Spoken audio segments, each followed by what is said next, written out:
All right, guys. Welcome in. Welcome back. Today we're going to do more Resident Evil 4. We left off. Uh, we did a lot of rambling, a lot of talking, a lot of nonsense was going on. I don't exactly remember what was discussed. I have not watched the videos, but I think we left off. Uh, we had just gotten into the area where Ashley was. We reunited with her, and then we got into another hairy situation where we briefly were separated by like an iron gate or whatever, and we were running around playing as Ashley. So we played as Ashley for a little bit, got the like the challenge done where we don't shine a light on any of the enemies and complete that chapter. So that's done. So now I think we're on chapter 10 now, either chapter 9 or chapter 10, one of those two. But we're uh we're getting through some pretty interesting scenarios now. Hopefully the game's gonna uh I don't want to have it end soon, but like hopefully we're getting closer to the finale. I forgot all the little chapters here and there. I just remember like the key moments of the game from memory, so we'll uh we'll hopefully have a little bit more time to play this game. But I do kind of want to get on to the next one, which would be Revelations. We're playing these games in order from uh like the storyline chronologic or we're playing it chronologically through the storyline, not by when the games were released. So we're really aiming to get done with at least I want to say within the next month I want to be on Resident Evil 6. At the pace we're going, I think that's reasonable, but I I don't know. We're spending a lot of time on Resident Evil 4 now. Our last games, the last two games we played, we beat them in less than 8 hours. We're sitting at like a 9.5 hour playtime right now for Resident Evil 4. So I think we're going to be here a while, if I had to guess. I'm hoping not, but uh, either way, it's going to be part of the experience. For anybody that's been watching, following along, we're moving through the games, trying to get all the Resident Evil games played, and hopefully by the time Requiem comes out, the ninth Resident Evil or the next Resident Evil, we'll be ready for it. We'll be done with all the previous games and such. But we're so far just stuck on 4, so we're not quite there yet. And I also think I kind of have a theory that Requiem isn't gonna be like Resident Evil 9, like following Village. I think it's gonna be kind of like how Resident Evil 0 was, or like I don't know, like Veronica, or any of the other like the Revelations games, where it kind of explains the story between the time of other games, like kind of tells the story of other characters and such, introduces new characters, new themes, new ideas. I think that's what Requiem's going to turn out to be. I think it's going to be what happened immediately after Resident Evil 2 and 3, leading into 4. That's kind of what I'm thinking, but I could be wrong. But yeah, if that's the case, it'll mess up the order in which we're playing the games. But uh, I mean, it'll have to be the last game we play either way. But it'll be if it's a like what do they call those prequels? Like one of those prequels, then obviously we'll have to play it after the fact. It won't be in chronological order at that point, but I have a theory that's what it's going to be. I don't think we're playing Resident Evil 9 at that point. I don't do any spoilers. I don't do any like research behind the scenes. I like to be pleasantly surprised as a consumer. Like I'm paying money, I want to have you know, the general experience of everybody else. So uh, I'm just coming up with ideas here, theories, and I think that's part of the fun of it. Like if I happen to be wrong, then it's kind of like whatever. But then I'll hopefully be pleasantly surprised by what I see and what they show us in the game. But that's that's my working plot idea for how that Requiem's going to be. I think it's going to be a prequel to 4, and it's going to tell a story between 2 and 3 and 4. Not 2 and 3 and 4, but between because 2 and 3 happened at the same time. So between the events of 3 and 4, they're going to hopefully explain what happened and like what happened to the whole investigation into Umbrella, all that kind of stuff. Because I think we're playing as FBI agents now in that one. At least that's from what the trailer kind of gave away. You're kind of like a secret agent, just like what do you call it, Leon. So you're just not playing as Leon. You may be playing as somebody new, or there's a good possibility that you play as. I think her name's Helena, the chick that Leon's a partner with in Resident Evil 6. I think we're playing as her, but I could be wrong. I'm probably wrong, but that's kind of like the running idea I've got. Anyway, anybody that's watching here live right now, I've been uploading my YouTube, or I've been uploading the gameplay of Resident Evil, all the games we've been going through.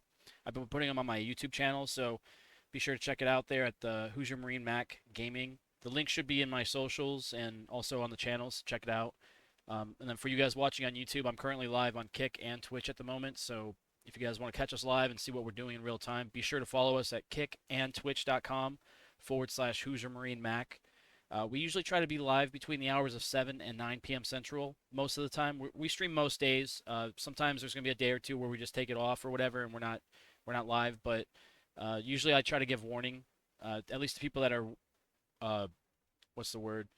People that ask about it, for lack of a better word. If you're in my Discord and you're curious when I'm going live, if I'm not live around those time periods, just feel free to at me in my Discord and try to figure out what's going on. Because I try to let people know ahead of time that are curious, but outside of that, um, that's when you guys can expect me. That's where you can find us, and I invite everybody to check out the Discord, be a part of that, so you get better notifications and you get to find out what we're doing in more of a real time sense. And also, it's a nice place to hang out. You can meet people, play video games, and hang out, all that kind of stuff. So feel free to check out the Discord.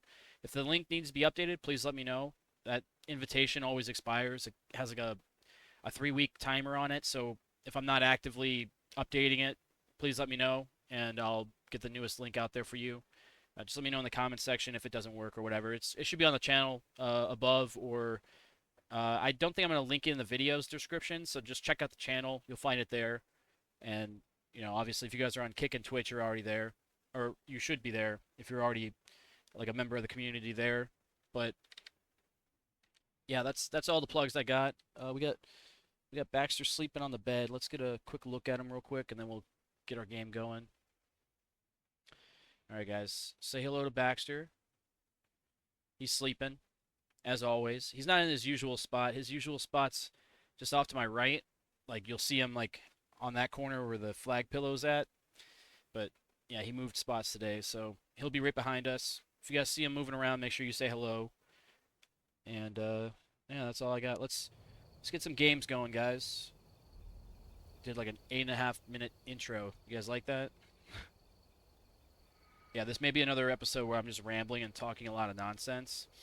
I get really bad on staying on topic, and I got a way of like not doubling back, but circling back to my original talking point, but it takes me like 4 hours to get to it. And yeah, it's bad.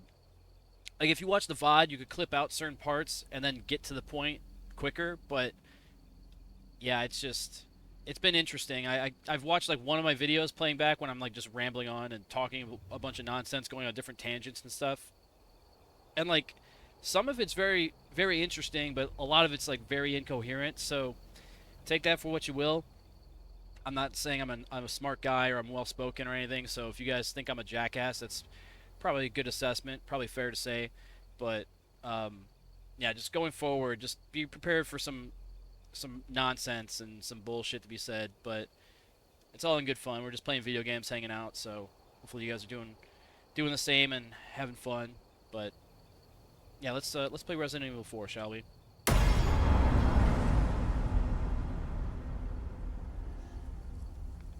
I'm still drinking some Busch Light Lime.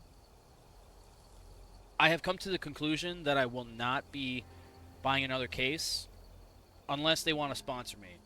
If Busch wants to sponsor me, I'll buy another Busch Light Lime case of beer and I'll drink it all day. But I'm not a fan of lime. I don't even like it in my Corona, Modelo's, or anything like that. So I don't think I'll be doing this again with the lime. I like Busch. I like normal Busch and Busch Light. So if I ever get more beer like that, it's just going to be plain beer. We're not doing the flavored stuff anymore. Because this has been a lot of, like, I had a 30 rack of this, and I still have, like, 15 beers to go through. And that's slow for me. It's been a whole week, and I still have the same case of beer. That's not good. That's not a good sign for me. Well, good, I guess, if I'm trying to cut down on my drinking, but yeah, it's It's not a good representation of how I feel about the flavor of this beer. I'm not a lime guy. Lime is not my thing. All right, we are on chapter 10, as I suspected.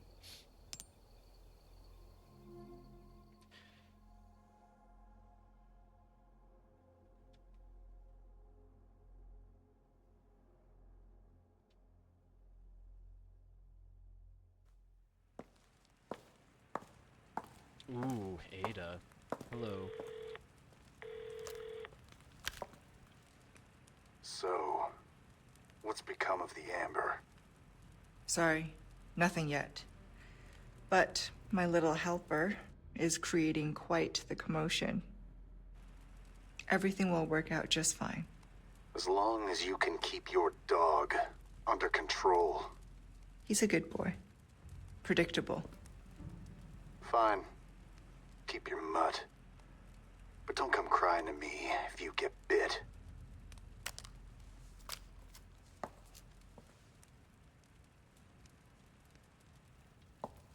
Is this where the DLC picks up? I was talking about this last episode. I know I was. Where you play as Ada. Oh, are we playing as Ada? Oh, bro, are we playing as Ada for that DLC portion right there? Is that where it starts? Dude, I kind of want to buy the DLC before I go to the next game. It's like $10 right now. I might have to do it. I might have to do it. I was talking about it though. It would be nice if the game had co-op. Bro, how do you make a remaster after co-op's already been a part of the game? Like Resident Evil 5 did co-op, and then every game since then has been basically a downgrade. Like they don't have co-op the same way, if at all.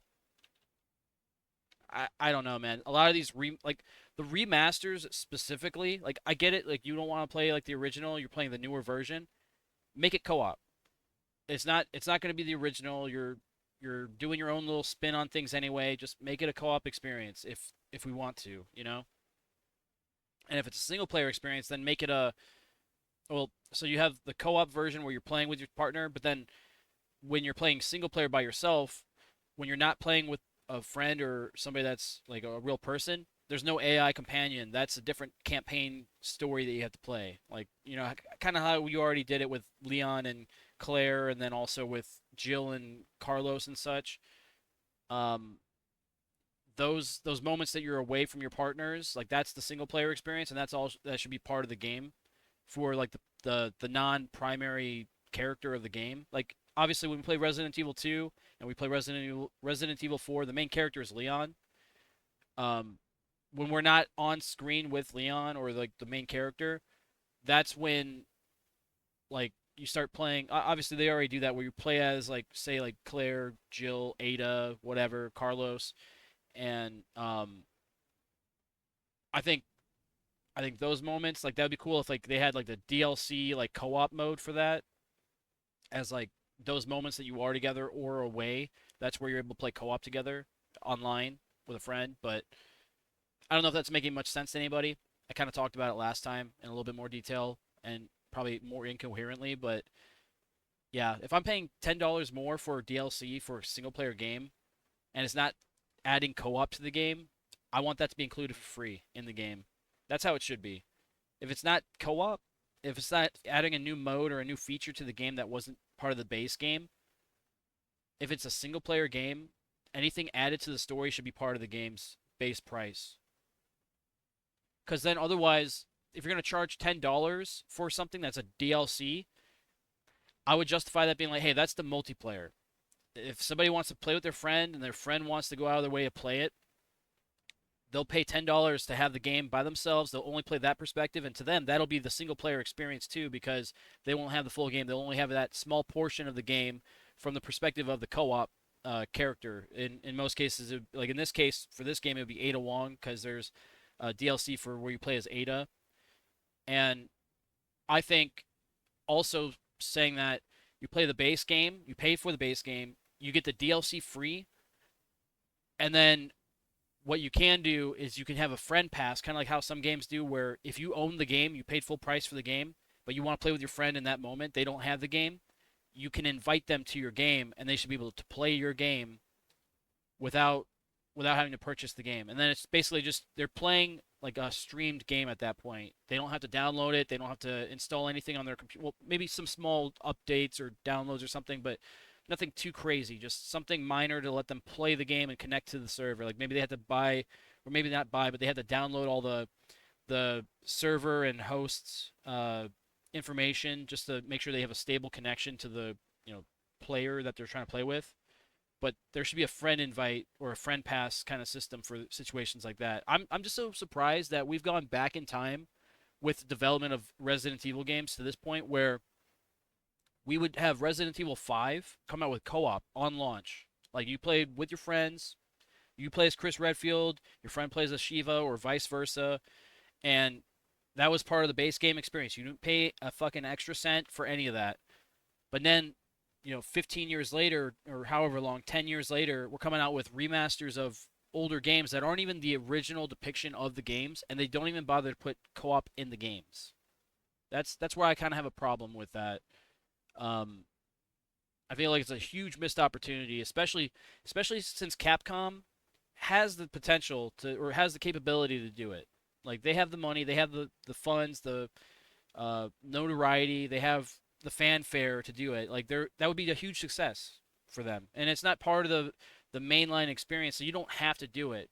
But if you wanted to, it's an option. It's like every other game has single player, then they have multiplayer, they have zombies, they have survival mode or fucking some kind of specialist mode where you're playing with your friends constantly. It's like I don't know how we took a huge step back in things like this, but it's not a good feeling as a consumer. I feel like if the game's going to charge $60 for me to play the game, it should have more to it than just a single player that um, is incomplete. Because obviously it was incomplete because they had to have a DLC for Ada Wong released.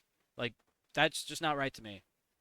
I think that needs to change, and I I don't know. I'm not going to advocate for people going on and pre-ordering Requiem. I will say I don't like to do teasers, but that's the one thing I may end up doing research on is if it has a co-op feature or any kind of multiplayer aspect to it. That's the only thing I would be concerned with and actually like spoil myself with like researching information on. Cuz then if they say, "Hey, we're not going to have those features, but then we're planning a DLC a month after the release," because that basically tells me is that they've released the game a month early because that should have been part of the game to begin with. If they're willing to do that and charge full price, like $60 or even $40, I would say even $40 is a little too much for some games. But for Resident Evil, I could justify $40. But if you're gonna have that, it has to include everything.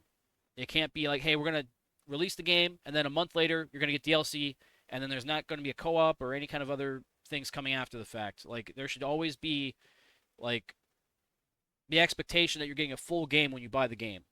Like especially when you're buying the game. If it was on Game Pass, I don't have room to talk. It's like I pay for a subscription and I play the game at my leisure. I don't own the rights to the game. It comes and goes out the service as they see fit. So if I really want the game, I'll go shell out the cash and buy the game. I'm not even buying the physical copy. I'll be buying like a digital copy most likely. So if I'm not willing to do that, then I have no room to talk. But at the same time, like I am buying this game. I'm not getting a sponsorship for this. I'm shelling out my own cash. I want to have the full experience from it. I don't want to have to pay for the DLC, which that's the one thing I'm not really happy about moving forward here because a lot of the games, they're good games, but in order to fully embrace and appreciate the games, I have to buy a bunch of DLC stuff. So Resident Evil 4, I have to buy Ada Wong's DLC. Resident Evil 7, I know I have to buy DLC for Chris Redfield. It's like the Lost Tapes, and then there's DLC for you play as like the grandfather or like the uncle of like some daughter from the main story. All of that's part of the digital deluxe edition now. It's included for free, I guess, for that, but it's still a elevated price of what the base game would be. So if you buy the base standard game, you still have to go out and buy the DLC. So that's Resident Evil 7. Then Village has it to where you buy the DLC to play as Rose, which is Ethan's daughter. She's all grown up all of a sudden somehow, and you play as her for like $10 more, and then you got.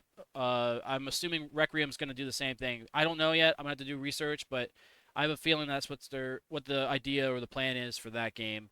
They're gonna release it, and then a month later you're gonna get DLC, and there's no co-op. So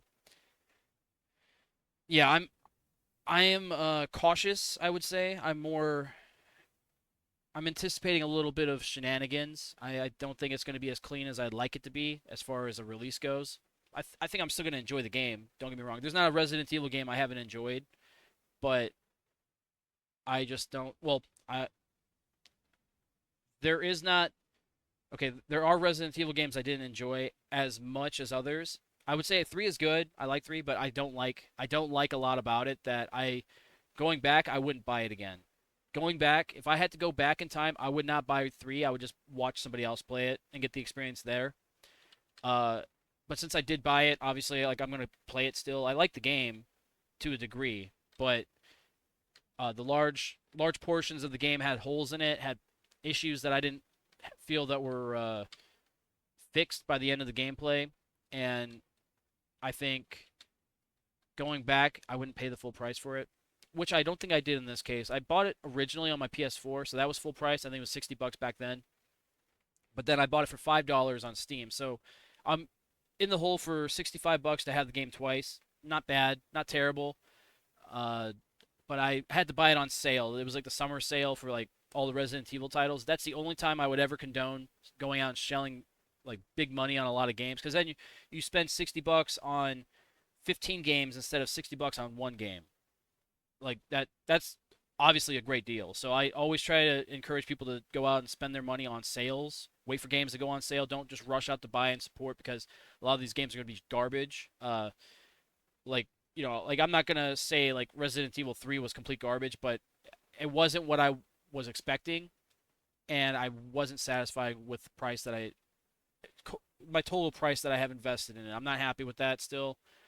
I think $65 because I have it twice. But I think that's even asking a lot for that game. It could have been if you're gonna charge DLC for like $10 or something. I could see Resident Evil 3 being DLC for Resident Evil 2 for the cost of like $15 or 20. I would say $20 on the high end, $15 minimum. I would say Resident Evil 3 would have been a better like DLC package for 2. Like you play Resident Evil 2 and then you buy the DLC package to play as Jill and Carlos. Like that's it. Like they didn't have to come out with a separate game in my opinion, but um yeah, I think I'll put a nail on that topic for now. I think I'm going on for a very long time here. We're at 23 minutes and we have yet to play the game, and I've just been rambling about video game prices and shit. So we'll put a nail on that for now. We'll come back to that. I guess bookmark it is like the better expression. But let me know in the comments what you guys think or in the chat if you guys are here watching real time. I just don't like the direction games are going, and I fear that the next game is going to follow the same trend, and I guess we'll see. But let's get back in the game. We just had a cutscene where we watched Ada's sweet ass talking on the radio to who I presume is Wesker, and she's basically talking about how she's gonna try to keep Leon alive or whatever. But there's also a portion where it kind of insinuates that it jumps into like the DLC story of Ada, where you watch the character carrying Ashley walk down the hallway through the windows. I think that would be a cool like introduction into a chapter in the DLC. I thought we were going to play as Ada in that moment, actually, so I got a little excited. But I forgot that this game, you don't play as Ada at all. I think that's only in Resident Evil 2 that you do. Leon, changed your mind yet? Ada? Assuming you haven't, I've got a tip for you. Seems like something big is about to go down in the throne room. Babysitting's tough, huh? Hey, Ada! Ada! Perfect. Same as ever.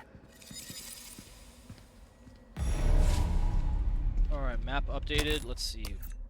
Throne room. I would assume this... Okay, this area is the throne room. How do I get to that, though? Left? And then down that way. Okay. I do believe I need a key still. I have the puzzle thing. I might backtrack just a little bit to take the transit. Ooh, actually, we have to go back and clear out those areas that Ashley was in. There's a bunch of items and stuff back this way, so we might not even be able to get onto the main quest until we finish this this side quest thing. because there's actually a challenge that you have to kill that golden knight or whatever. I don't know if there's a challenge that you have to do a certain way, but I know there's a reward for doing it to begin with, so we're going to attempt to clear out that area. We don't really have a shit ton of ammo, but we have enough to do some damage. What my plan is, I'm going to try to knock off as many helmets as I can, and try to make use of a single flashbang to do the most damage, because once you have those like little snake tentacle things exposed from the knights, if you use a flashbang, it kills them instantly. So it could save me 4 bullets or 5 bullets per enemy. So if there's 6 enemies down there, then hey, we're 30 bullets heavier still. That's good, because we still have a lot of the story to get through, and not a lot of ammo to get through it with. And I would like to go in as fully loaded and fully kitted out as I can. So doing this little segue thing isn't recommended or required, but I'm a completionist. I try to be a completionist. I try to do as much of the story in one go as I can. I try to find everything I can. So if this isn't the kind of video for you, I get it. Like I'm not a speedrunner is basically what I'm saying. So I don't try to get the best times or par scores or par times. So if you're watching this, you're basically getting like the general person's experience with the game. Like if you paid money for this game, you want to play as much of it as you can. So that's kind of where I'm at. It's like I'm being as frugal of a player as I can be. Like I'm making the most of my buck here. So that's kind of where my headspace is at with when I play these games. So anybody tuning in for the first time, if you're watching my videos, that's kind of how we approach these things. I don't like speedrunning games, especially when I find games to be like an art form. I think it's important to take time to appreciate the art form and to preserve it as much as you can. So if I'm just running through as quickly as I can, not doing all the puzzles, not getting all the items, then that's part of the game that I'm not experiencing. So, and a little bit of art that I'm missing out on. So that's where our headspace is at. So if you guys aren't into that, there's other channels that do speed runs. I don't know enough to recommend any, but that's basically what my shit's all about. That's what I play video games for. So a little introduction, I guess, for anybody new here. Yep, this is the one for defeating the monstrosity of a knight. So the gold one that I saw that I pointed out. He'll be down in the mausoleum, where we were originally there with what's her name, Ashley. But now we're going down there as Leon, obviously. And I'm trying to just get my bearings. So if we go through this double door, that'll take us to our primary objective. After we do this portion, we're not going to the primary objective. We're actually going to be going back to this room where the merchant is to take the tram back to unlock this puzzle. And then by then, I hope I have a key. If I don't have a key for this lock, then we're not coming back for it anytime soon. There will be an option to, I think, at some point. But I don't remember if this area here, this would be the aviary that I was referring to last time, where there's going to be flying bugs. This segment of the game right here, I don't know if there's a drop down point or something that obscures my ability to like go back to the beginning.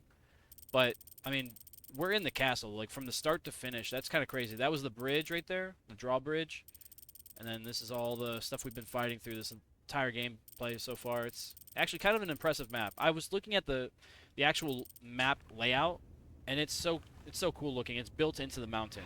Like, it's not built on the mountain. It's built from the mountain, like dug out. Like the mountain was just like disassembled, and then they crafted the castle out of the mountain. So it's like if you're inside the castle, you're basically in part of a cave system, technically, for the mountain.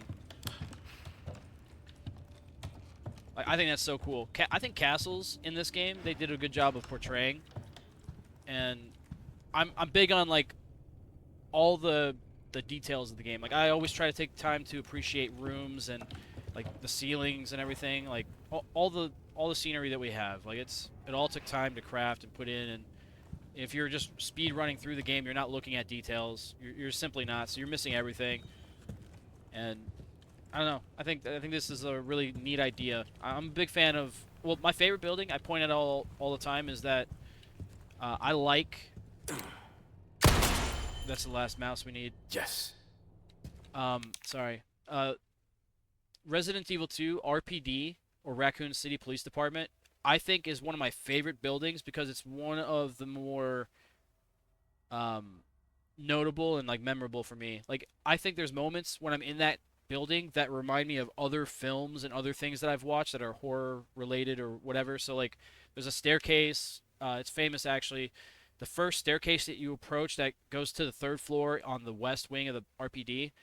When you're on the ground floor going up and you're just looking at the staircase climbing up, it reminds me of a lot of the scenes from the movie Quarantine or Wreck, depending on which one you've seen. I think Wreck is the foreign film, it's the original, and then Quarantine is the Western American like version of that.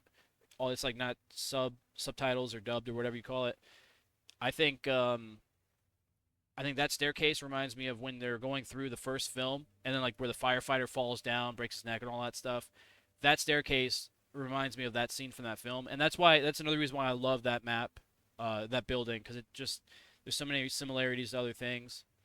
And then I think on actually it was somewhere in this building as well. There's a staircase that resembles. Oh, it's actually coming up. I'll point it out here soon. It's gonna remind me of a staircase that's in Resident Evil Village when you're playing against the Dominatrix or whatever her name is, the big mommy milkers with the vampire daughters that are hot. Like that scene, that castle that she's in. Oh, that's a cool castle too, by the way. But um, there's a staircase in that building that is like almost 1-to-1 for a staircase that we have here as well. And I think it's kind of interesting because even looking at like the carpet, the wall, like the wallpaper or whatever they have, it all kind of feels like the same room, if that's like a good phrase for it. But I'll point it out. We'll get to that point. Anyway, I like looking at the buildings and stuff. I'm always going to be an advocate for checking out the map, checking out everything you can, taking advantage of all the sights and all the sounds you got. Also, speaking of sounds, if there's any issues with audio where you guys can't hear dialogue or can't hear sound effects that you know are in the game, or if I'm talking too quietly or too loudly, please let me know.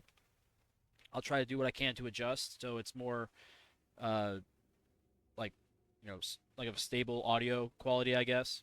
Because I don't know like if you guys are on headphones or on desktop, but always having to adjust volume or have to put a headphone on if you can't hear somebody, it's kind of an inconvenience. So just let me know what's going on so I can try to adjust my audio quality as I go. Everybody's got different setups, so I just I'm always just curious. Because when I'm playing, I have a headphone on, so like everything is really like good for me to hear. But if you're on a TV and across the room, you're not going to hear half the shit that's said. So yeah, once again, just let me know. We'll work on it.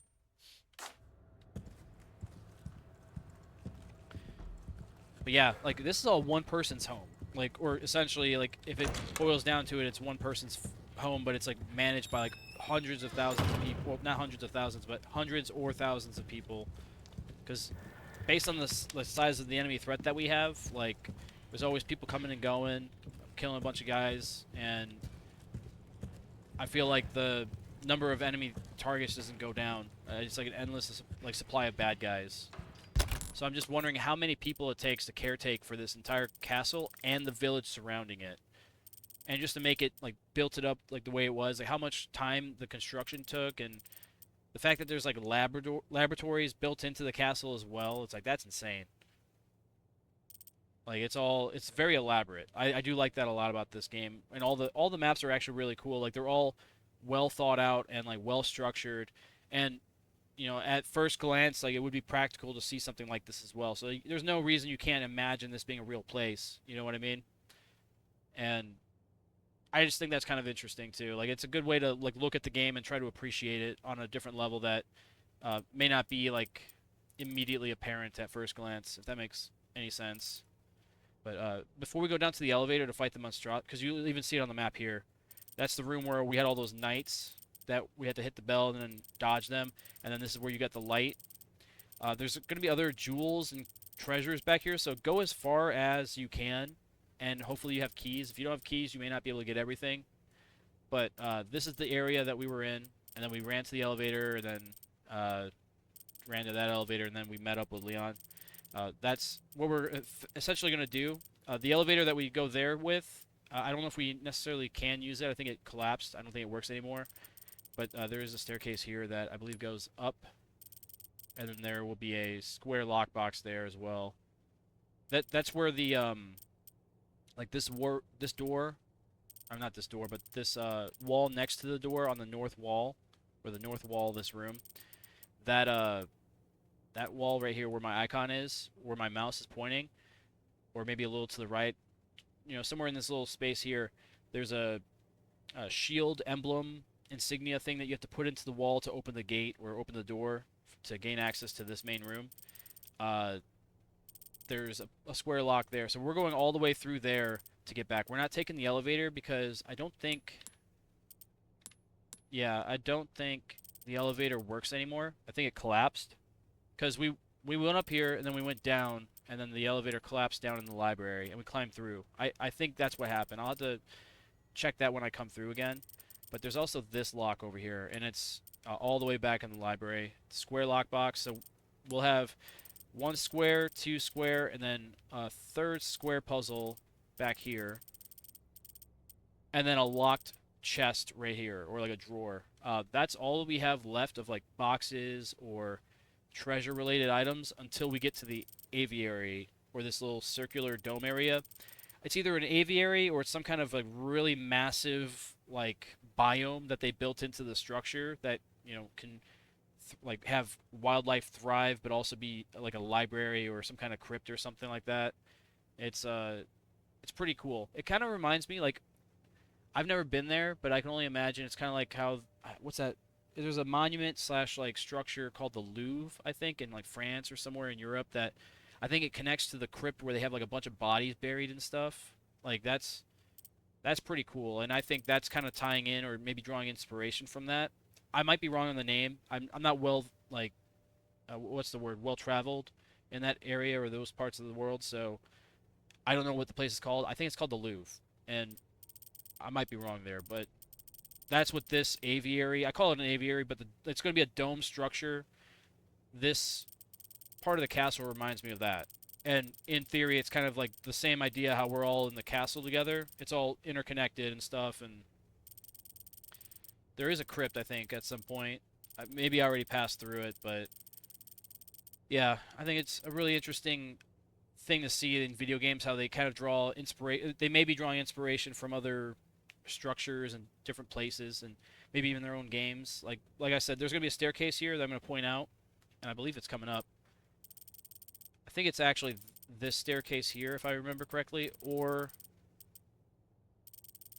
yeah, I think it's got to be. It's that staircase there. So when we get to that point, I may have to point it out. I might have to actually go to the top and then go down so you get both perspectives of it. Because I know when you're playing Resident Evil Village, there's going to be moments where you're going through the castle in different directions and stuff. So depending on where you're at in that building, you may not see it from the same perspective. So I want to do both pathways in case people play Resident Evil Village and they don't happen to see what I'm talking about. I want it to be as like accurate as I can, because also keep in mind I'm going to be playing this back later and reviewing it. So when I get to Resident Evil 8 or Resident Evil Village, I'll have something to compare it to in real time, and I'll actually even have references for it in the video. So that's kind of why I'm doing it this way as well. Just I think it's going to be a pretty self-explanatory situation once I do it, but yeah, maybe if that wasn't clear enough, that's the plan. So let's go to that locked library first. Yeah, because I want to do that before I go down there, because if I'm going to backtrack, I want to backtrack once. Here's not really a backtrack, because by the time I beat that monster, I'm not checking the room anymore. It's already cleared out. I'm just going right from the monster and then out. I'm not stopping anywhere. I'm not doing anything else. That's the objective. Just escape, get onto the main objective, or backtrack to this. That's actually what we're doing. Once we get... Oh, let me go back to the map. Once we get back to this hall here, which we're going to have to go up the staircase, down that ladder. I'm pointing, like you guys can see where I'm pointing. This ladder here connects to the top floor, which the staircase does, and there's a puzzle there. So we're going to get the puzzle. Like, we're doing everything as quickly as we can, but also not missing anything as well, if that makes most sense, I guess. We might even deposit some weapons, clear up some space. There is a typewriter there, so on our way out, we'll do that. And then, anyway, we'll drop down that ladder, come back through here, and then it'll be our next movement to the main objective. Like, this is all just pre-getting into the game. Like, we're not even halfway there yet. And we're at 40 minutes, so, alright. fair warning, if this video becomes like a 2.5 hour video, or 2.5 hour long video, and I still haven't done 2 chapters, or I'm like halfway through a chapter, it's going to be a two-parter like the last episode. So if you guys are watching on YouTube, be sure to make sure that you're checking part A and part B of whatever session that you're watching. So this is session, I believe at the time of recording, it's session 6. Let me pull up YouTube real quick. I'll actually tell you right now. I'm just going off memory here.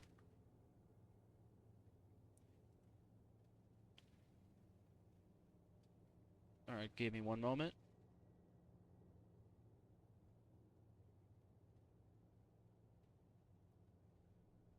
Session 5. So last episode was session 5. Make sure you watch part A and B. This is going to be session 6. So there's a good there's a good probability, I would say, that we will be making this a two-parter, just based on how things are going.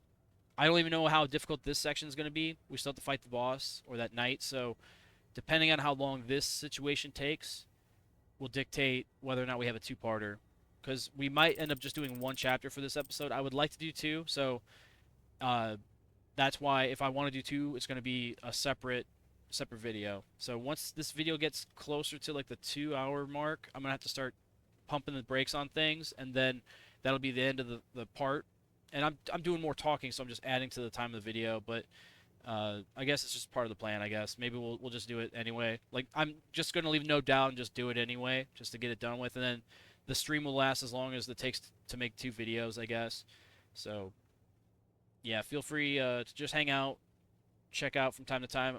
I don't plan on making timestamps for everything until I'm all done with everything. I'm just doing it by myself, so it's like I don't have enough time to do that in one day. So if you guys want to make your own timestamps, feel free, so you guys can find chapters and watch the video throughout. But I know I talked about it before, like cutting, or not cutting, but making timestamps so people can cut out like all the bullshit and just get to the gameplay and stuff. But I guess you guys can dictate what's important to watch. It's going to be the whole video from the stream just getting uploaded to YouTube. So yeah, there is going to be a brief part where I'm going to break and I'm going to cut the end of the video so people know that it's the end of that episode. And then we'll pick up right after we cut the recording and start a new one, because there's going to be a brief moment in time where it's going to be like maybe between 5 to 10 seconds of missed dialogue, because I want to make sure that you have time for like an actual cut. And then like I may refrain from talking, or I may speak to the chat at some point. If chat is up, if you can see it on the start or end stream insignia, like the little logo, there may be a chance that you're not really missing a beat there, but I just want there to be no dialogue or no sound, so that like I said, the cut is more clean. And then we'll start the second episode at that point. And then I might take a break. I might step away, do something, and it may take a little bit of time to come back, but that's another instance where you can make a timestamp, and you can like make a chapter essentially and skip that chapter of like inactivity. And then I might leave those in the video just for the sake of having, like, if I want to have like sponsors come in, I can make my own sponsored video and put it there in that place. And then, you know, that's like the only time that there's like an edit, you know what I mean? But we're not quite there yet. We don't have any monetization on YouTube. The only place we are monetized is on Twitch at the moment, or if we get not sponsors, but subscriptions on Kick. So far, I've only got 1 subscriber there, so it's a little slow going to get a little following there. But I've been getting a lot of fake bots coming into the chat lately, and it's like doing self promotions and shit. So I'm going back and forth between making that chat follow only and not, because like I don't want to have being like a too restrictive of a chat at any given time. But like, if it's going to be nonstop solicitors, like I gotta just make sure that nobody's able to talk unless they follow, or I might get to the point where they subscribe, because some of those bots, they even follow and then they're like, hey, I followed you, now I'm going to promote. Like, no, I don't like that. I don't like that at all. I think there's a time and place for that, and most of the time, like, I'm just assuming that they're bots, but it happens so frequently and it always looks the same. I'm always assuming it's just fake people, fake bots or whatever, spam accounts, like just mass messaging everybody. So yeah, I don't know. We'll see how that goes with that.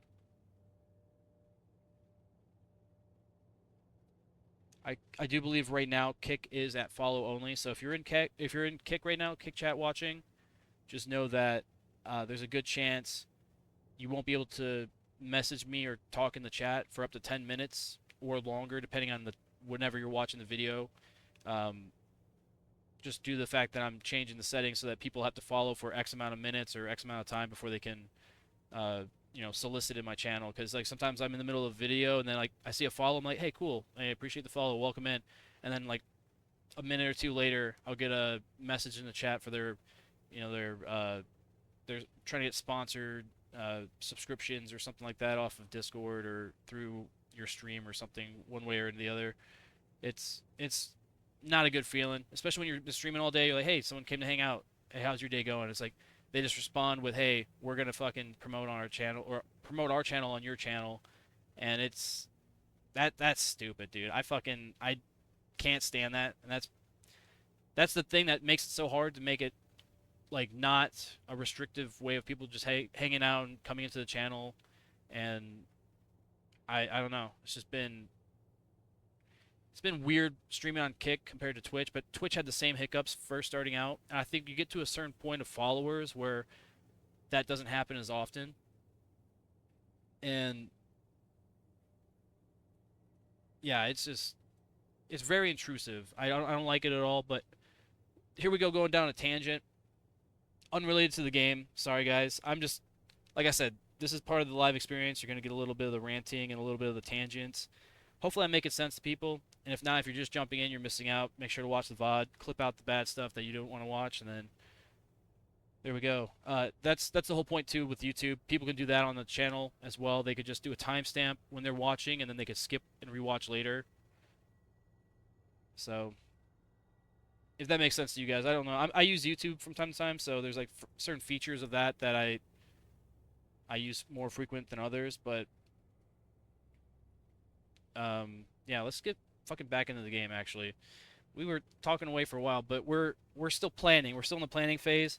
We're going through the library now. We're gonna get this, then we're gonna go fight the monster, clear out this back area, then escape. So let's just get this done. Holy fuck, guys! Like right now, you guys could skip out probably 20 minutes and just get right back to the gameplay. I don't know how long that discussion took, but it took a minute at least.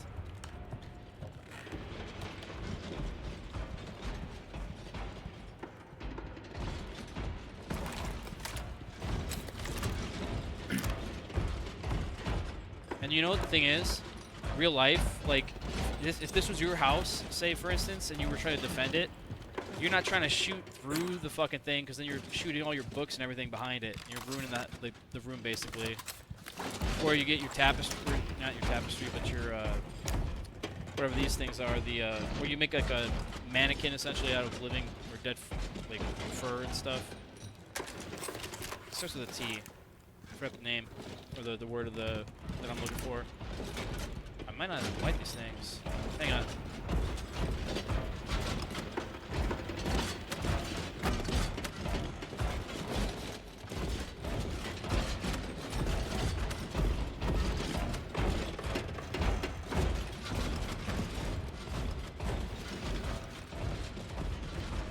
Bro, we're a fucking wizard, dude. I got through that without fighting anything. I was thinking about it too. I was like, dude, do I use my shotgun, my rifle? Do I want to shoot through it or miss and hit one of my books? Alright, let's see here. Alright, we're going to want a two-piece on the top.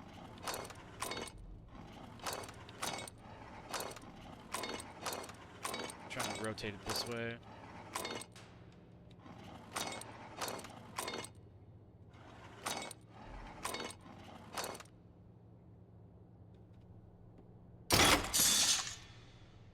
Yeah, I was just spamming E. I should have just rotated left and right with... Bro. I was gonna say, if I don't have space for this, it's on site, we're fighting. Let's see. Can we equip... I don't have the ACOG. The one time I don't have the ACOG, so I can't even use the AR. It doesn't have a rear sight. Well, you know what? We're in CQB. We don't need sights for shit.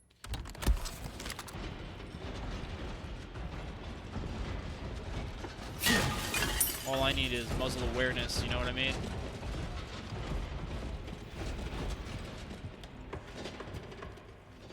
Can I check mags? I'm pressing T like this is Tarkov. Alright, I'm assuming we only have 20 bullets for it. Oh, dude, it uses rifle ammo, though. It's the same ammo as what I used for the car and everything like that. Or the 1903. The Springfield. I think it's based off of Springfield. I keep calling it a car, but it's basically the same type of rifle. Yeah, it's a 1903. Okay, so yeah, it's SR instead of Springfield. Okay. And this isn't like the original type of scope either. I think the first sight that you can actually get for the game is an ACOG, so I think that was what was on it originally. But we only have one slot for items. This is not good.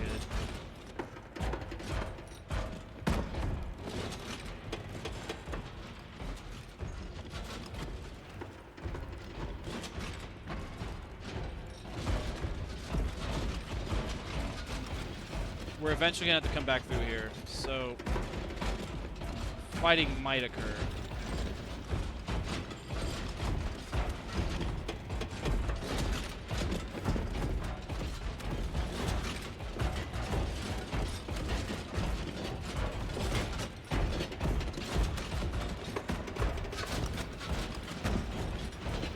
Where do I want to fight him, though?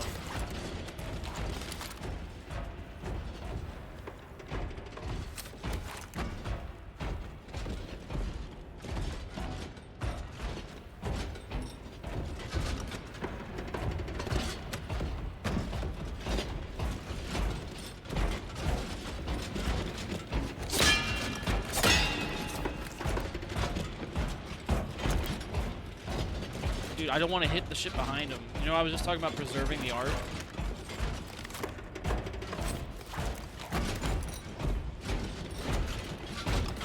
I want to melee him, but it's not letting me. Like, if I could just stab him with a knife.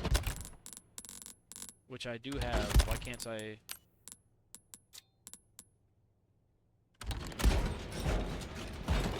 I can't equip it.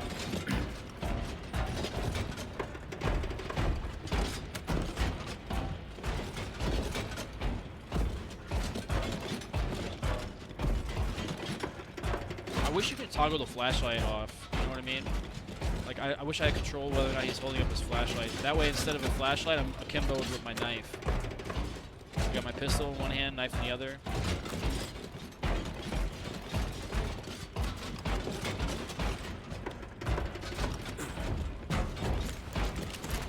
We might actually just not even fight these guys.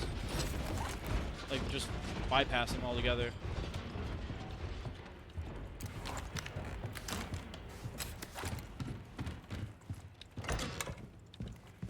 I thought about it. I was like, oh, no, okay, this is not the staircase, but I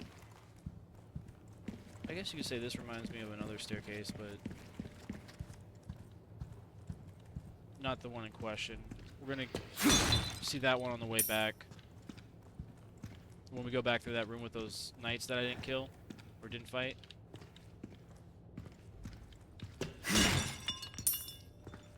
Alright, we got some more Passates. Oh, there's a door here. Nope, we can't go through it. Alright, we're getting ready for that fight with that knight down there. I'm thinking down here, I'm just going to go out with the AR.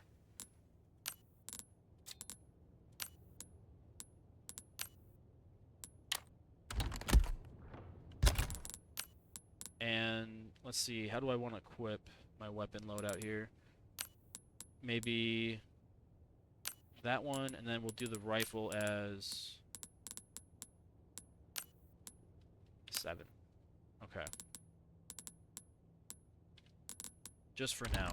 We'll adjust those keybinds later, but for now, I think this is a good loadout. John Wick, hey, thanks for the follow. Welcome in. Hope you're doing well.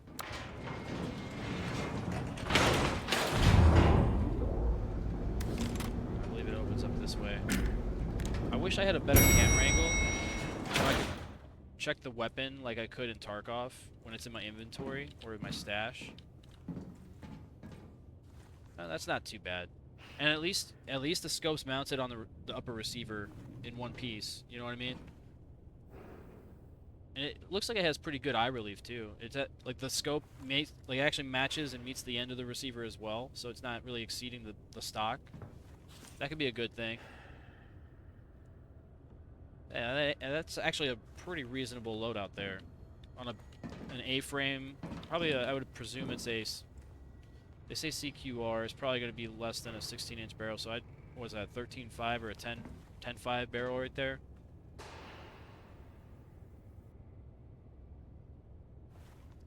Yeah, it's got to be at least 13.5. So, assuming that muzzle device isn't pin and welded,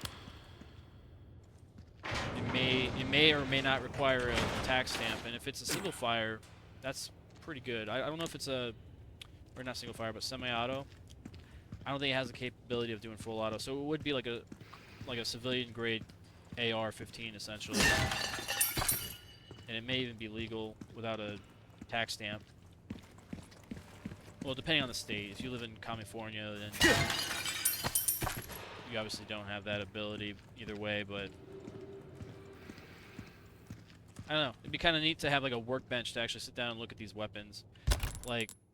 I don't know, this shotgun, for instance, like it has a trigger assembly that reminds me of an 870, but it has the rest, like the receiver and I guess the form of a Benelli, you know, like a M1014 or something like that, or a Panzer M4, whatever you want to call it, the clone version of it.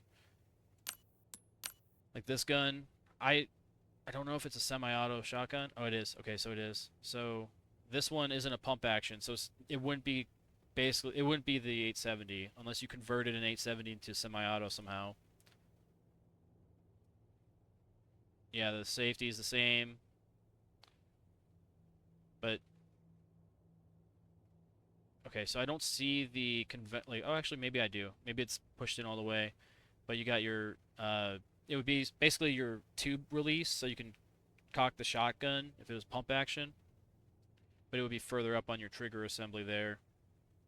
Like above the trigger guard, if it was an 870. So, or at least for the Wingmaster version, that's the version that I have. So I'm just thinking that's the normal thing for like a Remington 870, but could be just that model. But the whole layout of the weapon kind of resembles that in some way. So I'm thinking it may be just like a converted 870 Remington shotgun.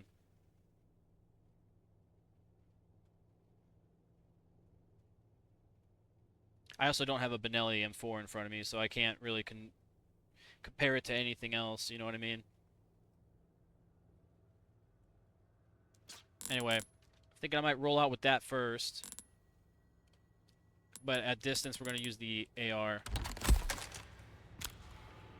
That's the knight we need to face. He's got a couple of guards with them. And maybe... Oh, dude.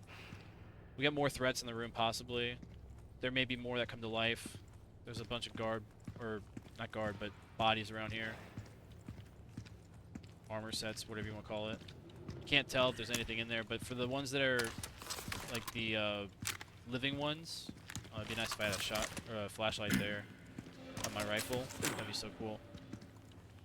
You'll see the red, or like the veiny looking thing under the armor. For certain armor sets, you can tell, or if you can see their eyes. The knights like that, you can see the veins there. Those ones are going to be fighting me.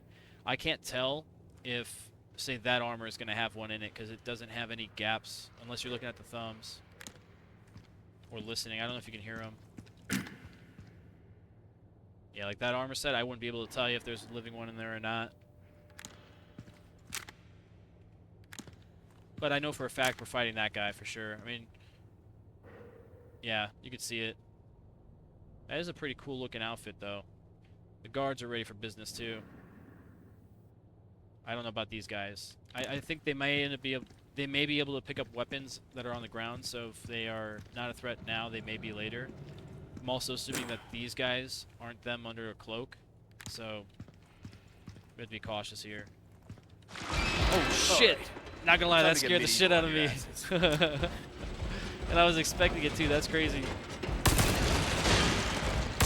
Oh, I missed.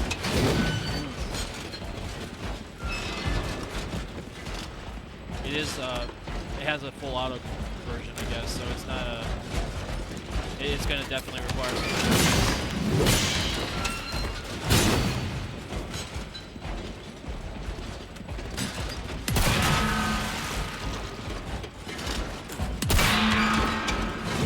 Oh, that was close.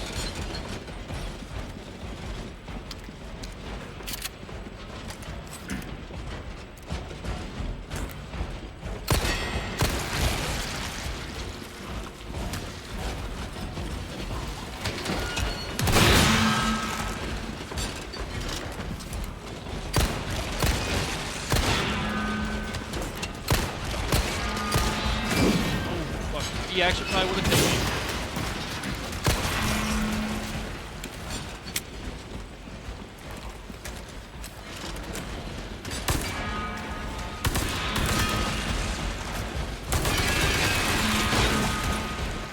Alright, here we go with that flashbang I was talking about. There you go. I should have gotten all three with that. Yeah, that's right. That's how you do it. That was pretty cool. That was a good fight sequence. It scared the shit out of me when they came to life, though. I'm not gonna lie. And I was expecting it. That was funny. We wasted all of our ammo, though. I was really kind of hoping it was gonna be semi-auto, but it's not.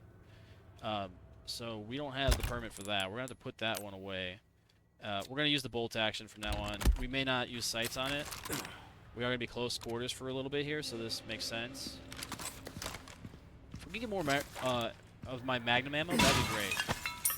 I need more of that so I can actually have something more reliable at close distance. That's like a shotgun, but you know, smaller profile. Because I may not always bring out the shotgun. I may need something that's only a 6-slot item. Like I said, we're going back to a typewriter, and we're gonna have to put some of these weapons away. I may put the SMG ammo, well, not ammo, but the weapon away. And I may have to place the shotgun away, and maybe even the AR. I think 3 weapons are going away. I'll just roll with the Magnum, pistol, and the rifle for now. I may end up bringing out that other rifle, but we'll see. I did use it once, but I haven't used it since, so we're going to have to go maybe put that one in, substitute for the shotgun or something. For now, at least. I'll be going back to typewriters throughout the playthrough. But that fight sequence was fun, dude. I actually enjoyed that. That was pretty intense.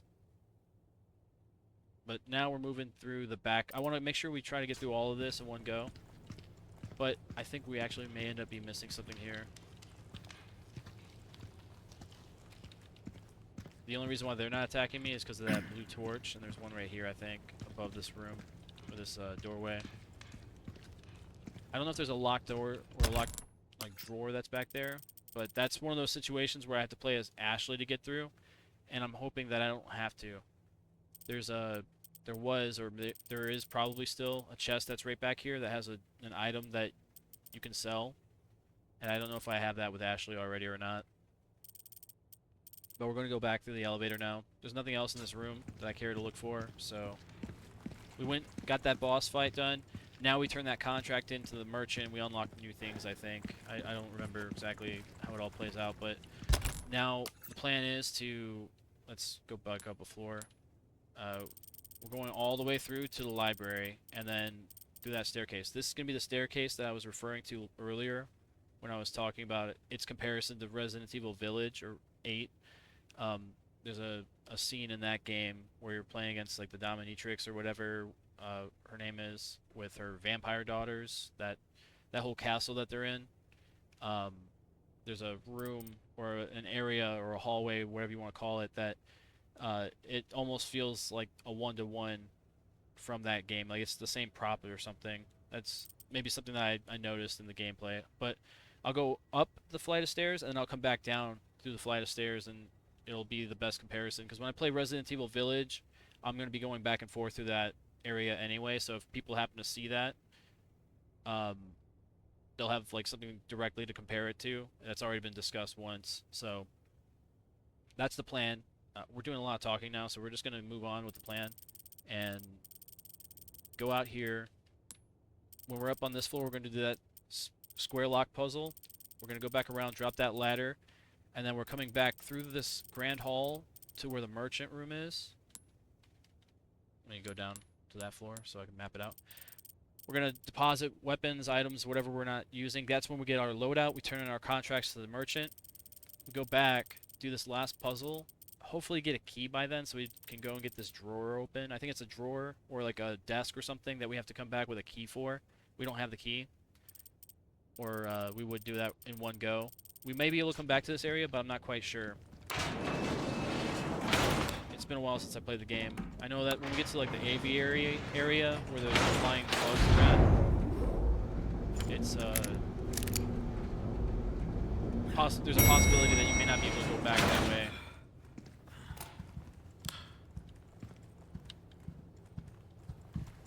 If you were watching earlier in the video, I have other references that you guys can call back to.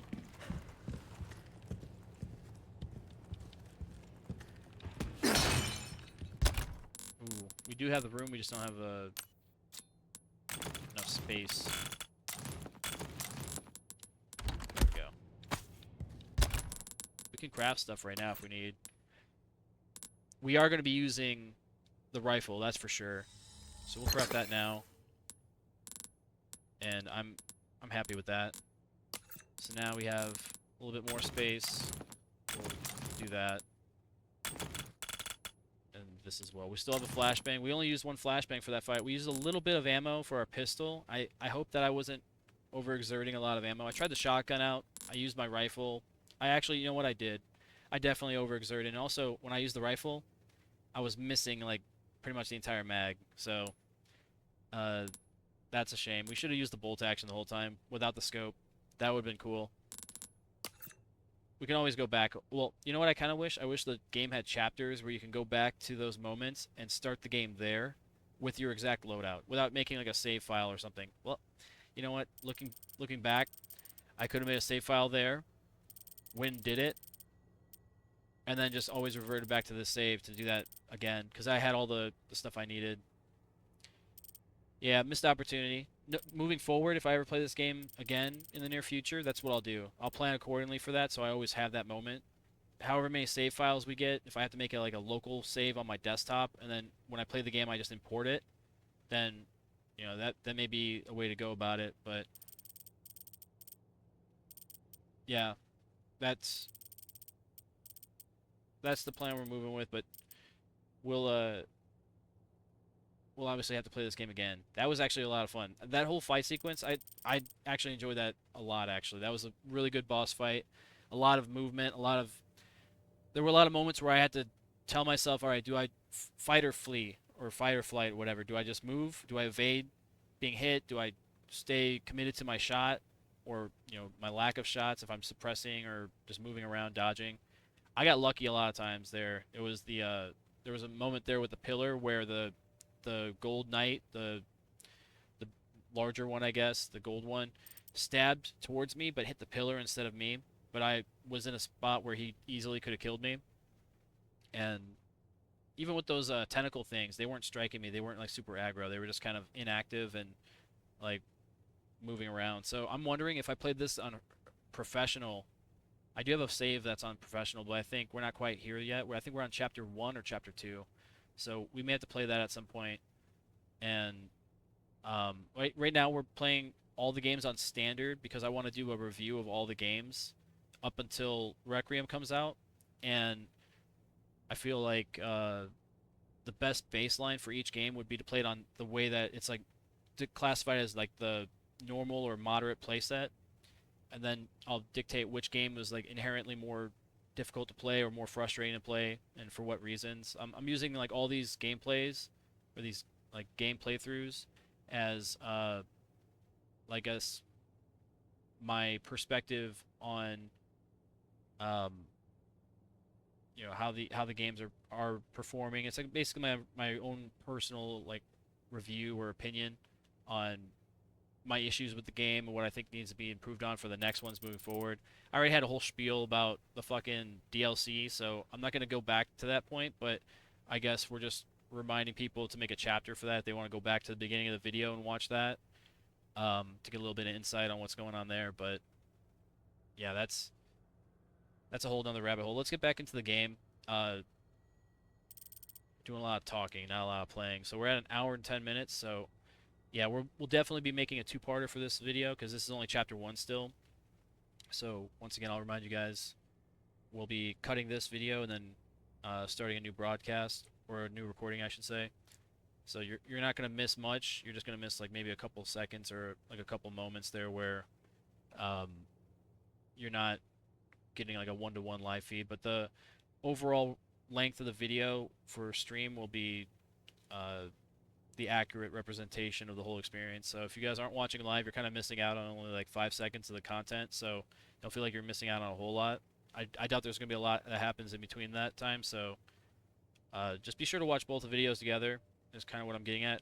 The best way to do that is through the live experience. If you're not watching live, you're not getting the best benefits of that. So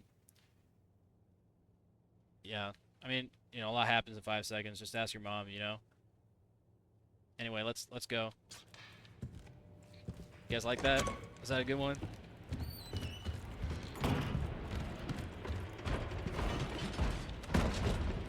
Alright, that's the staircase we're going for. I don't know if the elevator works anymore. But anyway, this staircase here is the one.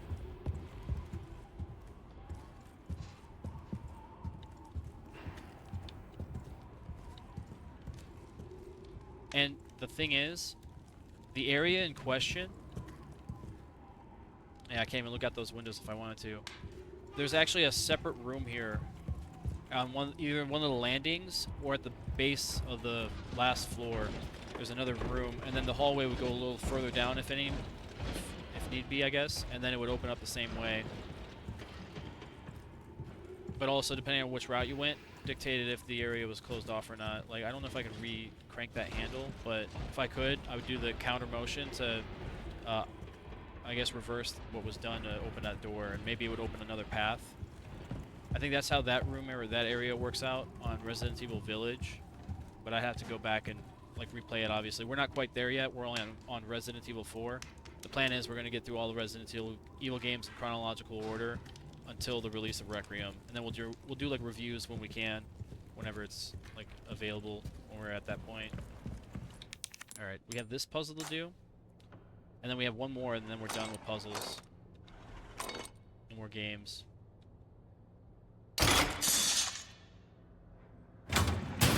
I think this one you could put inlays in, so you could put like emeralds and jewels in that if you wanted to, the golden sphinx or lynx.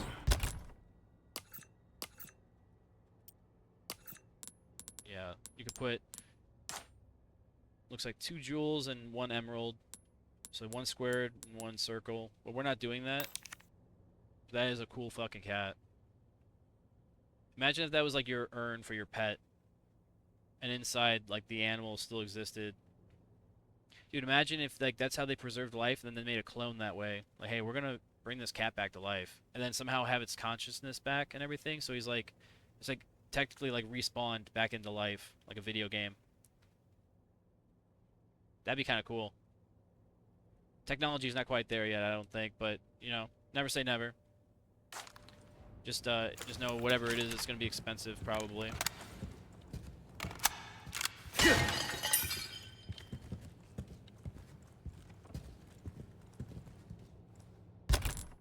Alright, there will be nothing else in this room. So we still have to backtrack, going back to the merchant room and such. I could either save here, or I could save there. So going forward, when I go to the night sequence where I'm fighting that that enemy, because you may not have to fight him your next go around. You may say, fuck it, I'm not going to do that this time. I'm just, like, I got the emerald, I got all the trophies that were over there. I'm just going to get through the library, grab that when I'm there, then just go back and backtrack there. They're not going to decide to do the whole fight sequence, so I might end up making a separate save file for that as well. So if, depending on what time I want to play the game, or what I want to do, I could have different, like, opportunities to branch off and do a different thing without reverting back too much. But I think the best way to... Oh, let me go back to my map real quick. I think the best way to secure that idea is, like, when you get to this point, you just save at this merchant, and then you can just go on about your day and be like, okay, well, I'm going to do the main objective and just push on through. I don't need to grab that. I don't need to go back and fight the boss. You know, depending on what your poison is, I guess. Going to this merchant would be the best idea. That way, if you decide you want to grab that box there and then the one that's up here, and then go back and grab the one that was we still haven't even grabbed this one yet. We gotta get this one still. If you just want to do that and then move on, then there you go too. Like, that's the best way. Like, when you get to this point of the game, just save it there. Have a save file for that. Like right after a cutscene, especially, because you might be binging through the chapters and playing in real time. So, depending on when you actually go to a typewriter, will dictate when your actual like hard saves happen. So you can play an entire game on one save, if any at all, really. And like the only time that you would save is if you're like just not sure and you like aren't really wanting to go through like the hardship of having to play the whole game again, or maybe you're fucking doing it on one auto save and you're saying fuck it, we ball. That's for the speed demons and the fucking people that are speed runners. That's for them to fucking push for that. I'm just casually playing the game. I'll do as many saves as I need to. So, um, I'm just here for the fun of it.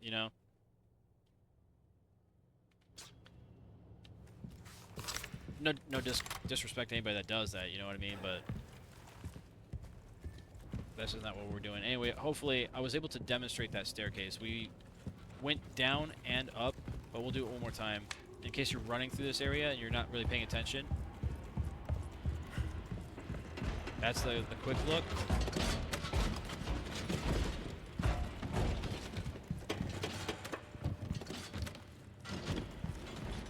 Alright, this is the fast look going up.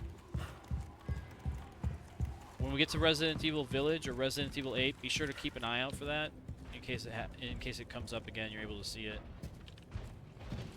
Alright, this is back to the main area. We don't know if that guy's actually dead. He could be faking it. The ladder that we need to drop is down this way. Okay, so I wonder actually if does this have a bayonet stub on it or no? It does. It does. So the A-frame gas block as your A-frame sight combo with your gas block. On the bottom, there's a lug there for a bayonet, or fixed. Like if you have like I guess if you had a grenade launcher or something like that, you can stick it to that as well. Really, any utility that has like a locking for that.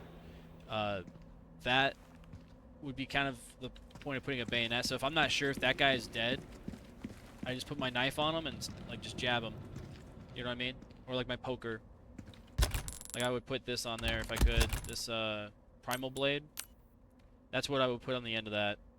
Like right there where the serrations are. I probably wouldn't use that. That's like Picatinny, or actually that would be some cool night. Like that would be the Picatinny rail system. You just like could put an attachment on it, but it doesn't actually have a lock underneath it, so it just slips off. But anyway, this would be a cool bayonet, is what I'm kind of getting at. I would probably use that as more utility if like I needed like a saw or something like that, but I'm not going to be using my bayonet for that in that moment. So if I can use, if I'm not using it, if I can use that as a Picatinny rail system, so I can put attachments, or I can, if I can mount it to the rail of the weapon itself without having the lug, that makes it kind of a neat instrument as well. And then you just have like a couple of holes drilled in if you have to attach like quick release options to it as well. That way, if you want to like imagine like putting your sling to your bayonet, that way you have your bayonet with you anywhere you go, so it's dragging with you. And if you're dragging it, you can put your sheath on it if you wanted to, but I mean, at that point, if it doesn't have the sheath, it's a weapon that you're just dragging with you. You can just like sling it at something if you need to. This is a cool knife. I wonder if it's based on a real knife though, because I presume that this. Hang on, let me go back to that knife. Not the primal, but I want to go back to my knife. I want to say it's not based on a K-bar. I wouldn't say it's based on a K-bar, but it has very similar characteristics of a K-bar knife. And then it even has the compass. Oh, I guess it doesn't have the compass, but there's handles that have a compass built in, and then you can unscrew the handle, and then there's like a small like utility space there. But anyway, you could also, this could be a oh, it is a bayonet. Hold on. I see it. I don't know if I could show it. I just saw it. The handle right here. Your bayonet lug goes in there, and then your barrel goes through there. So it fixates on the barrel as well, but then you also have your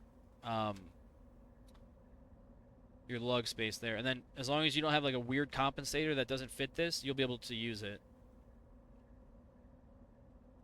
Like if you have like a muzzle device that's larger than the diameter of your like barrel, then you won't be able to use it unless you have like a certain government profile that has larger dimensions on the barrel at different points.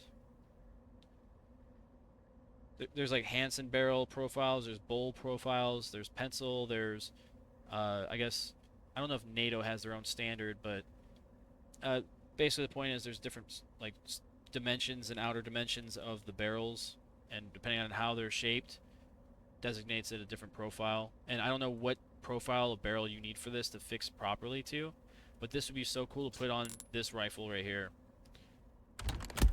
Let me go back to the inventory. Long story short, I'm just getting to the point that like up here, your barrel would be thicker than a certain point in other places of your barrel. So like you may not be able to get a like A2 gas block on it. You might have to do like a clamp on or something that has outer uh like brackets that secure it to the barrel, and then you can also pin that in if you need to as well.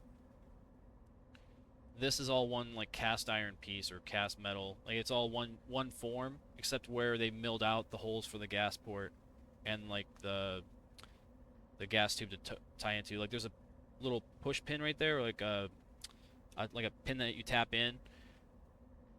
I don't know if that's necessarily the right place for it. There is a pin though that you'll tap the gas tube into at a point, and then it'll actually allow you to secure the gas tube in place and also have it secured to the receiver as well. Back here it has a little bit of play to it. It's only secured if the barrel and everything isn't twisting around.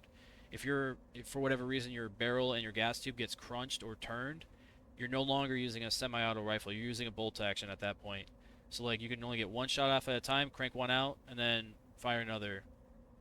Like it's, unless you can repair that gas tube, then that's what you got to work with. That's a direct impingement gas system there. Well, most AR platforms utilize that, unless you have like what do you call it?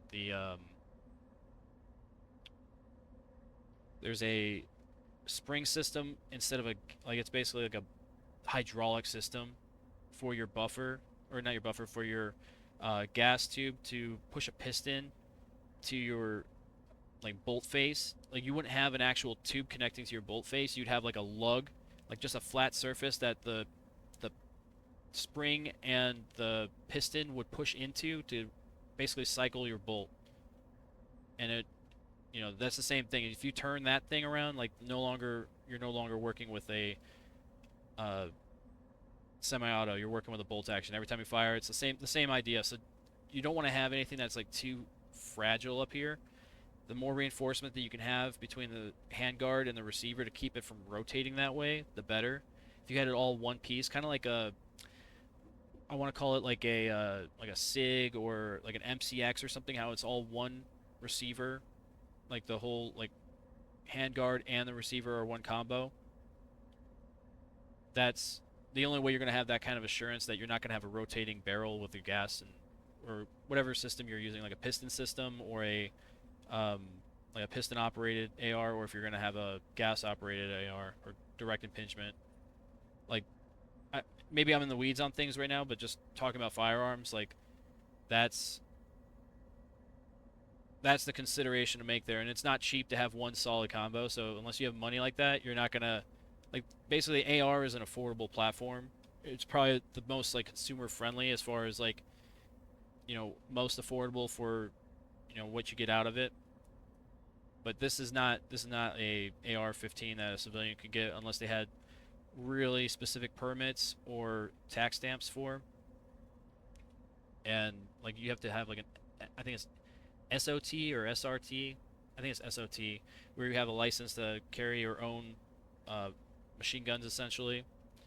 You're not going to have that usually unless you can link it to a business or a reason for, you having, basically it boils down to how much money you have essentially. But like, there's going to be very rare circumstances where you're going to have access to that and be legal without spending a lot of money. And basically, the AR semi-automatic rifle is all you're going to have. Or not AR only, but like semi-auto is what you're going to have as like a normal citizen in most cases, with just, no special tax, no special privileges or permits. Like, there's not really a lot of need for it in your day-to-day life, or if there is a need for it, you don't have access to it even if you wanted it. So um, that's why there's like 2A disputes right now. Like, it's not really clearly defined. And what do we talk about here when you're talking about muskets compared to modern firearms? The intent was the idea behind the amendment, and the fact that it's in question still today, hundreds of years after our forefathers came up with it. It's like we're still talking about this. Like, yeah, it's kind of crazy. Like, I think it'll be our entire empire. Like, the entire time the American like way of life is the thing. Like, it's gonna be an ongoing dispute between parties. I mean, how do you take a God-given right away from people? How do you do that? Anyway, I'm getting in the weeds on things. We're gonna save that tangent for another day. Um, but anyway, that lug right there, I don't know why. In fact, actually, no, we just have to find a different like muzzle brake for this. If this isn't pinned and welded, we could just take a wrench and pull that off, and then put a fixed accessory on that has the threading for, I think it's a 7/16 threads or something like that. I don't know. I don't remember the dimensions. Maybe it's not that drastic, but there's certain threading that you need for a compensator to fit properly, and then you have crush washers, or you'll have like shims that'll go there that help you fix and fasten muzzle devices on the fly. And depending on, like, it's kind of hard to see because you can't zoom in here, but based on what I'm seeing, he may just have a crush washer there, right there, meeting the actual muzzle device itself. But I can't really zoom in enough to see. But so the outer dimensions of that muzzle device, if they meet the requirements to fit around that ring there and fasten to it, like lock it in place, along with the lug that I have here, that would be cool to put on that rifle. And it's a shame that I can't. I've been talking about that for a minute. I'm a little upset about that, actually. That would be so cool to have in this game right now. Just like a bayonet on your rifle. Okay, so the whole point of this whole topic, I'm still paused talking about it. Putting a bayonet on that or on the rifle here, because the same thing would be true here. If this is an actual M1903, it'll have a space to attach a bayonet to, and I believe I see it. It's the wrong lighting. It's right here. Your bayonet would fix there. Yeah, and you just have the same kind of utility for this rifle as well, and it'd be a longer rifle too, so you don't have to get as close. Because this is a close quarters weapon, by the way, too, so it's you're already kind of pushing the limits. But anyway, fixing a bayonet to this rifle, and then in question with this guy, when I walk through, it's like, oh, I don't know if he's actually dead. Like, oh, okay, well, if he may just be playing, I'm just gonna jab him, see if he wakes up. And then, that's what people did in war too. Like, that's what they had to do. People would play dead all the time and then have a grenade on them and then blow up all their buddies.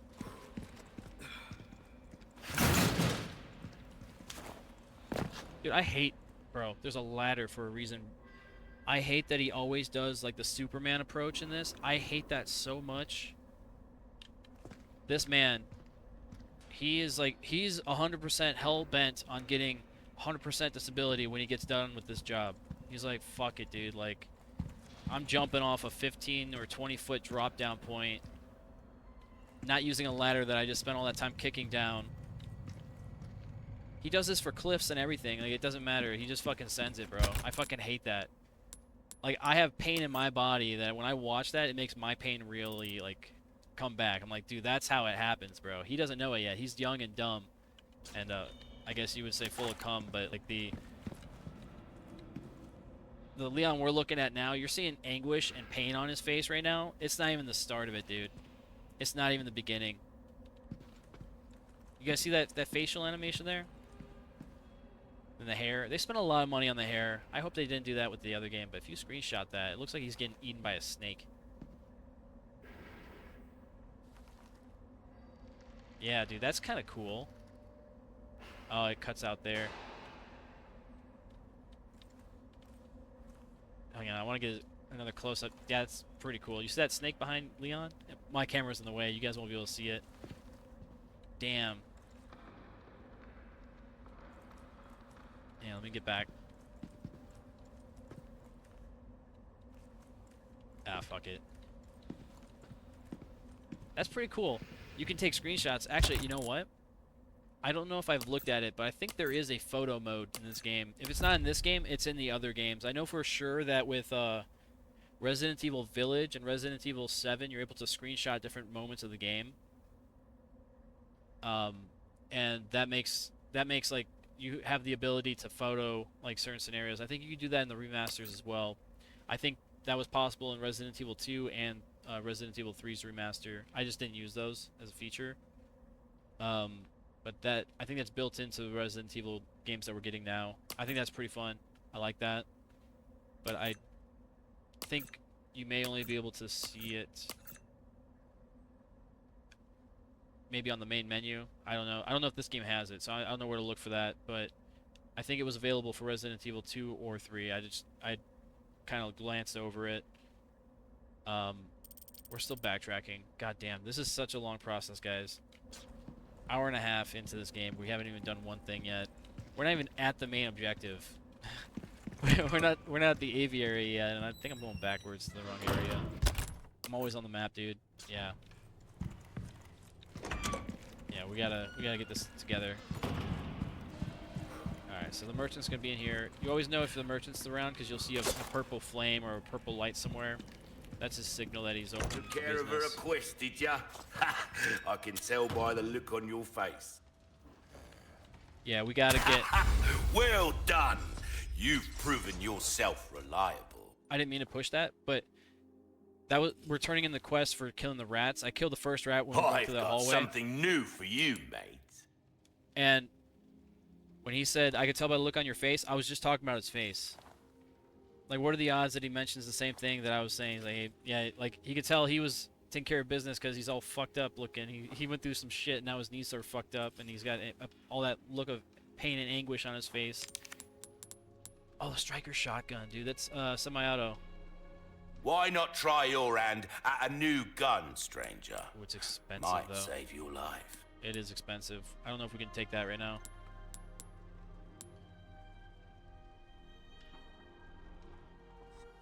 Ooh, I do need some of that. Let's see.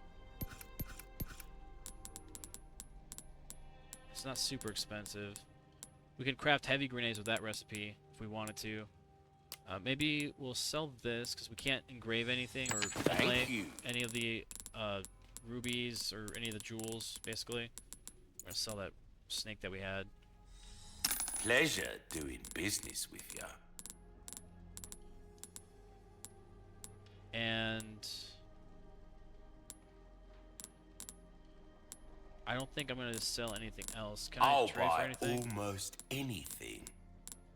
I think there's something new in the trade area. My back is killing me.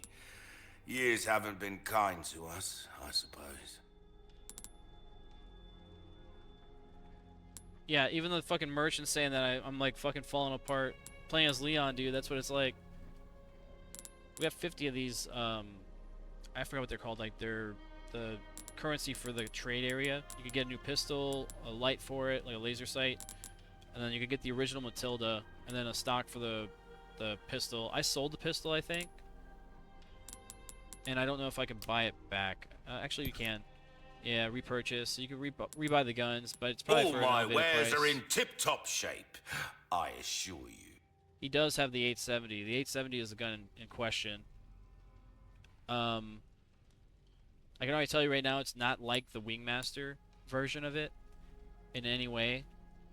besides the trigger guard like assembly. Dude, I'm tempted to buy the gun back. I'll come back to this if I need to. I'm not gonna do it right now. Got a selection of good things on sale, stranger. If you want a fighting chance out there, you best tune up your kit.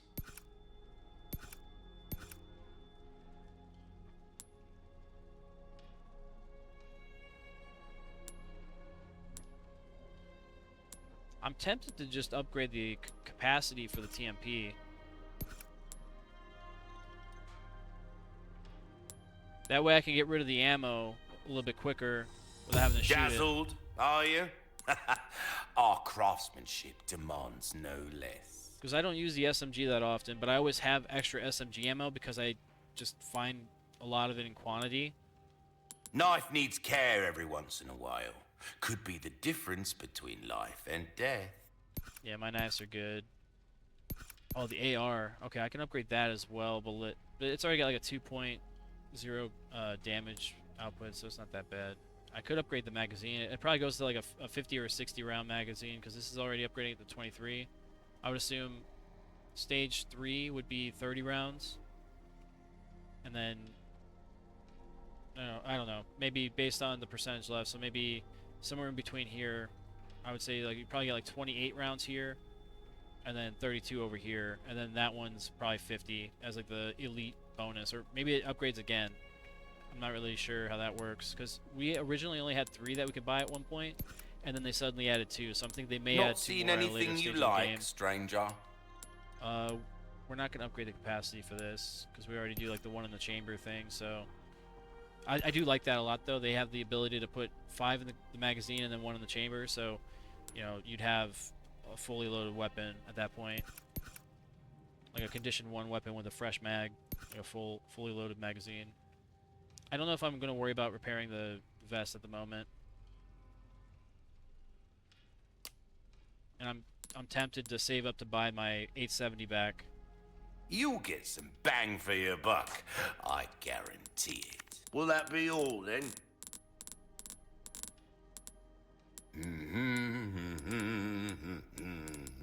Yeah, that may be all actually.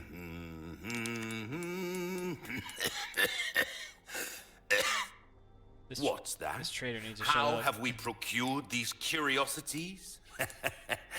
You don't want to know, mate.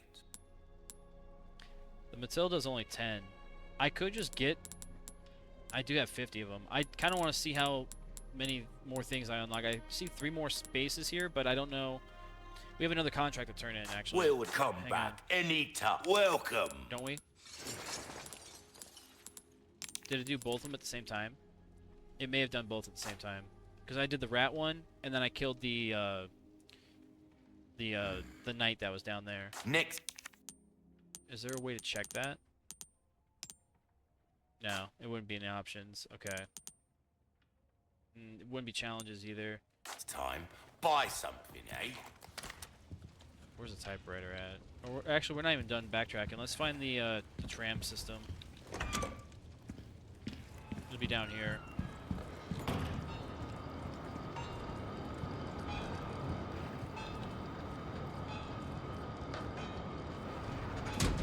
That's a pretty cool looking system there.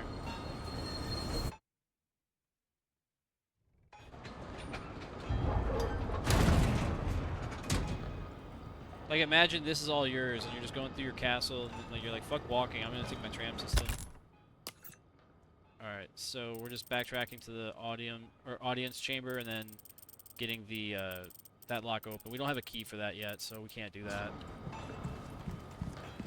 And then we'll go to this typewriter on the way in when we come back.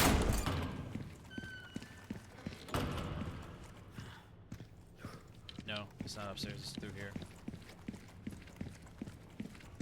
You're looking for the double door with the torches. Oh, wonderful. 7. We'll do 7 real quick.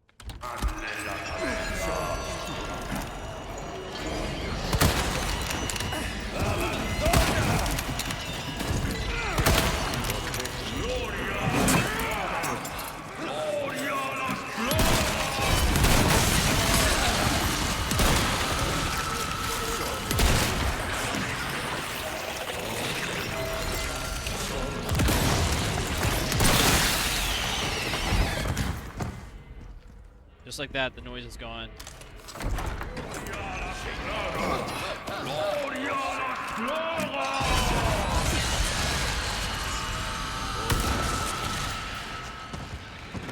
have a flashbang just for Present this. for you. Both of them will be dead. Now we just gotta deal with this guy. He's retreating. Fuck. He's not done being a threat though. He saw him, he charged at us. He means business.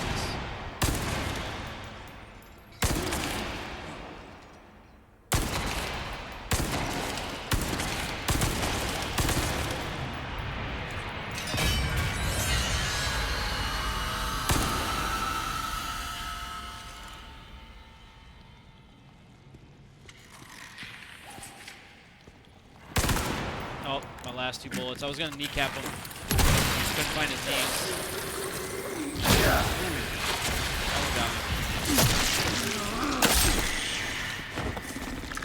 No food for you.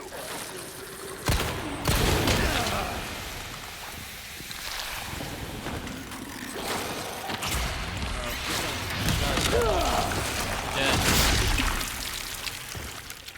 Oh my god. Yeah, we missed the space on that one. Well, anyway, guys, that's what happens when you're fucking bad at the game. Alright. Hey, that's what respawns are for. It's like the antique cat that you have. It's probably like an urn with somebody's like cat's DNA in there. Make a clone of it in the future. Damn, that was fun. I'm kind of disappointed that I didn't survive, but let's oh, do we have ammo in that stingray? No, we don't. Damn, that's a shame. If I had ammo in that, I'd take it out. We'll hit it on the way back. We'll use the same loadout.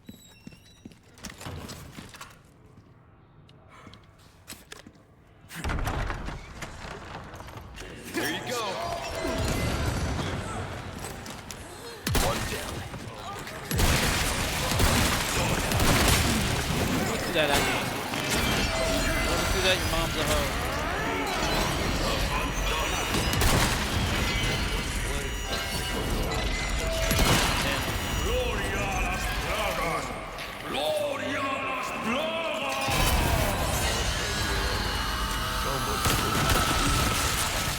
It's got teeth. Now that we know when he takes damage, he turns to gold, so we'll just do that. Same strat we did with this guy. We did it himself. Nice. There we go. All threats eliminated. Alright, play this one just like the knight and you'll be alright. You'll save a little bit of ammo too. I still have my AR at full capacity, or whatever I went into with -2. So, I only shot twice. My shotgun's empty though, however. My frag wasn't as efficient as I thought it would be. They were too spaced out. Oh, dude. Heavy grenade. I wonder if that would have done it. I kind of want to try that again. Hang on.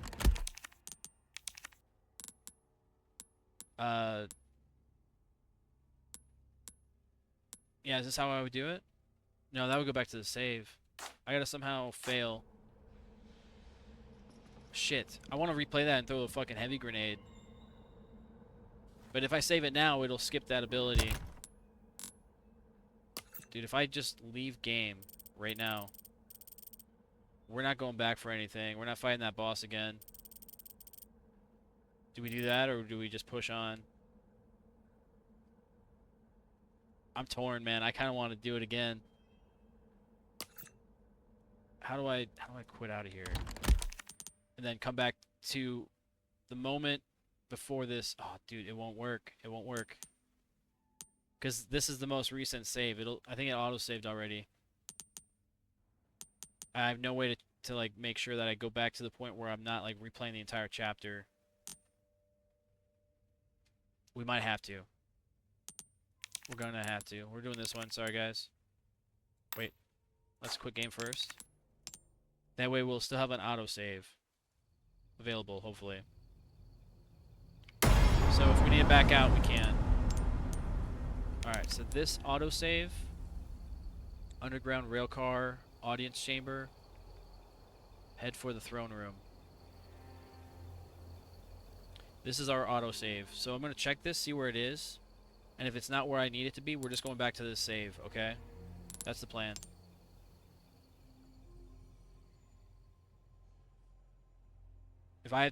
So I'll know if I can still go and do those puzzles. If I see the puzzles or the knight that's in the like mausoleum. Okay, let's see where we're at on the map, I mean. All right, so we didn't get this one yet, but we definitely fought the knight already.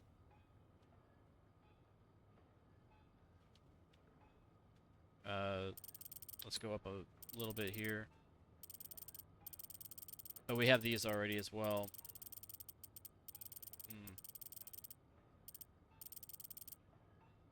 Oh, we're going in this area now, so that's perfect. Actually perfect. We're getting everything we wanted. Alright, let's have this equipped instead of the other grenade.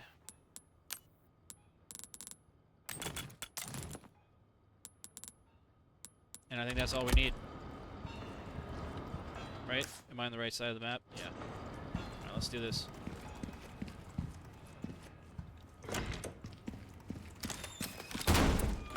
We're gonna get the grenade equipped now.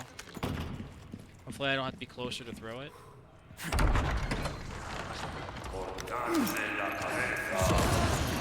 Nope. The other one was more Present effective, I for think. you. I guess they would probably know better than I would.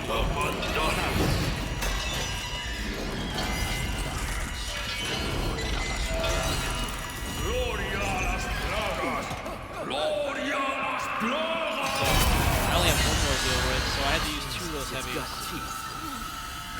I don't have to shoot him. He'll eventually turn into one, I think. Let's get the flashbang ready. Oh, I got hit because I went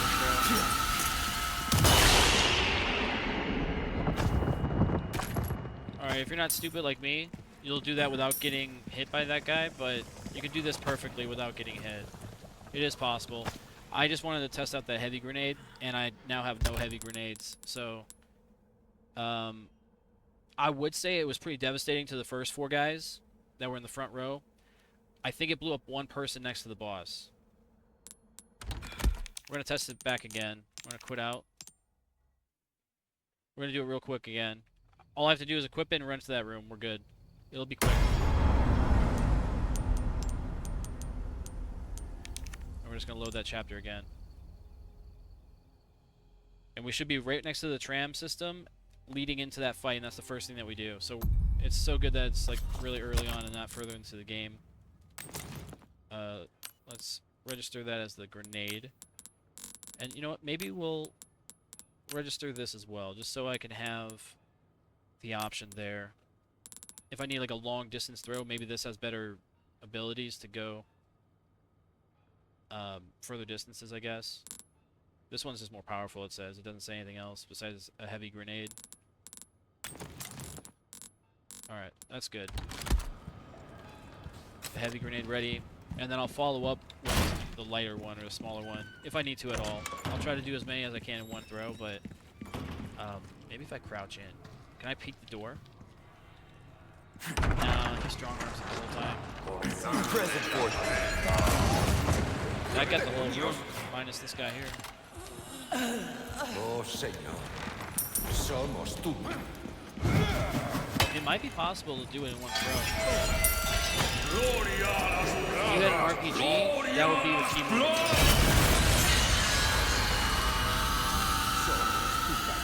Alright, so that may be bad for us because this guy will turn down because the priest isn't able to make him into one now. Yeah, that's cooked. There you go. Alright, well, we still have a heavy, and we still have our other grenade, so we're kind of conserving ammo here. I'm going to craft, I see that I have enough for one now, I'm gonna do it before I make a decision later. I'm gonna craft a flashbang just to have one. So we never lost the one we had. It just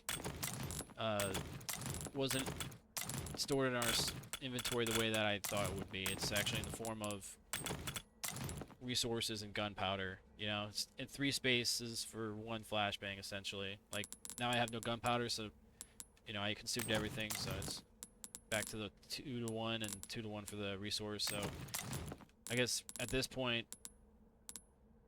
we're making space in our stash, but we don't really have a need for it unless we're finding weapons, but we don't have the correct space to lay one in. Unless I find like another 2x6, I can put it here. I can move this if I can find... Oh, that won't work there. If I can find another, like a shotgun, I want to get the 870 back so it could fill this gap right here. And I'll probably put this away then. The semi-auto one. Because I want to get the Stingray. I want to get that other rifle. I want to replace it with that. Yeah. That'll have to be on the way back. There's that puzzle thing. This should be the last puzzle. I don't know if there's an achievement. Or maybe it's not the last, but it's the last for this area. I think there's an achievement for, or maybe a trophy for getting all the puzzles and all the locks open in the game. So always be on the lookout. I don't have a key for this lock over here. If I have the ability to backtrack, I'll have to come back for this. The only key kind of thing I have is the cubic device. And actually, since that's not consumed, I'm wondering if we can sell it or if it requires us to use it later and it's just not done yet. But yeah, we don't have access to that lock, so we're gonna just continue on now. We're finally at the point where we're ready to play the game. I'm gonna save it here real quick, just so I'll have a save file for it on our normal playthrough in case something happens. Alright, I'm getting all turned around here.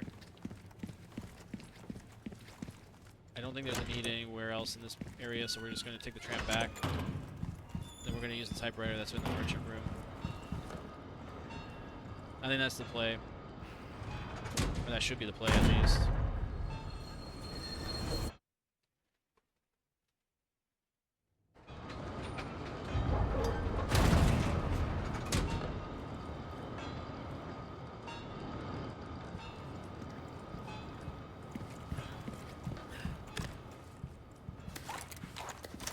Yeah, hopefully I can get Hello, some... stranger. Hello. Do I go to the shooting range real quick? Maybe see if I can get some more Welcome. items. Ooh, what you buying?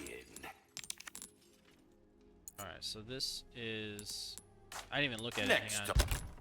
Hang on, let me look at that. Where would I find it? Right here. That's kind of badass. Kind of looks like a Gears of War statue, dude. You ever look at some of the monuments in Gears of War and just see all the buildings and architecture just getting destroyed by the war? And you see like this a giant statue hanging out like this. I kind of want to play Gears of War. I can't wait for the E-Day to come out already. It'd be nice if it was on Game Pass, but I don't know. I kind of want to buy it on release, but if I have the availability to play it on Game Pass, I'll just do that. I'll have to check on Game Pass. Sometimes they have pre-release downloads, so you can actually download it, and then you're just waiting for the game to come out. They do that with Game Pass, so I might have to keep an eye on that. I know it's coming up, I don't know, maybe in 2026 when it comes out. I'm not sure. I didn't see the release date. I know it was announced just recently. Anyway, Gears of War, dude. I'm really excited for that. And then this is like a Medusa kind of thing. You got like, if you look at her, you turn to stone. That's why she's blindfolded and then she's standing on a snake. That's Medusa's hair. And she like, you got the sword there, so it would imply that she's standing on Medusa's head. That's a pretty badass way. If you're gonna turn into a statue, turn into a statue that way. You know what I mean? And then you know how like I was talking about the urn for the cat? You just clone this bitch because like she's like basically completely mummified basically. So the whole statue is her like essence basically. Dude, imagine like they're talking about the what do you call it? The monuments for all like Robert E. Lee and like all the Confederate soldiers, and then also you got like older Civil War soldiers and stuff. Like you got statues of people everywhere. Um, makes you wonder if they're like just like basically that's their urn. You know what I mean? Like there's a part of them in that, and it's like a real thing. Like they can clone those people back to life. Like that'd be kind of crazy. Like long discussion had. Just TLDR, I was talking about it earlier, so I'm just kind of putting another like little tangent into that. So if you guys want full context, I was talking about like a clone of like a cat that we had, or not that we had, but we had a cat statue, like a Link statue. We still have it actually. I didn't sell it. Imagine this being your cat's urn. Like you have your cat's cremations in there, and you keep it with you. That way, like in the afterlife, or you know, whenever it's dead, or you're long gone too, it's like there's a way to bring that cat back to life through cloning. Because like the ashes are still like your DNA, so there may be a way to preserve like that cloning process and make that person back to life, and then have their consciousness with them. So like it's effectively like respawning them in a future. You know, that's a really interesting concept, and I'm wondering how far science can go with that, if it's even possible. But anyway, yeah, you got your cat urn, and now you got a statue of a woman standing on Medusa's head with blindfold on. She got turned to stone and, you know, or gold at this point. That's a badass statue. I might not sell this. I was thinking about it because I came up to the trader. I was like, what's worth money right now? I thought about selling that. I'm not going to. I'm not selling the cat one either. If I could find a dog one, that'd be pretty cool too. But, tell you what. Fine then. Let's make some space in our inventory.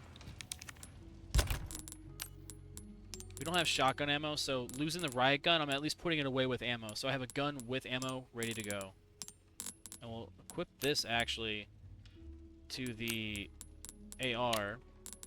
Then we'll re-equip this to the Stingray. Then when I get enough for my shotgun, I'm going to buy my Remington 870 back. So if I do get a shotgun, I'll have space for a shotgun. It just won't be the shotgun that I want. I wish I could store my herbs. If I could put my herbs away, that'd be great. The fact I can't put meds or anything like that away is kind of lame. I guess I'll put the ASMG away. Oh, wait, I gotta reload it. Let's equip it real quick. And we'll have 8 bullets reserve in our inventory, so I don't think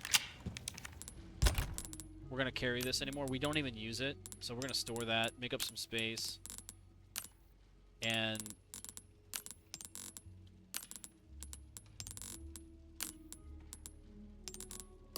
oh, I wasn't done there. Let's go back. If you don't click on the item before you hit Q, it'll tab you over to the typewriter, so just be careful with that if you're on mouse and keyboard. Alright, I think... Dude, it's a shame. Oh, wait, you know what? Oh, damn. I guess I could carry the riot gun, right? There's nothing really stopping me, per se, except the space that I have available to store weapons. Let's see. Let's, put that there.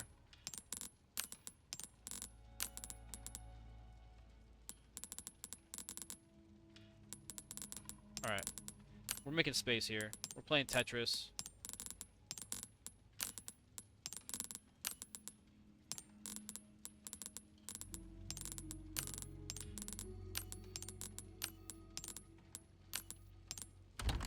Oh, wrong button.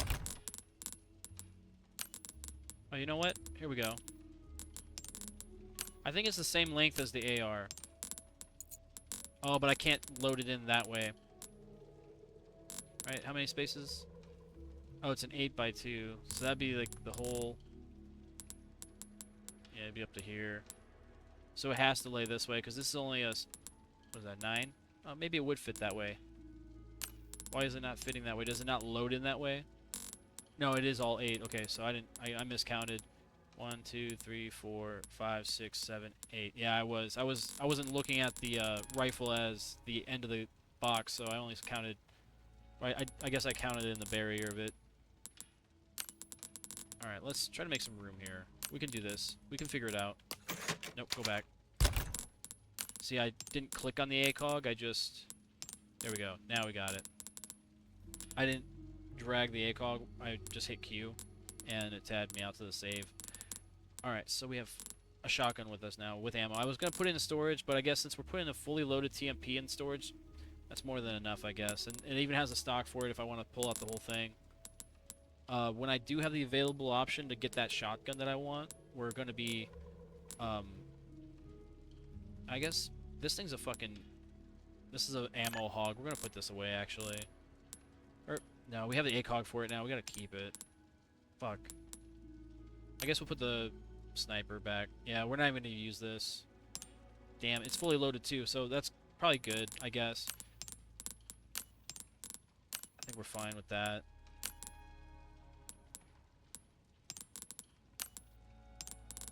It'd be nice to get more gunpowder, though. I know where some is, but I don't know if I have the ability to go back for it. I guess at this point, if I wanted to take the TMP out, I could, and I'd have one space of inventory left, but we're not going to do that. I'm not totally in love with this loadout. Once I have the ability to get my other shotgun back, the pump action, we're subbing this one out. I'd prefer to have a shotgun in storage as well. And pump action, I think it's only a 1 by whatever length it is. Welcome. Got a selection of good things on sale, stranger. No, it's a double wide, so it's just as wide as the that cash in your pocket the right shotgun. or your life. I only need Easy 4K. choice, mate. Do we sell some of these blue velvet or the velvet blue things? Your valuables won't do you much good in the grave. Damn it, he's right, but I don't want to do that. I don't want to sell anything. What you see is what I've got. As well. This guy's like rushing me. I don't like that. We do have the option to get another resource. Or first aid spray. We do have meds on us though, so we don't really need first aid. We can always use resources though. I don't always have this in stock, stranger. Will that be all then? Yeah, so us getting our pump action shotgun back may require that us to cash in sell your pocket or your life. one of our weapons. And I'm not selling a gun that has Easy ammo choice, in it, mate. so I'd rather put the right shotgun away, but for now it has utility. A well-tuned weapon can make up for a comeback anytime. Alright, we're going to do a shooting range one real good time here, and then we're going to go into... I need to warm up. Like this, you thought that was the warm-up for the main course? We still have to get through all this area here. That's why this is going to be a 2-episode, episode, because we're already at 2 hours, so I want to make sure that it's in a smaller video format for YouTube's sake. Nobody's really said anything on whether they want to see, like, a full 5-hour long video or sit and watch through an hour. Because not everybody's going to... Some people make their decisions on what they're going to watch based on how long the video is. They're like, they see like a 5-hour long video, they're like, yeah, I'm not watching 5 hours of somebody's bullshit. But some people do. So I don't know. There's like 2 videos. I think the longest I want to make a video is 2 hours. So this is where we're gonna be still pushing luck on our time. Maybe I'll do a 4-hour video for each. I think that's the play, or at least make that the duration for at least the first video. So that doesn't sound as bad. We're at the halfway mark then. So just keep in mind the whole time I'm streaming and doing this, it's adding time to the playtime of the playthrough. So I guess like the campaign takes as long as it needs to. We're already at like I think over 10 hours. I think I have to go to the typewriter for that. We're gonna check later. Unless I pause. Oh, we're at 11 hours. And we're not even, like, done with this act. Like, we still have a lot to go through. Man needs a break every once in a while, am I right? Step right up! We don't have the shotgun equipped. I was looking at my inventory and thinking it was empty, and that's why. Having a hard time hitting a target? It's all about positioning, mate. Changing scenery could be good for your focus. I did get this at S rank for both, but I didn't get all the items, so I didn't get all the little coins or tokens. So that one. 3, 2, 1, begin! It didn't go through? Wow, that's crazy.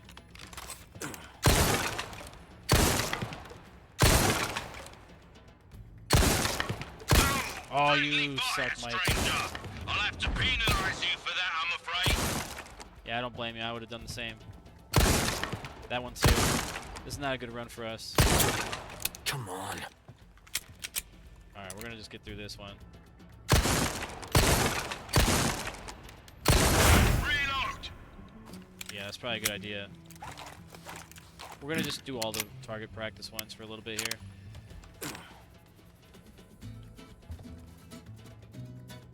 You're an artist, mate.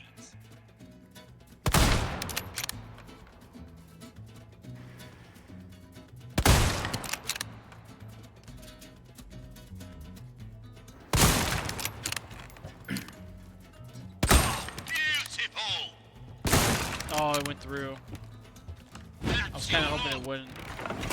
In that situation, I should have strafed sooner. Yeah, that's not good. B's not good. We were right about you, stranger. We're going through another one, but we'll change it up. We did SSB. We'll come back to things that we need. Ooh, we got riot gun.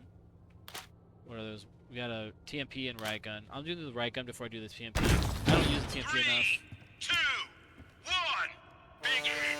Triple kill! Super, very good! Oh, I didn't hit the skull for that one. Reload! The little skull icon, I missed it somehow. Very good! Incredible! Triple kill! You've been waiting for it! A flood of targets! Very good! Incredible! Double kill! Very... That'll do it! That bonus round was shit. But we did S rank. That's when you really capitalize on making points, so then you get the bonus tokens for every I think it's every 1,000 you get. I don't remember if I saw that correctly. I missed one of those, and I know which one it was. I called it out when it happened. That's not bad. We could have had 100% on that one. That's I the can't shotgun believe one. it. Superb job. Yeah, it would have been, because we don't have 100% on that, but we had 36 of 36 targets that were required for the bonus round to have happened. 10,000 ain't bad though. That's a pretty good score. So at least 9,000. So we got a bonus of if we had a little bit more and got an extra full 1,000, we would have gotten 2 extra tokens at the end. That would have been nice, but we only got 1, unfortunately. You get the extra ones. I would imagine just go through the bonuses or the bonus round and try to make as much like points as you can, or as many points as you can. This one was ass. I only got one token on that one. So I needed that one, that good round that we had, to capitalize for that one that I had a terrible one, or terrible round for. 3, 2, 1. And it was this one, I think. Begin. Double kill.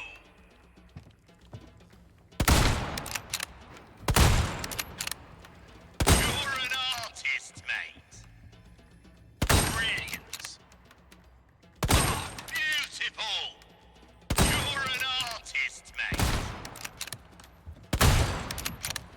Oh, I don't have a That's the stuff. I don't have a pistol. I thought this was pistol rifle. It's only a pistol, or it's only the rifle. Damn, that's tragic. Very One target got away good. from me. I'm not gonna get a bonus round for this one. Double kill. I think I was gonna shoot that guy in the head.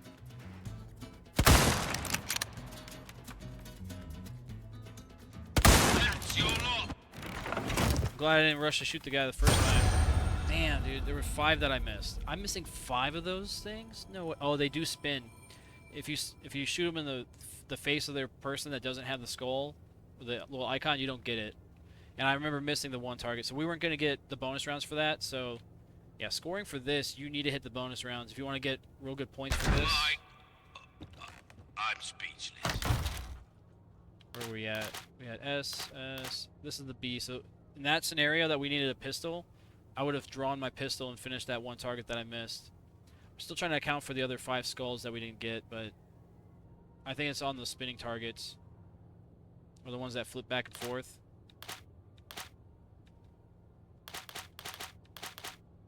Alright. Let's get on with it.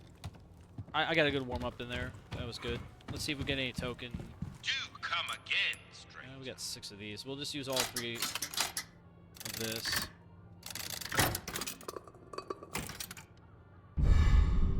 Some machine gun ammo, craft bonus, frequency is 20% more, so yeah, that's like giving you spare ammo every time you craft. It doesn't say necessarily how much like quantity-wise you would get though. So another 3 of those. We'll keep the 1 gold one with us. We're not gonna spend it. We can't, but you know. 30% attachable Minecraft bonus frequency. Okay, well that we don't use the mines for the bolts anyway. We don't even use the bolt gun. Yeah, we're not gonna do that one. We have choices now, I guess, for the charms that we put on our case. Right now I have one for ammo. I have one for RPG sale price. Over, I suppose. And then I have one for, I believe, rifle something or machine gun. The character on it's a machine gun carrying guy, I think. Let's see, customized case. Yeah, so he's got like a little Gatling gun. That's for 40% off resources. So when I bought those, oh, I think those are large resources. Does it specify? No, it does not. So when I bought the, what do you call it? It's the little gunpowder, or not the gunpowder, but the resources from the trader. That was at 40% discount.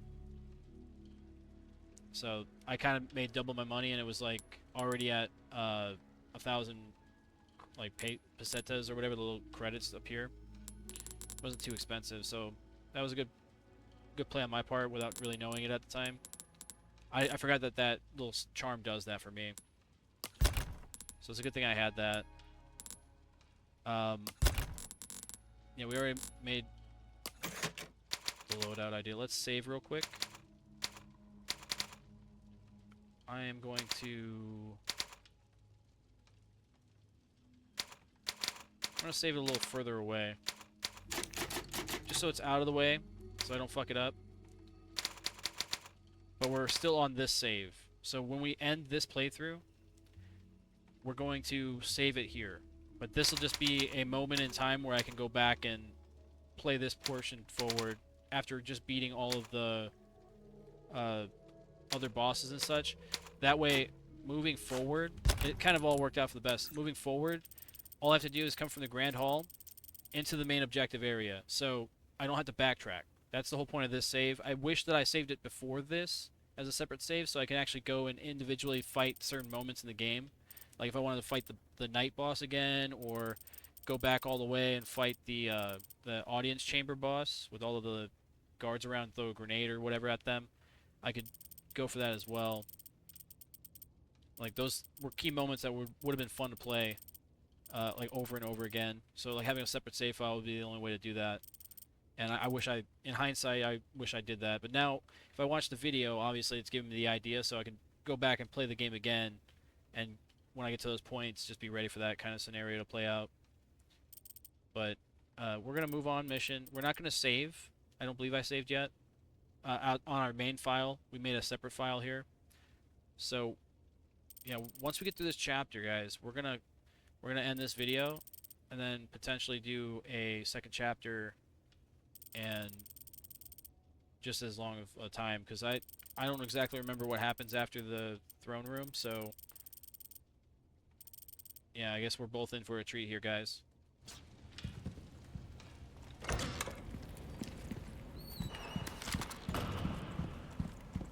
Alright, we're not saving. We don't have to backtrack anymore, guys. We're all good.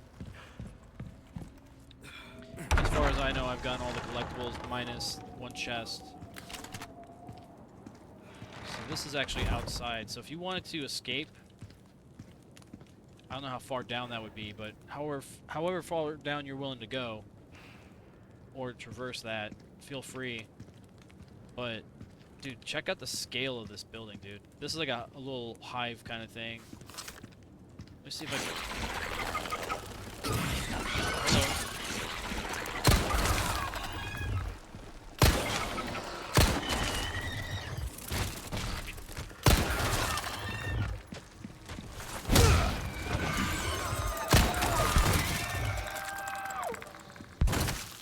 Fucking monsters. Those are those flying things I was talking about. Check out the scale of that building, dude. I wonder how good it looks in the scope.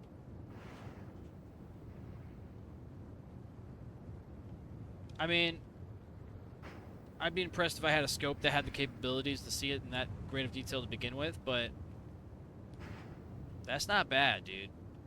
That's not bad. I like this. Oh, that's a scaffolding. So I think... oh, I see. Dude, if you see the yellow, you know you're going to be climbing on that thing. So at some point, we're going to be going through there. Yes, and that's like a clock tower. Like Big Ben in London and shit. I think it's in London. It's in Europe somewhere. But damn, dude. If this was Tarkov, my arms would be swaying left and right like crazy. You don't have any arm stamp for nothing. That's a cool structure. I always appreciate the structures. What do they got on the roof there?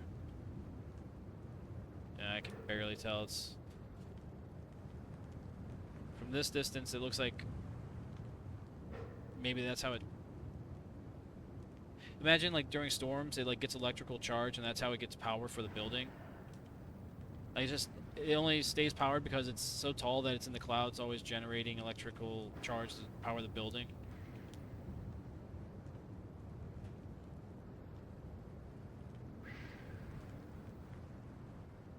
Sorry, I'm going like in a weird tangent. I didn't really fully explain that. Like, I'm thinking, imagine that being like a mast that goes through the building, and it basically, it can either ground the building or it acts as a way to gain power to, you know, generate lighting and whatever other things you have going on. Like if you have a tram station that's in your castle, you need a way to power it. It's powered through that. Like if you have underground bunkers, underground labs and stuff too, it goes all the way down there, all the power and shit. That would be cool. And then like, they make it a tall building because that's how long of a metal rod it is from like the beginning to the end of it. Or you got like some kind of way to connect it to all of the what do you call it? The rebar and the steel that's part of the like webbing and the like the body of the building itself, like under all the concrete. It's usually steel enforced or like has tungsten or like whatever strong metals you can get to reinforce the building. It used to be like old steel I-beams that a bunch of people would work on back in, you know, the early 1900s when they were building the skyscrapers in the like, you know, beginning of time, or you know, not beginning of time, but you know, since they've been building tall buildings with metal and shit. That's what they used to do to reinforce. They didn't use like rebar as much.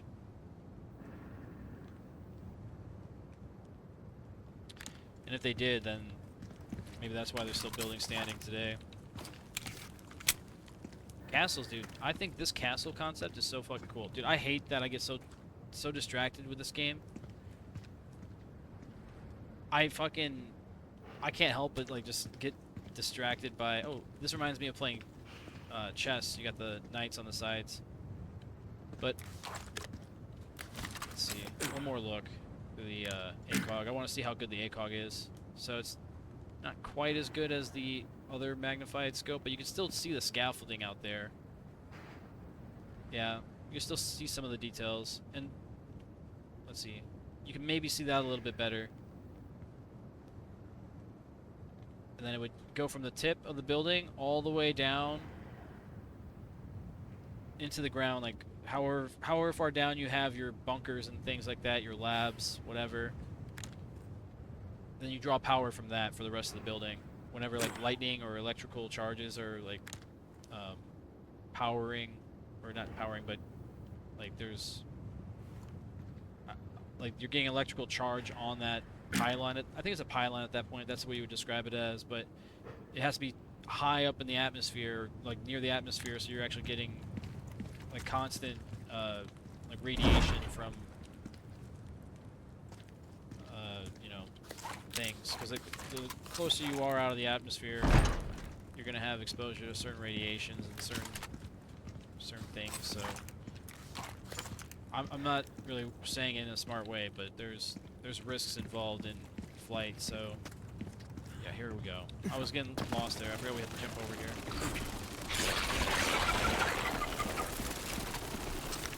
Yeah.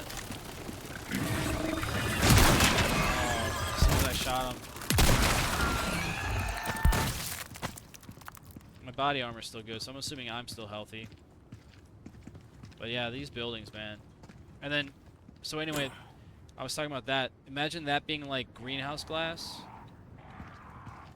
Like if you have like an in-house, or not in-house, but like an indoor garden, or like then you make your own like biosphere, or not biosphere, but like ecosystem, like a biome.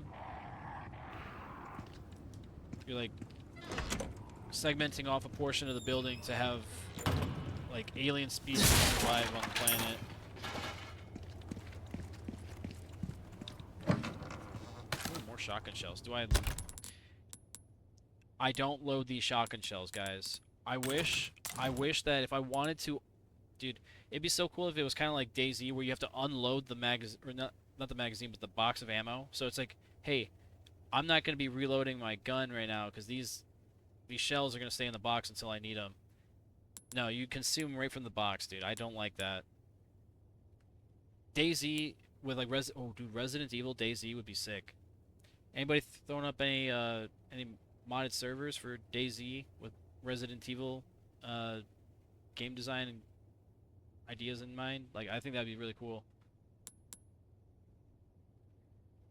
I've played a couple servers that had like themes, like they had Jurassic Park, or like I guess like what's the game Stalker? They had Stalker mods in there. I've seen some Tarkov ones. I just haven't played DayZ in such a long time. It's actually the reason I got into PC gaming, so I might have to re-download it and get back into it. Yeah, I kind of fell off with the server that I was originally with, but to that point I only played on like really 2 servers consistently. Played on a few others, but it was just more like just coming and going, not really sticking around. I need to get back into that game, but I think there's a sequel for it now, or at least they're working on one, with DayZ 2 on Arma Reforger as a mod right now. It's not a standalone game, but they're working on it. Yeah, so this is where you actually get a look at that. The scaffolding and everything. We already looked at our scope for that, so we're actually ahead of the game. We saw this before the game did. And yeah, I see crows, so I'm wondering like if you can go like shooting with the shotgun out there and maybe have some fun with that. Maybe the rifle play. I may have missed the opportunity to shoot some birds there. They spread diseases, so you gotta put them down.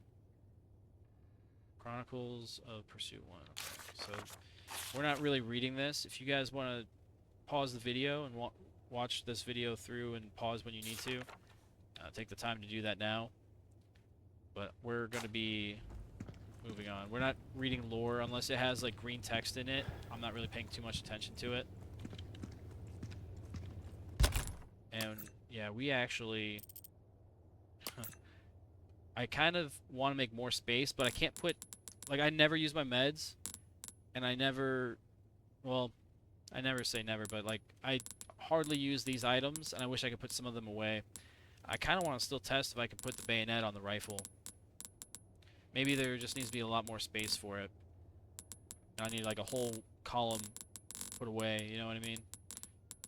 We'll have to test that out later. In the left corner, that little autosave thing, that kind of hints at me that this point would be a different save point moving forward through the game. So if I have to replay a boss fight or something, then this would have been the time now to save prior to. Otherwise, we're going to miss the opportunity. Like, prior to seeing that icon is when you want to save it. If you want to replay certain things. If you happen to even notice it when it happens. This scene right here I don't know if it's in the original game. I didn't play the original, but it reminds me of Game of Thrones for some reason. It really does. Like, there's a moment. Oh, you know what? They call it the throne room for a reason. Damn. Crazy how that works. Where would the throne be, though? Would it be underneath that chandelier that fell? That's the danger there. If you got chandeliers, they're just... Oh, that's a bigger chandelier. It would be funny, though, if, like, the chandelier was actually, like, a counterweight that just held the building together. Like, it's how all the chains and all the rebar would connect and everything. It's like an artery for the structure's integrity. Alright, so what do we got over there? We got... This might be a good opportunity to snipe. If I'm... Oh, I don't have ammo for that. This is the semi-auto rifle. This one's full auto, which is kind of a shame. This is just the ammo eater right now. And speaking of ammo, I can craft some more, but... I could also get some Magnum ammo. I'll get 3 for the price of 17. I have 18, so it'll leave me with 1. That's all of our gunpowder.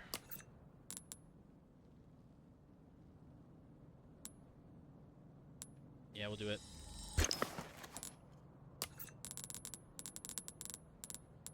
Alright, now if I hit 6, I'll reload my revolver.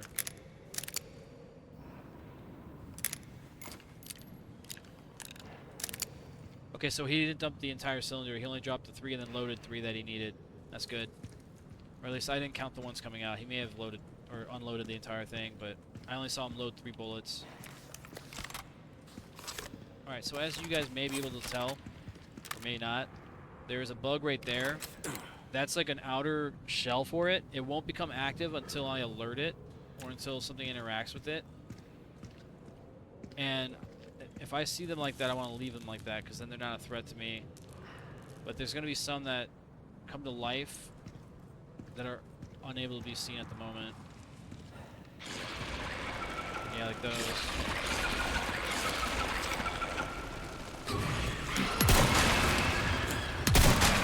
Wow, Ramon, you are really slacking on your pest control. There's 2 over here. 2 that I can see. I hear another one. Yep, there's 3. Oh, I missed. Clearly.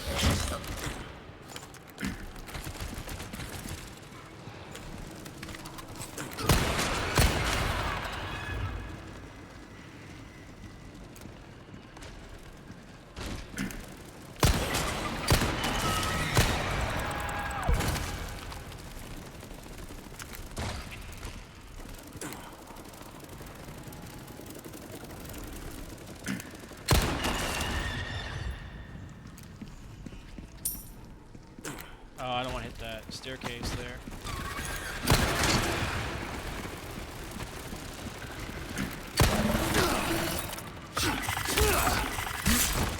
I didn't get to see the parry.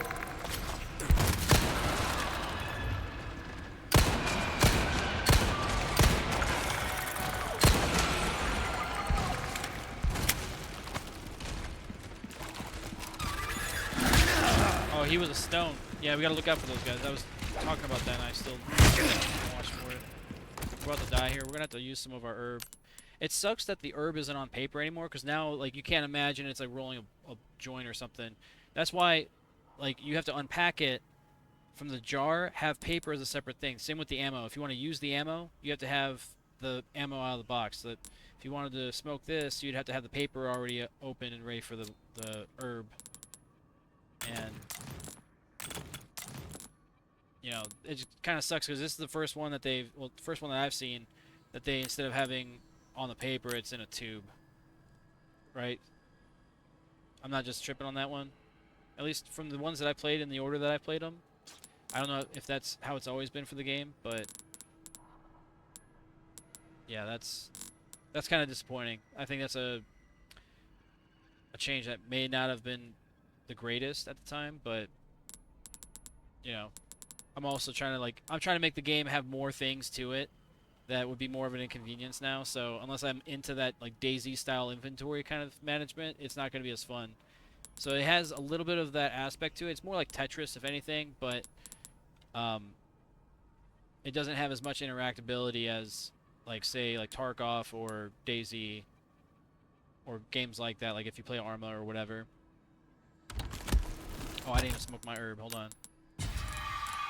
I'm glad I did that because I think I'm about to get hit here.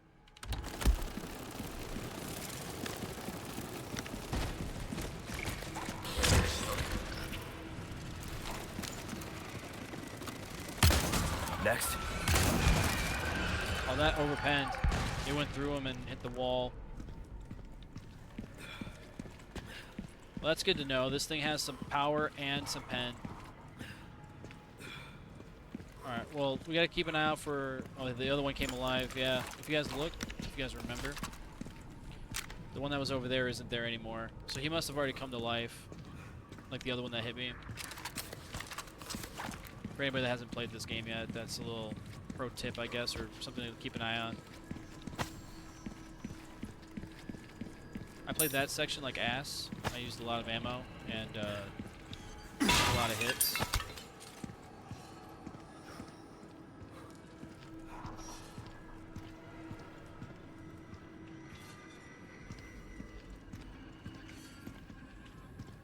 I can't tell where I'm hearing that. It sounds like it's up here, but then I get closer to this and it sounds like it's over here.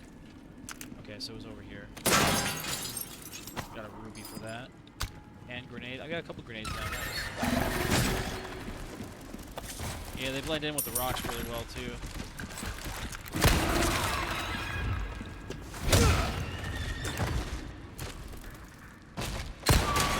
Oh, I missed that one. They gave me that hit. That's crazy. I missed that one for sure. Alright, we got 3 green herb. Do I combine them all together? I think we do, yeah. We'll make up a lot of space here. There we go. What is this? Magnum ammo? Conveniently enough, it's just enough to load my entire cylinder. I think we dumped the entire cylinder on that one. The bullets disappear after a little bit of time. I saw more than 2, so that's not 1-to-1, I guess. If you're dropping anything, it's going to be the only 2 shots that you had, not the entire thing. So, wasn't really a fan of that, but we're not reloading the shotgun, so don't even think about it. We're just going to use our pistol now. We crafted the Magnum ammo. That's the thing too. It's like I would only be 1 short of where I started.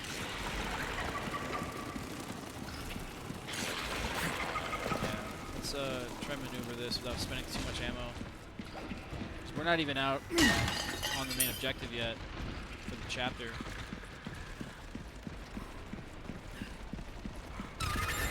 Yeah, I saw that one.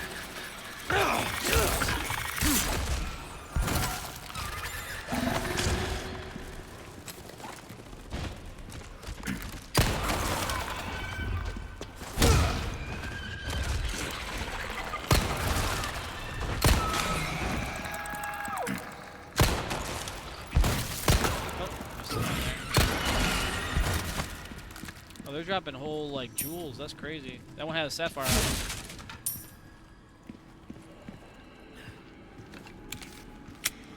Alright, the rocks. I think that one's a bug.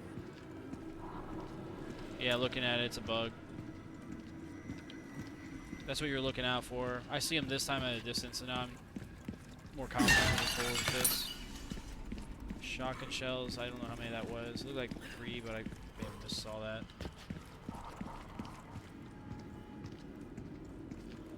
How do we get over there? On the other side of the staircase.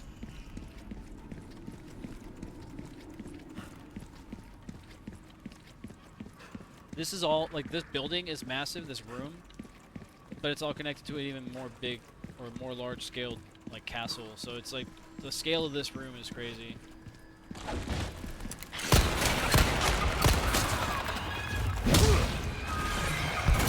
There's a bug there too.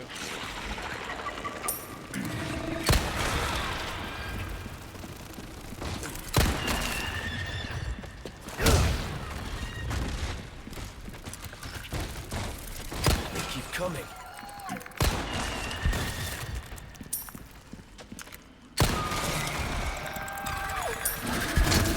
I didn't see this guy actually.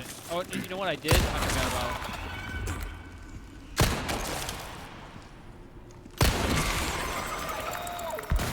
Down below. Handgun ammo, 5 bullets, nice. Oh, dude, imagine all down there that's like their eggs and they just keep popping out. Alright, here we go. We got an ornate beetle. We've been getting a lot of these. I don't know if we're going to really worry about the beetles too much. The merchant's over there. There's another tram system. I think once you use that, I don't know if you'll be able to come back across. If you can, I believe it's an entire cutscene, so it might take a little bit of time. Let me get by this guy, though. I didn't see this guy.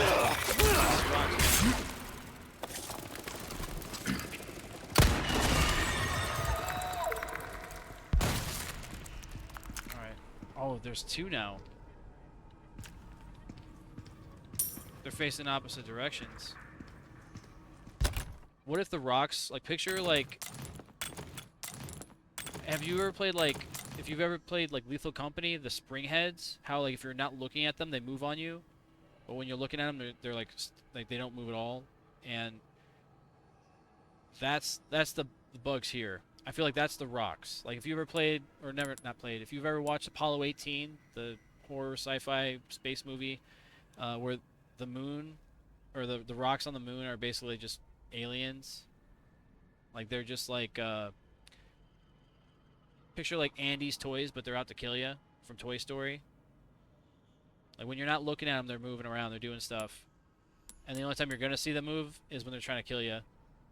And there was also, like, an infection that you got in that, from, like, having contact with the rocks. Yeah, that was a good movie. It was ahead of its time for sure. I think it's on Prime right now. I think that's where I saw it last, but I may be mistaken. Anyway, there's 2 things there. I still have to find where I have to go here. Let's... Leon's not good with ladders, but I think we're actually just going to do a J-hook around this wall to get on to the next objective. I was looking at it too, and I just didn't think about it. So you have this. Okay, you don't have this. You have the ladder for that. So we're going around.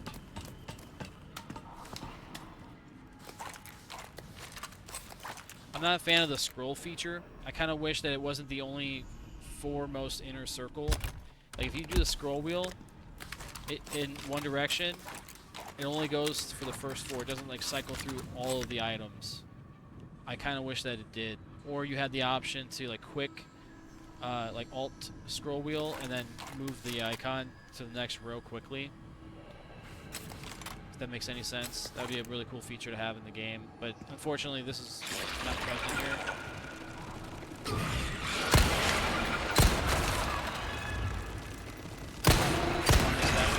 Okay. We're not really missing too many bullets, but the ones that we are missing are already on a low supply of ammo, so it doesn't feel that great. Should be a fully loaded magazine here. Hang on. +1, yeah, so we don't have any ammo reserved for this. That's good. Sapphire, that's a good find. Alright, this should unlock that door.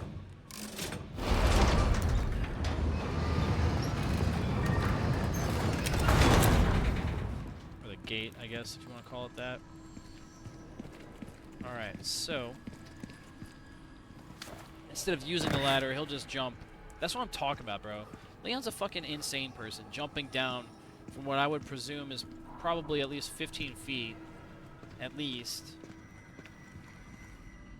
How thick is that concrete? Like maybe 2 feet across or 2 feet thick? Yeah, at least 15 feet, buddy. He's just not even having a concern for the world. His knees are fucking dust, dude. All of his joints are screaming to him. Like, look at that face of his. That's the face of anguish and pain of, like, all the things that you've done to your body. And you're just like, fuck it. We're getting 100% disability here, guys.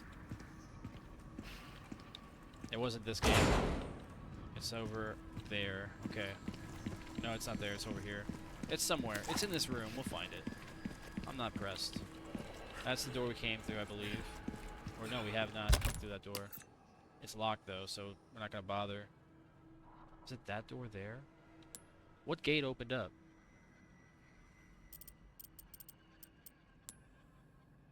It wasn't. It wasn't that. No, that's the way we came. We jumped down like an insane person did before, I think. So we jumped down twice with no concern for our joints. Yeah, I don't know. We have to go around, I guess. Just waiting for that thing to come to life again. I think there's only 2 that I've seen so far, but there may be more.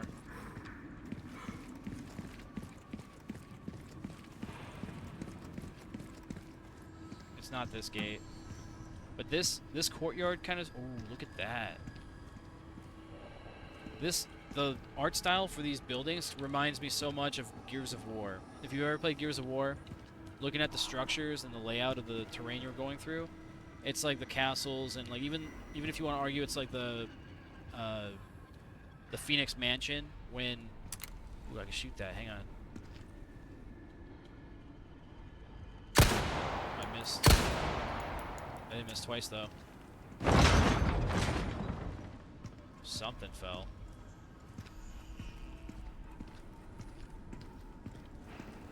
Alright, well, what was it? What opened up? Anything for us to do here now? No. Alright, I'm at a loss. I don't know how to go through with the next portion of this without having looked up a guide or something. We'll give it like 5 minutes. I don't want to get stuck on this for too long.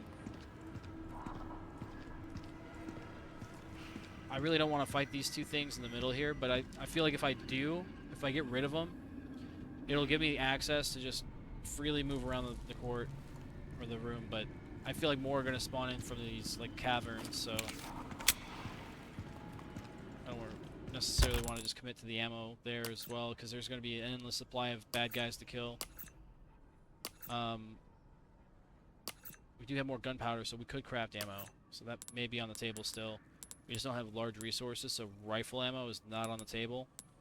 Handgun is. We could make some handgun. We could even make flashbangs if need be. No, we can't. That's large. Never mind. Alright, so we have less than 17, but more than 10, so that's good. We have actually exactly one away from being able to get magnum ammo. But I think we're going to save up. I would like to get more rifle ammo so I can load the Stingray. So we're going to keep an eye out for some large resources.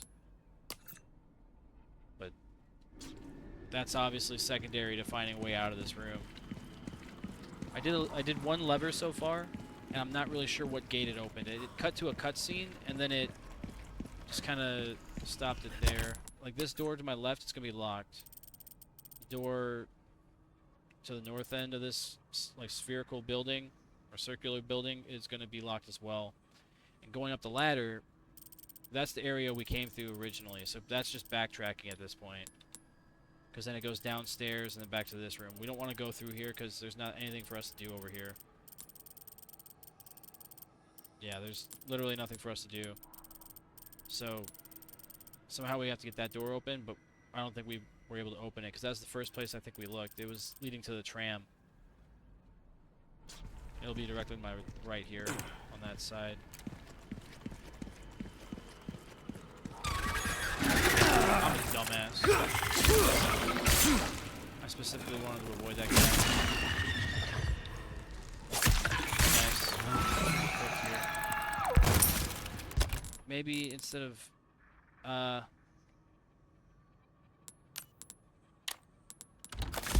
get this bad boy ready. Yeah.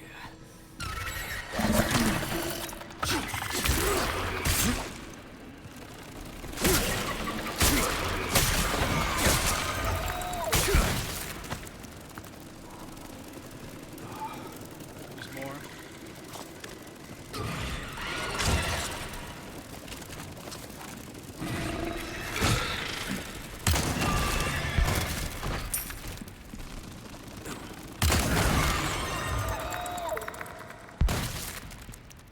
That's what I was afraid of.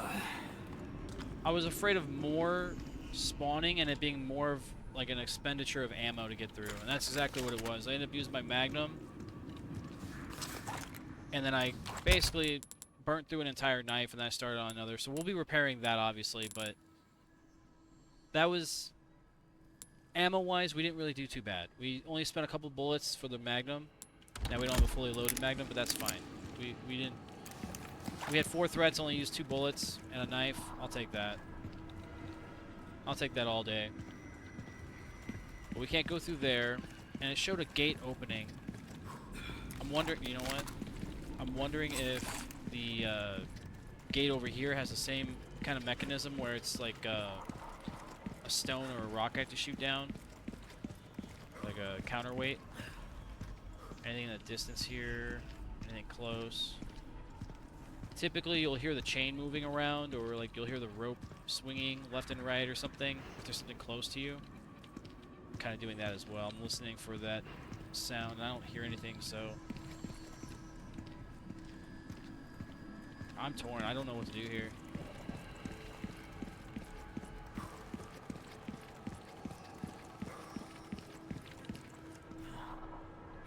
Wherever we came from, I don't think we walked across the entire route. Because I think there was a lever over there. Yeah, because it's the gate. Okay, we gotta do this one here. Okay. There we go. Okay, so there's 2 levers. You gotta use these stairs to get to each side. Well, you start over here, and then you go to the ladder for this one to get over to the thing. But on this one, you go up the stairs immediately and all the way down to activate this switch. So I only cleared out like half the room so far. But the lever that we first saw, that was a cutscene. It's actually for this gate, but there's 2 levers. So that's what kind of threw me off, because in the cutscene it showed the gate opened, or at least that's what I think I saw. So I think there's a way to kill these things without them like waking up, but I don't want to spend ammo trying to find that out. The option is away from me anyway.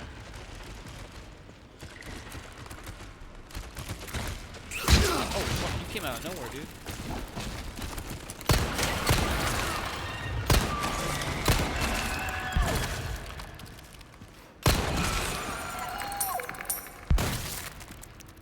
There's another one somewhere, but there's one there as well, but there's a moving one close. Dude, the environment that we're in is insane. This is the aviary. This is the area of the map that I was talking about, or the castle, that like resembled like, I don't know, like the dome for like the pterodactyls, like Jurassic Park 3 and stuff. But just in a castle form. Instead of it being outdoors and just like steel structure to keep the pterodactyls in, it's you know, within the castle itself. And then obviously they're coming out from underground, so they burrow, or they prefer caverns where it's nice and dark. They live like bats basically. And they only come out when they're like threatened, basically, to defend the hive or the nest. That'd be an interesting concept. Well, I guess it's what we're playing right now, right? I wonder if that's what they had in mind. Like if this is supposed to be like an aviary intentionally. You know what I'm trying to say? Like if that's the case, then bravo. You know, that's really well thought out. Oh, there's red herbs there. Yeah, these cocksuckers, they tempt you with that. Do we need it? I don't think we do. But if I get any closer, the thing's gonna go aggro on me. We'll get the lever first. This is the other switch, so the gate will be open for us now.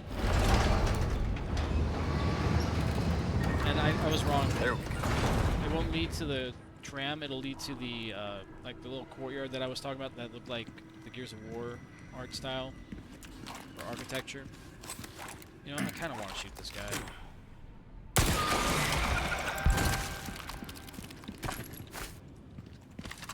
There we go. I was like, I'm done feeling threatened by this thing, I'm just going to put an end to it. I knew the rifle would do it. It's got like a 2.0 damage multiplier, while the pistol only has like a 1.6. So, and it has penetration value, so it would bust through that armor if it needed to, which it did. So I'm glad with that decision. That was pretty profitable for me. 1 bullet to kill an enemy, not bad. Not bad at all. Opposed to 3 bullets with my pistol that I've been doing often. Oh, Mr. Kennedy, not much of a knight, are you? Your princess is a spirited individual. I must say, she gave us a considerable amount of trouble.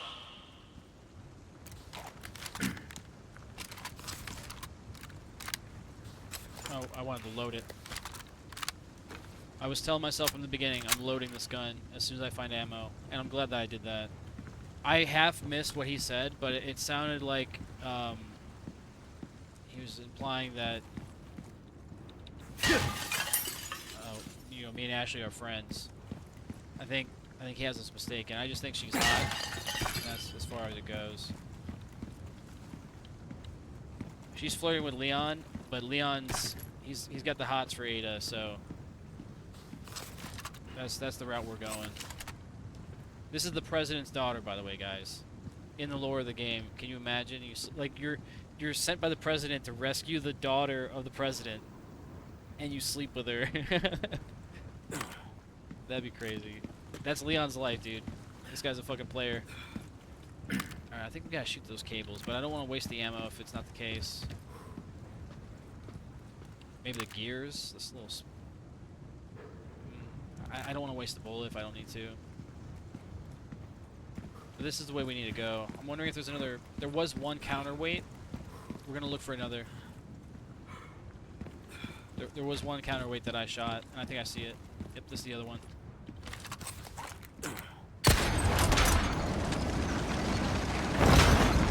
There we go. I'm glad I thought about that, because I remember I shot it while the gate was closed, so I already dropped one, and that was the sound that I heard, because it was down below, and I thought it was in the room that I was in when I shot it.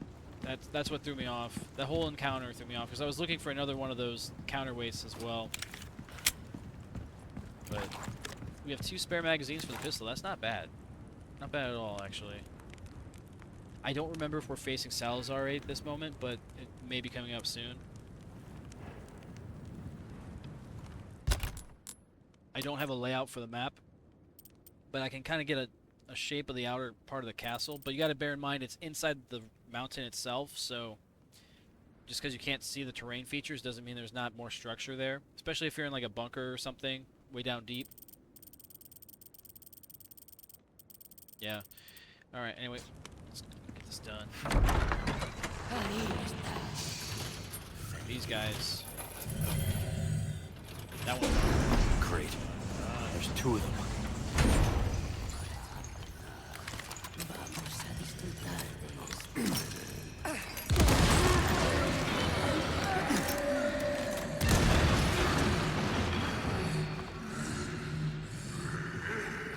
I want to make sure that there's no other threats, because those guys, they're not going after me.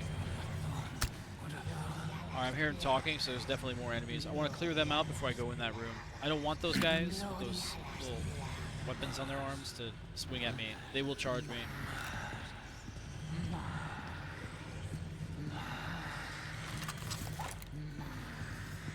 We gotta watch our flanks.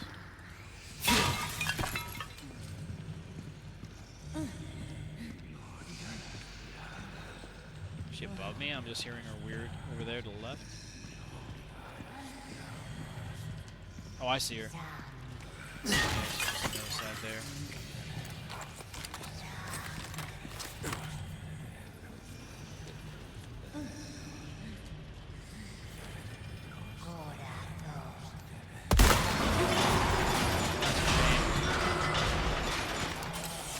That's a shame. I was really trying to snipe that.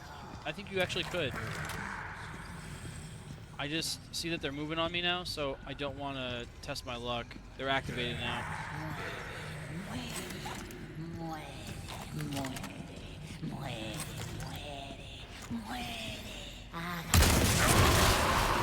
Oh shit! Holy fuck! I was running towards that too. Oh, we're dead. We're so dead here.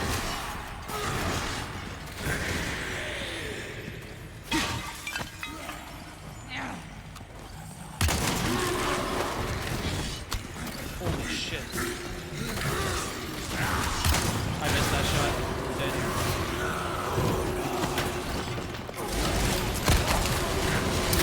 Oh, there we're dead.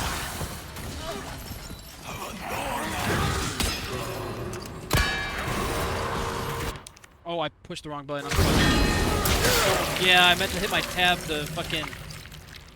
Oh, I got cut in half. I meant to tab out to get my my herb because I was taking too much damage and I hit escape by accident or something. I hit the wrong button. Damn. That's 2 deaths today. I panicked and I hit the wrong button, dude. Damn. Because I was trying to hit that herb real quick before I died. I didn't have the timing right on it. Okay, so maybe this time we'll be more conservative with our heavy grenades. Try to place them in a better spot.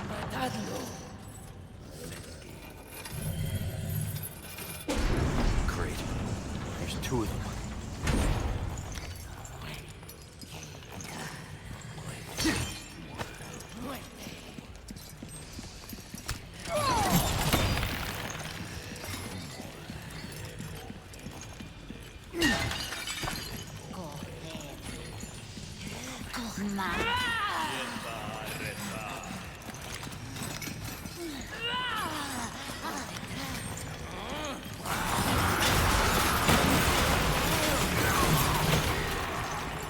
I want to get them all activated. That way they're tearing up all the other guys in the room.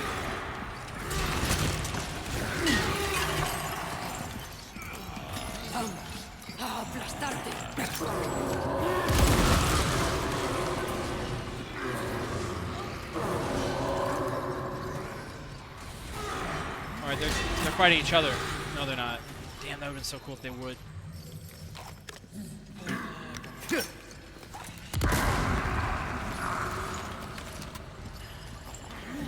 What am I hearing this on my right? They were fighting each other.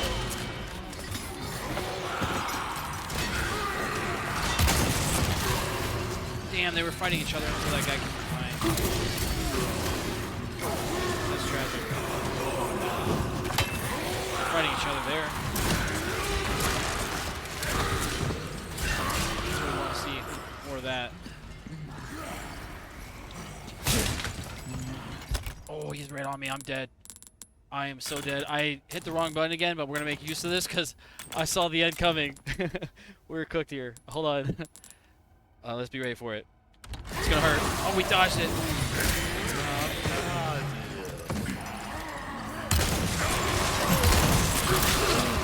We're going to need that stick again to happen. Okay, this is what we need to do here. Increases your maximum health. We're going to need this. Like right now, because we're at... Oh, we just increased our health. Nice. We should have been doing that more often. Imagine having like the full circle of health. Alright, well...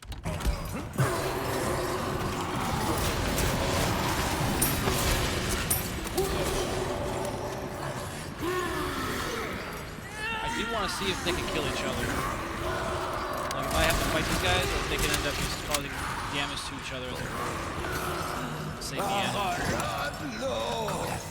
I'll be honest, I forgot what I have to do to get out of this room.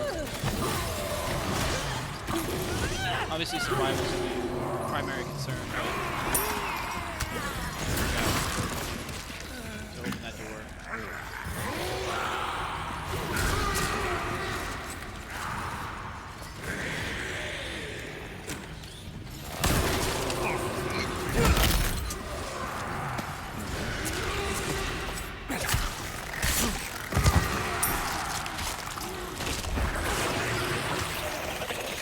I kind of want them to fight that thing.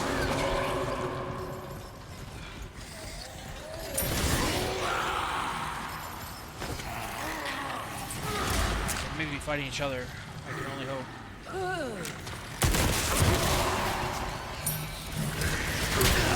God, it's him again. It sounds like they fought each other, so we might be alright here.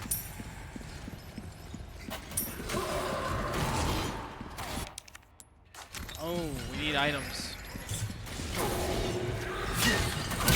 I'm an idiot.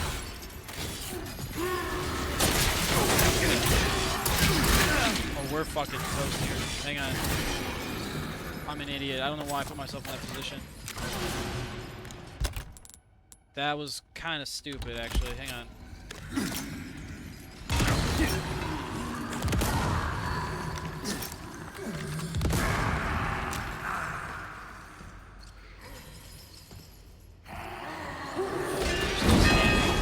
Taking 3 grenades like that.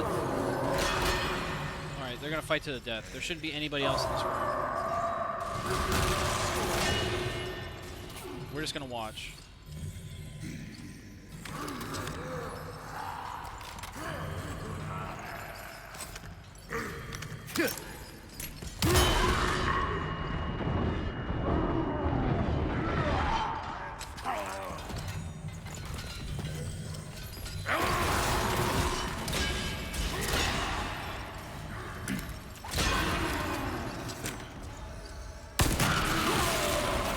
Gotcha.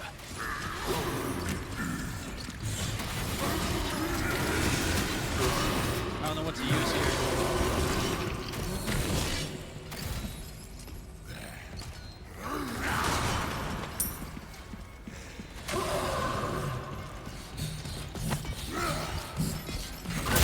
Yeah, this guy is locked in.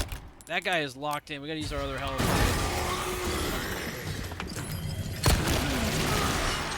Gotcha.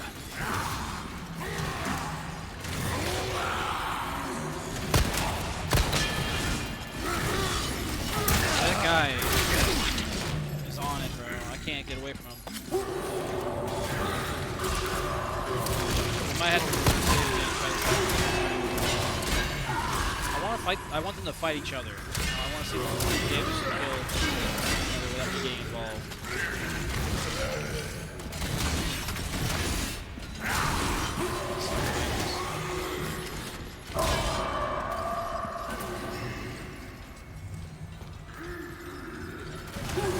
You know what? I wouldn't be surprised if the items that I need for these doors are on them. Conveniently, there's 2 knights that need items, and I don't have any idea what they're for, but I know that there's 2 of these creatures. Putting those 2 together to hopefully get the key to the gate here. Because, yeah, it's some kind of item that goes on the crown of the horse, and then same on the other side. I have a working theory that these guys have it on their persons.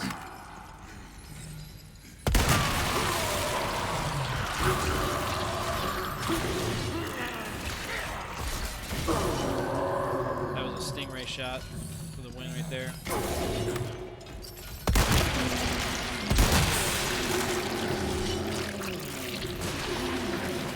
A lot of suffering went into that little play there, and all I needed to do was shoot him in the head. Or not the head, but the little parasite with a high-powered rifle. Oh my god. I took so much damage. I was right, though. We needed the little horn. And it was on them, so we had to fight them either way. We died once trying, so this was a pretty difficult little boss fight, but we got through it. Alright, hopefully... Here's hoping that we are done with any other boss fights until the next chapter. We're sitting at 3 hours, so this might be the end of the first video. If we're at the end, which we're very near, actually I'm glad I checked the map. What is that, flashbang? No, attachable mines. We'll probably end up selling those. We don't use the arrow that often, but also you got the throne room, so this is possibly a cutscene. You know what it is? I think it's a Salazar boss fight, and we're not prepared for this. We might have to backtrack. Or we'll just have to fucking use... Oh, we don't have a grenade anymore. Can we craft grenades? No, we don't have the recipe. We might end up backtracking. Not gonna lie. just so I can craft a frag to go into this boss fight, because there's a challenge that you throw a grenade into Salazar's mouth. I don't know if you have to do it once or twice, but it'd be nice to have the ability to craft grenades. And I know I can buy the recipe from the trader, I just haven't yet. And I have a little bit of money now, so I can even get my pump action if I wanted to. That way, I don't have to load this ammo into this shotgun. But I have a good idea of what's coming up ahead. So we're going to grab this bolt. We know that this area is cleared out. It'll be quick. We'll try to be quick. If we go through that door, it's a boss fight. We're not ready for it. This room's done. That was fun. Hopefully there's no more flying things. This would be the time for them to grow back or spawn more. So we gotta be a little careful.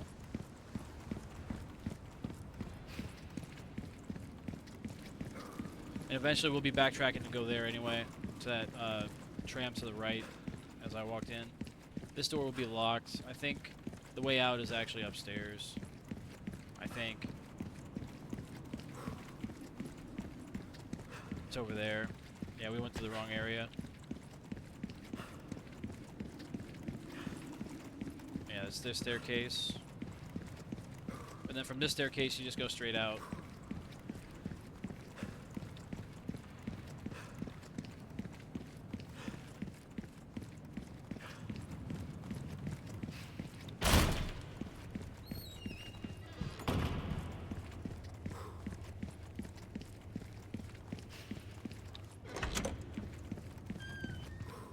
I think this is so cool how you could go outside and see the outer parts of the building. This door, I think this is also locked on the other side. I don't think I had the option to open it. Maybe I didn't try it, actually. We'll see if we can do that next time. When we go back through, we'll try to see if we can unlock it. I think it's locked.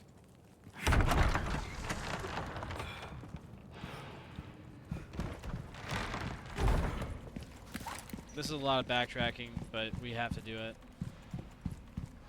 Because we're due for a boss fight right after this. Break's over, I suppose. Welcome.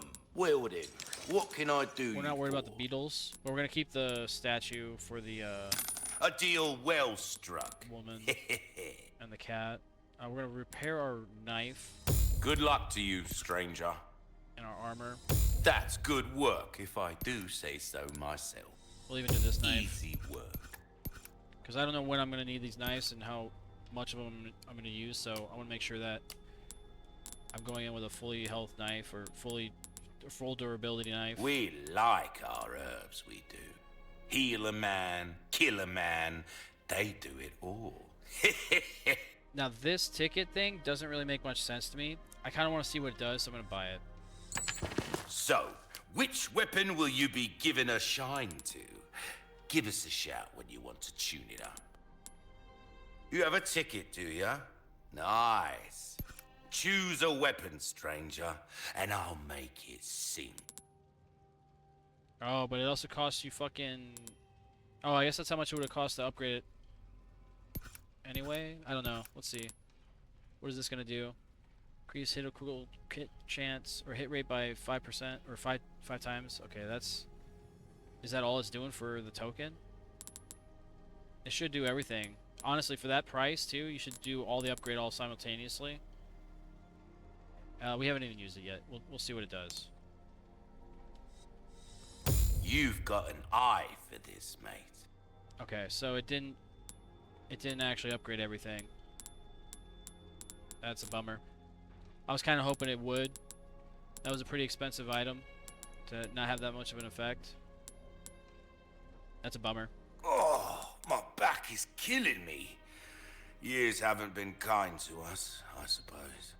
I guess we can buy more gunpowder, right? But that's only 10. I don't know if it's worth it to get the gunpowder. I mean, if I do total, it's 20 for 5. Maybe. We'll definitely get some large resource. I don't always have this in stock, stranger. And then heavy grenade recipe. Information is a commodity We don't these have days. space. Gotta select. Hang on. We're gonna be selling the bolts and the explosive tips or whatever, the attachable mines. Or Yeah, I think maybe we do that. Back anytime. Yeah, we're gonna put this weapon away. It does have a good amount of ammo, so as a rifle is concerned, I do have a good amount to go through. We're gonna be using this Stingray, so that's really all I'm worried about. We might keep the ACOG, but actually we're not. We're not gonna keep the ACOG. That's just more space, and then we'll be able to then just have more space for things, I guess, because we need to clear space so I can buy more gunpowder, or I'm sorry, not gunpowder, Welcome. resources. Yeah, large resources. We need a lot of Better space for to that. be over prepared. Am I right? I won't be able to buy my shotgun like I wanted to, so I'll refrain from loading the shotgun ammo once more until I can afford to get the shotgun that I had before. You'll get some bang I for want your this buck. 870 back. I guarantee. Not gonna lie. it. I know I'm probably like sacrificing mag capacity and utility, but I don't know. I think the OG pump action is pretty good. I think it's kind of slept on, but all right, we just dumped all of our Knife needs currency. care every once in a while. Could be the difference between life and death. What's that? How have we procured these curiosities? You don't want to know, mate. Your valuables won't do you much good in the grave. Well then, what can I do you for? Ruby's all rubbish. It makes no difference. The price, well, that's our choice to make. Sorry, I was trying to get to Not this and I hit the wrong bad. button, and it just took me a while to get back to this. Like on mouse and keyboard, I don't know if it's just my Thank setup, you. but I feel like the settings for the controls, if you hit the wrong button, it's like awfully convenient that the buttons are right next to each other. So depending on your configuration or what you're doing, you might accidentally hit the wrong Your button. valuables won't do you much good in the grave. I guess no matter what, it's going to be the same issue if you had like a controller too, but it just so happens that like those two buttons are right next to each other. I think on a controller, if you're going through tabs like that, it would be your like left and right bumpers are R1 and R2, but not the triggers, not the actual ones that are below, but the smaller buttons above on your same position where the triggers would be, essentially. If you guys have ever played on a modern controller.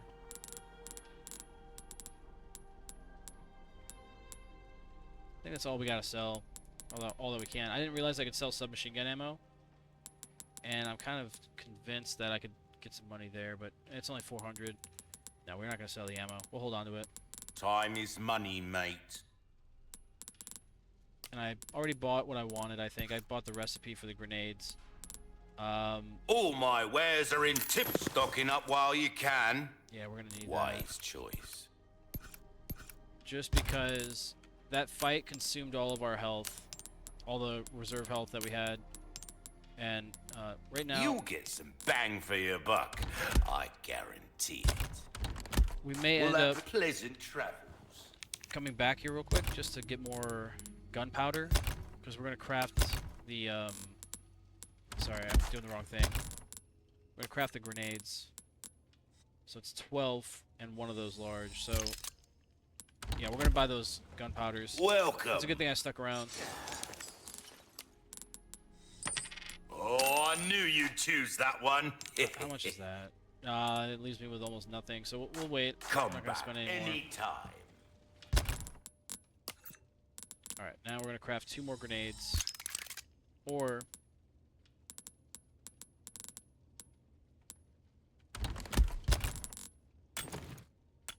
we wait a second. Maybe do some organizing, see what we have. We have 18 of those left. We have some small, so if I need to craft ammo for other weapons, I still can. I'm thinking I might hold off a second, and if anything, I'll possibly get more rifle ammo. Possibly. Because I only have 18. That's going to take up... So it'll leave me with 6. So I can still make a flashbang. Or pistol ammo if I need to. I don't know if I'll have enough for SMG. I should, yeah. I should have enough for SMG. I'm not going to use SMG, though. We'll make one more grenade.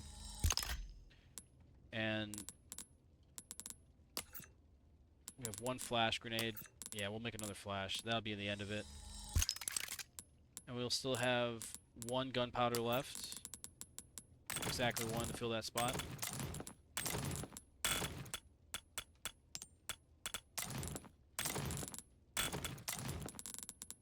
There we go.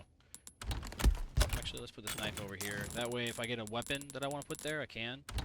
Which I think I might. Because knowing the fight we're about to have, I think SMG might be valuable. Yeah. We're going to run it. Well, we're not going to take the stock. That's going to be like a backup weapon. I like that. Okay. Now, thinking I save. No, we'll wait. We'll wait. We should be out of ammo now. We have to backtrack now, I think. A good portion of the map. Yeah, we got a ways to go still. Which is fine. I'm not in a rush to get through this. We get through this when we get through it. Okay. Keep an eye out for resources.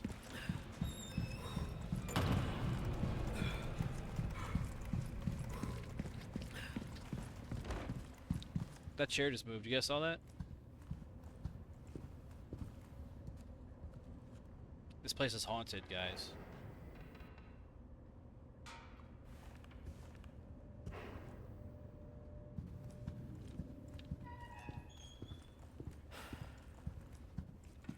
I know you guys saw that chair move. It wasn't just me. Alright, somebody get the EMF reader, somebody get the spirit box, look for dots, ghost orbs, freezing temps, you know the deal. We gotta figure out this ghost.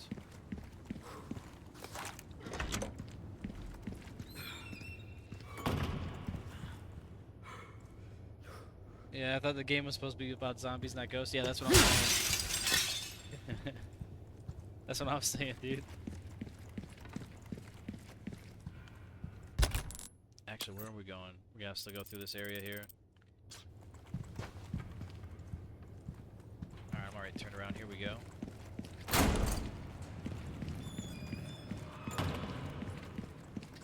Then we go straight through that gate there.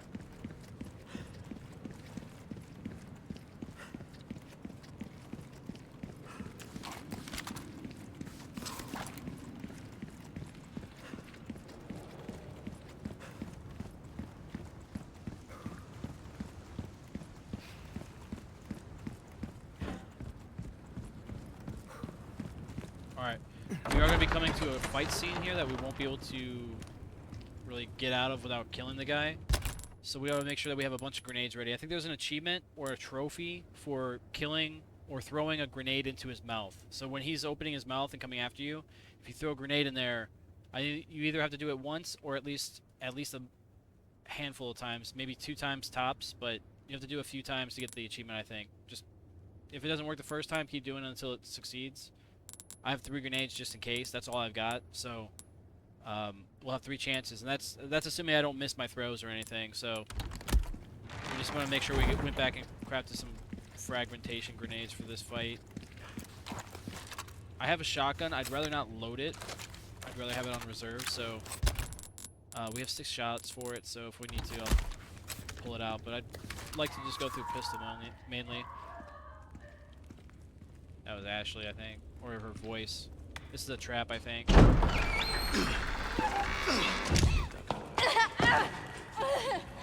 Ashley! Leon, stop! No, don't come any closer! Are you hurt? Watch out! Please, do continue. Do not resist, my dear. It serves only to make your suffering all the worse. Please, please! You sick!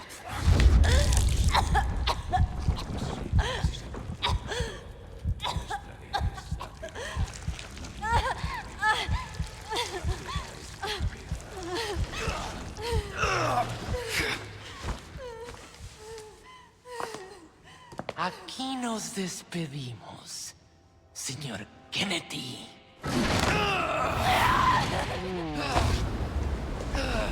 It's like, it's a good thing I brought my parachute.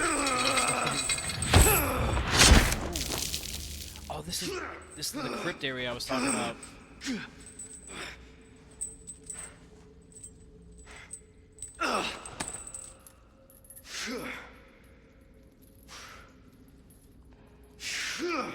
Holy shit, dude.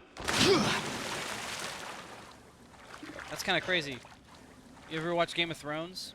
The one, like, castle that's in the sky, where the chick is always Hang in there, throwing people Ashley. through a hole? I'm coming for That's you. basically what that was.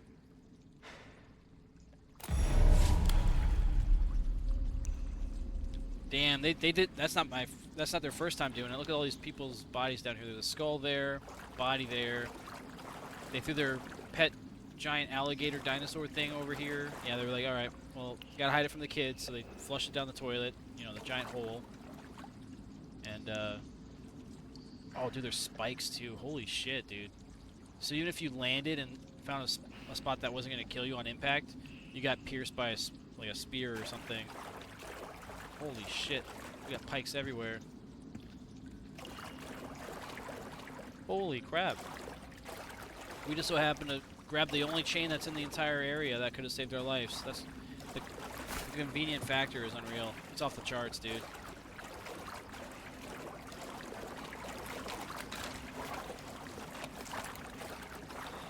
Gave up the ghost, huh?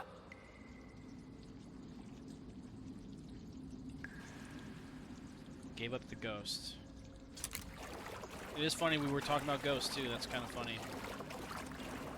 Is there anything else to grab over here?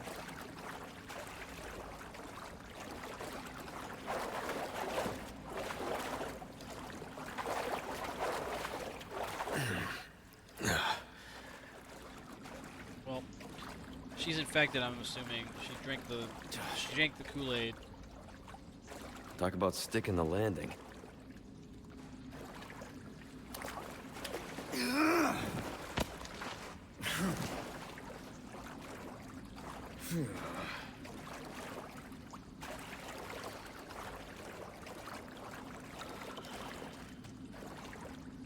Bro, like, this is insane. Like, you know, just having places like this that may or may not have already existed. Where'd the inspiration for this come from? This is a pretty crazy room. It's like punji pits from like Vietnam, where like they would take bamboo and like cover them in a pit and have them like pierce through people that stepped in the pit. They fall down and you'd have like shit all over them too, so that people get infected, crap like that. I think they're punji sticks or something, or punji traps. I forgot the name of them.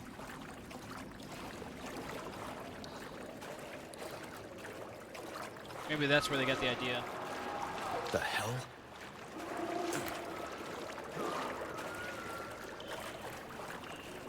A lot of bodies down here. So these guys are down here.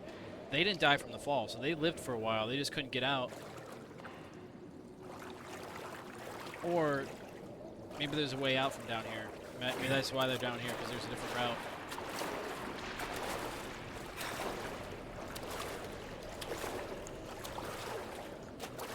What a convenient thing to see there. That's crazy. So that's the way out I was talking about. I see a ladder too. Crazy.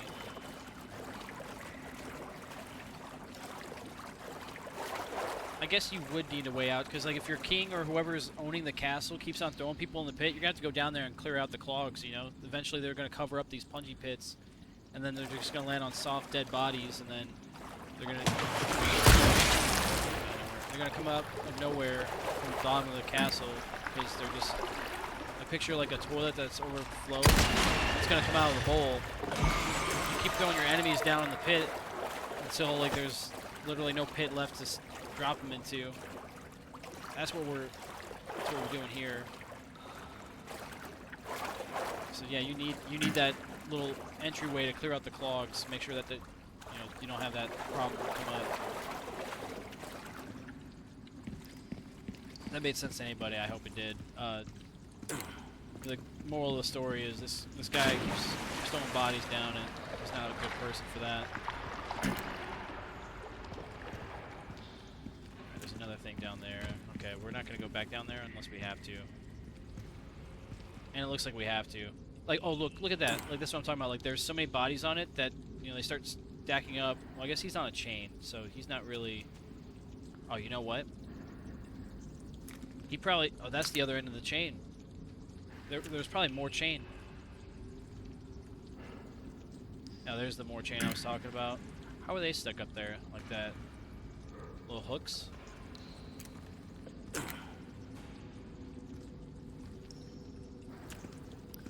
Dude, imagine you're looking in this cave, and on the ceiling of the cave system here, there's like those little flying things that are just pretending to be rocks, like from Apollo 18.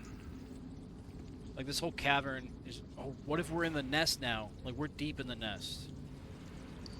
Like remember how I was talking about in the aviary area where there's the like the openings on the ground or underground, and it's like a cave system. This is that. This is where the bugs are living and thriving, and this is their food. They're just eating the shit that's getting dropped down the hole.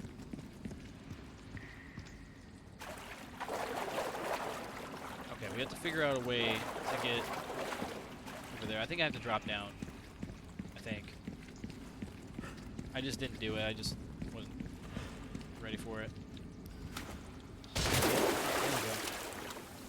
Let's see, we got a Magnum, we got SMG. We're gonna save the SMG, keep our pistol out. 'Cause we do have a boss fight coming up I want to be ready for.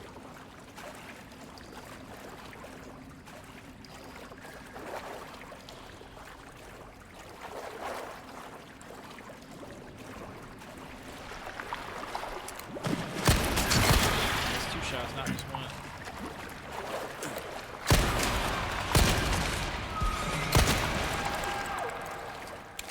I wasted a lot of ammo, but it is our pistol. We have plenty of it. And we are going to look around for some supplies.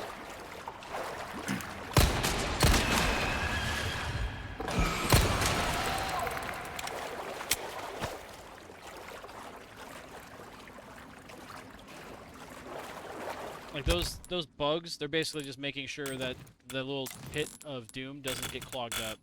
Like that's what they're doing. They're eating all the bodies that get dropped down here. Let's see. We are getting all turned around in here. I don't think I went through that path. Okay, we're not doing bad though. I'm gonna check the other path. This guy out.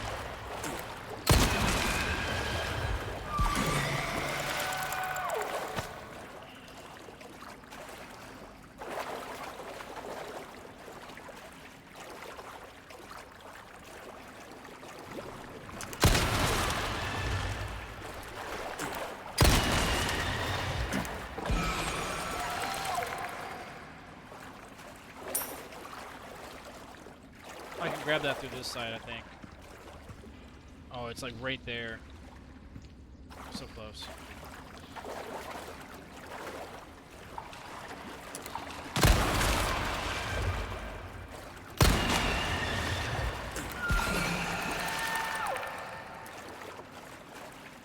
Baxter hit my chair and I thought the bugs were coming after me in real life.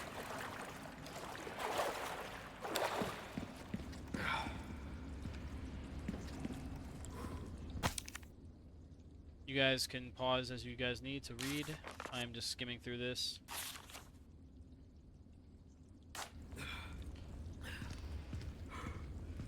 Oh, the elegant crown.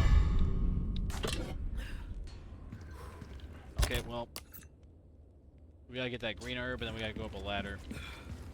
I think we can break this.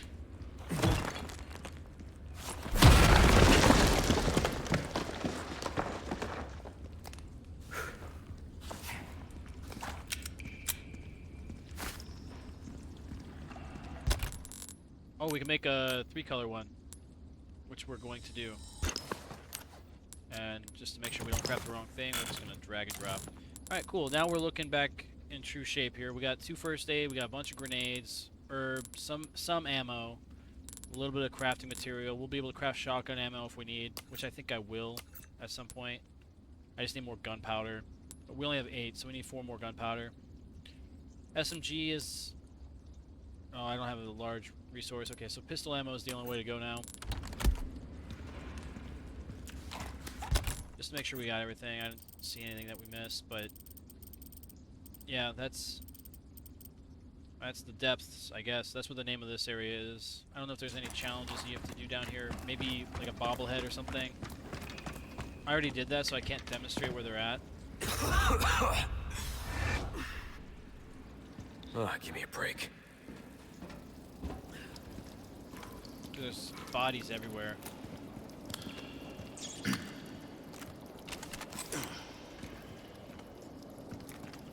If I had my pistol out, I would have just shot those rats.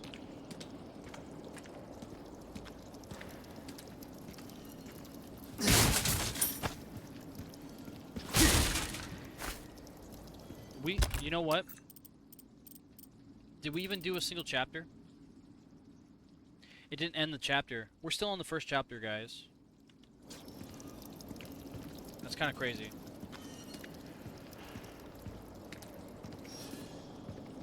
But you know what I think is down here? It actually keeps on bumping my chair. It's actually startling me. What's up, bud?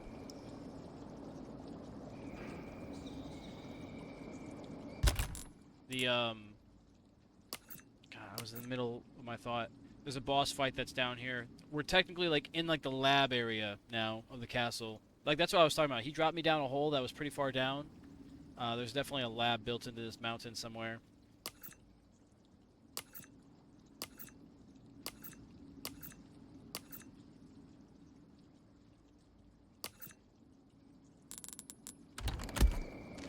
Oh wait, we have SMG. Okay, that's what I'll probably end up using.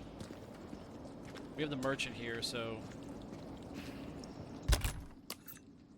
yeah, we won't necessarily need to worry about going far back to do anything in regards to gathering items or buying items or whatever.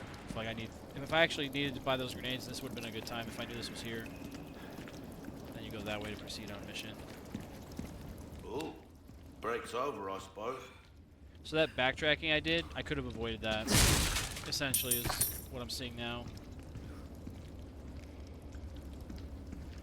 Damn, that sucks. If I knew this was here, I could have just gone here. Welcome. Got a selection of good things on sale, stranger. Alright, let's see what we have. You'll get some bang for your buck. I guarantee it. Come back when you can actually pay, mate. What's this guy talking about? Oh, the elegant crown. I need to put... Bro, this guy needs to just stop. Let's see. I think you could sell it for a lot. Elegant crown. Will that be next? Let's see. I think you can sell one of these for like 100k, but I don't remember if it's the crown or what. Alright, so that one's worth 5,000 pesetas. That one's worth 6. That one's worth 9. So we're just gonna replace this for all 3. And we'll still have 1 if we need it. Now for these, I'm going to assume since the red was all the way to the right, the yellow is going to be the same for the ruble, or not the rubles, but the circular jewels. 100,000 for one item. That's not bad. That's not terrible. I could do that right now.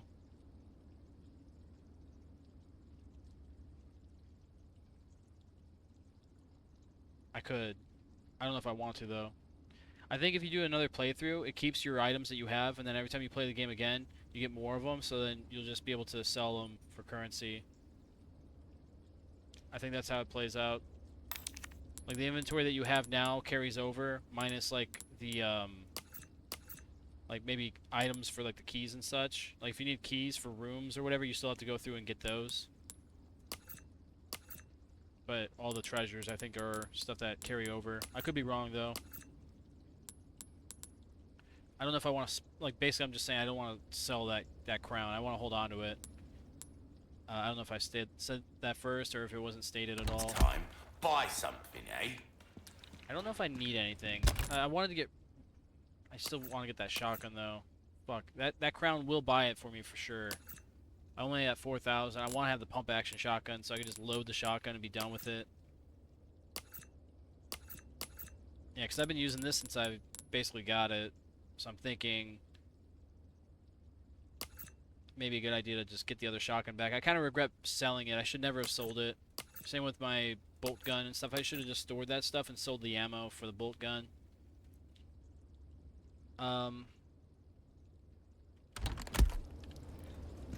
Welcome. How much would I get if I sell... I'll buy Eight of those almost 20. anything. I just want to get enough for the shotgun. So actually, I could do less than that. Maybe that. A deal well struck. No, I need one more. Well, well. I can certainly do something with this. Yeah, because it was 12K. I'll hand this over when you've got the space. He won't do it right now. Is basically what he's saying.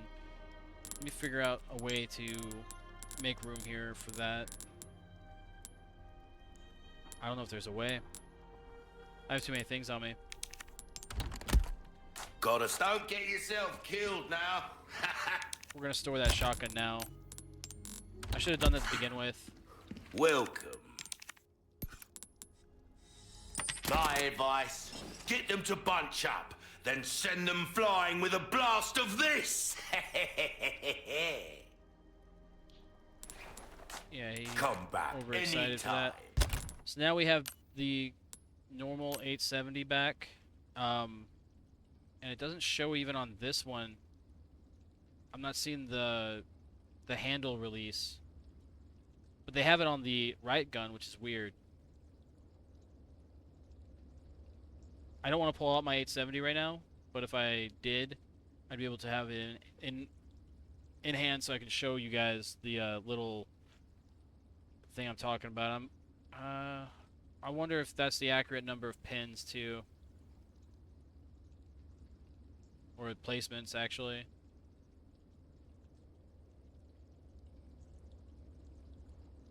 Okay. Well, anyway, I wanted to get this because the riot gun has the same trigger assembly or the same trigger look as the 870, but it's a semi-auto shotgun, more modernized, so I'm wondering if it's a Remington. But we're going to use that now, if I can figure out how to play the game.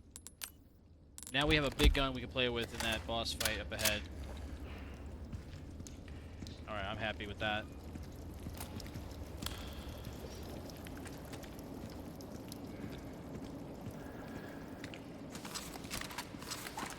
Keep the pistol out just in case. Liquid nitrogen showers. Okay. Convenient letter. Just to be right next to the door. There is a... Okay, so for this moment here, I'm not trying to spoil it, but there's going to be a moment where liquid nitrogen is like a valve or something that you have to interact with in these long corridors, and you're going to have to use it, or you don't have to. If you choose not to, you get a challenge completion for the game, and I think it rewards you with like an in-game like item. So if you can attempt it without using nitrogen to get through this entire area here, like don't even worry about the nitrogen ever, and you'll get the challenge done. So we're going to attempt to do that. We're going to avoid the nitrogen at all costs. And if I can get it, then we'll be able to demonstrate how to do it for others to follow, I guess. Since I know where we're at now, I'm going to have that shotgun actually ready to go. These are the nitrogen things you're looking for. Don't activate them. You see green light? That does not always mean go.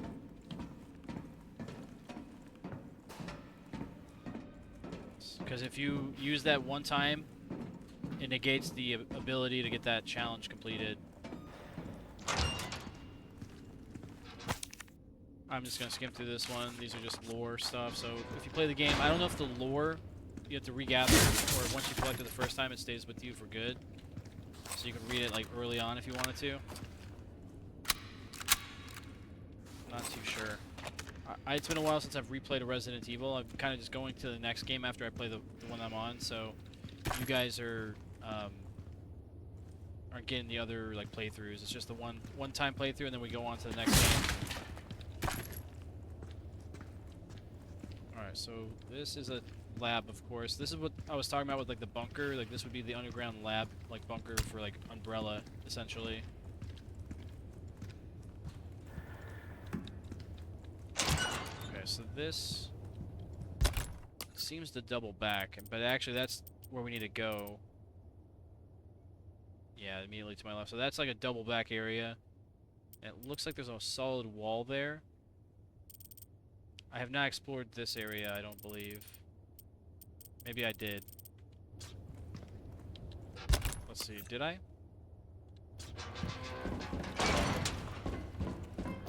No, I didn't. This boss fight right here, you don't. I think you can actually skip it by accident. So, probably a good thing that I did this.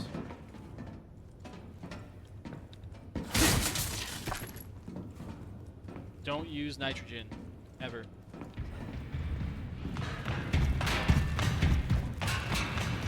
Dude, that thing is above me.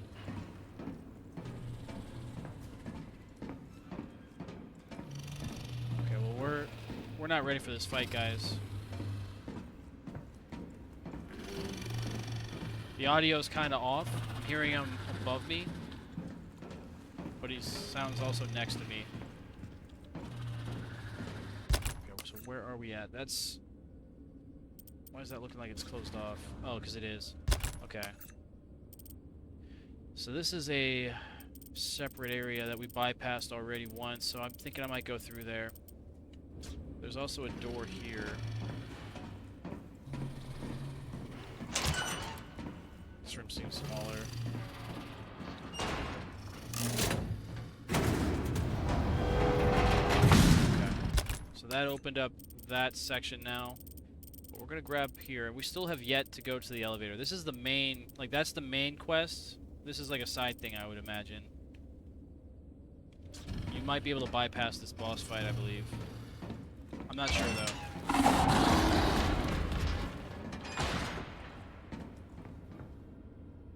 Yeah, it sounds like he's closer than what he is. And...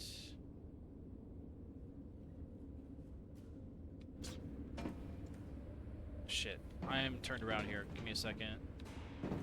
We can find our way into that room through this door here, but we have to go around.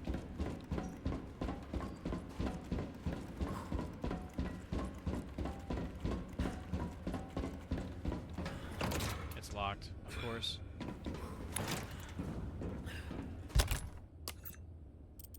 That door is locked. We don't have access to that door. It might be on our way back, so we'll just go to the left now. I think we're ready for this fight. I hope we're ready for it. Right? Are you guys ready?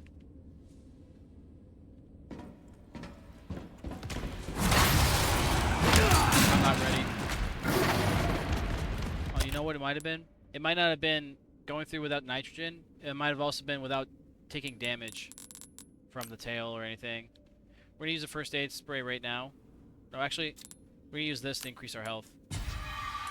And I think that's the limit. It didn't increase it at all. That's false advertisement. Alright. That was a waste, effectively, of the green herb. Well, all the herb, yeah. The red, green, and yellow. It was all a waste. Because it didn't increase the health any further. Unless I'm just missing health now. I might just be missing health.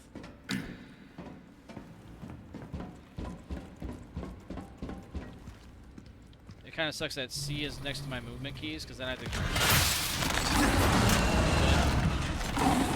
wait for the button.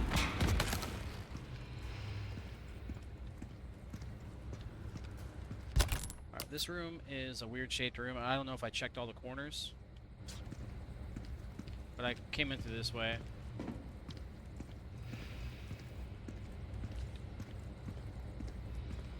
Green herbs, yes. That's why we checked our corners. Don't use the nitrogen, guys. Don't even think about it.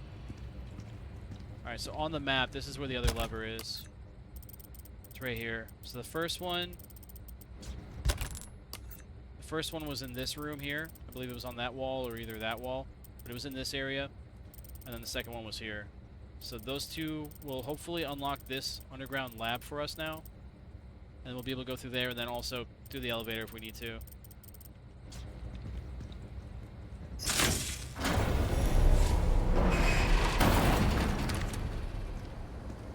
Sounds like something either got thrown or something moved. The boss might be out now.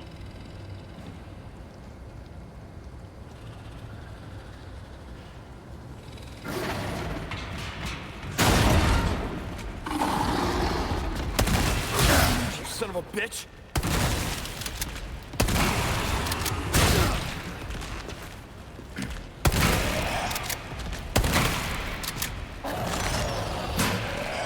Don't use the nitrogen.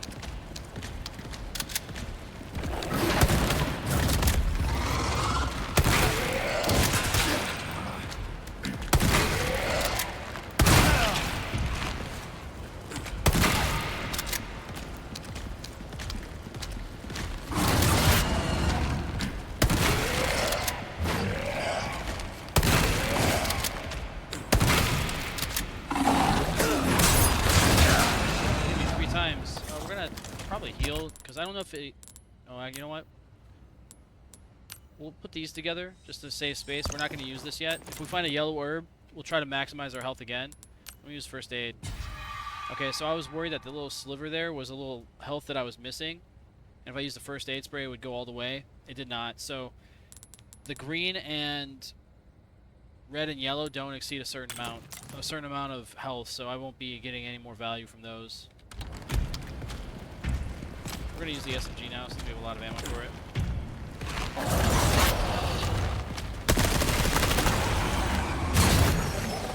Baxter, you need to stop hitting my chair. Go lay down, buddy.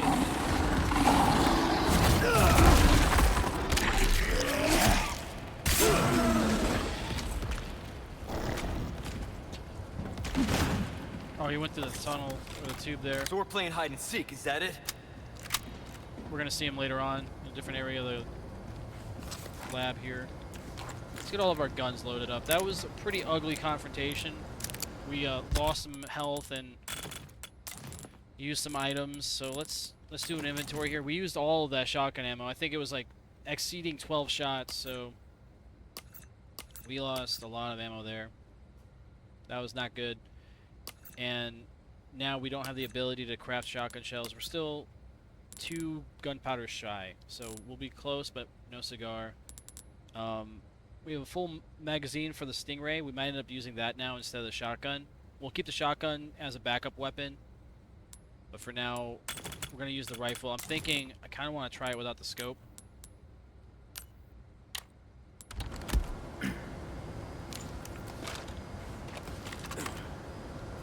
Yeah, we're going to have to make it work.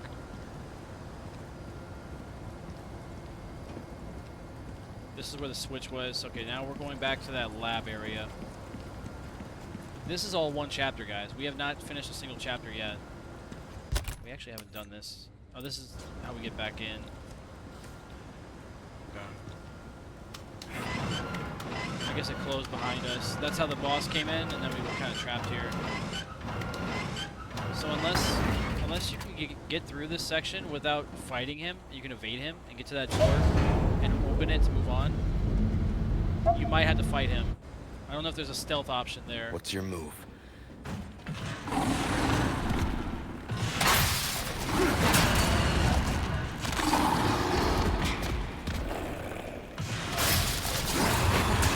You can actually see him.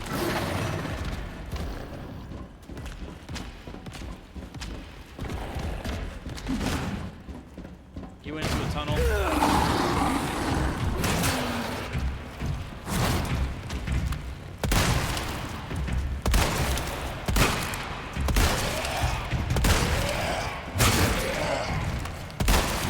not missing though.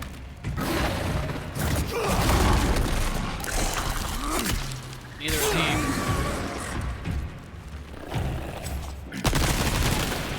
There goes all my misses in one volley. That was a miss.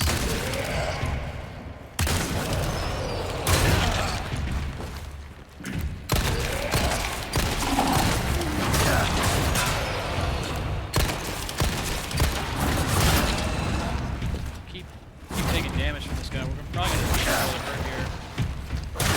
We need to gain some ground. I need to heal really quick, instantly. Oh my god. This is getting ugly really fast.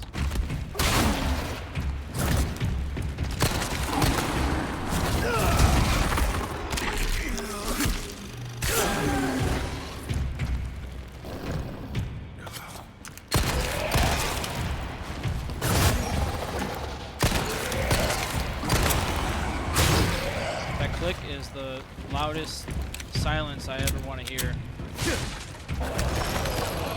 When you're expecting the gun to go bang and you hear click, not as loud as you'd like it to be.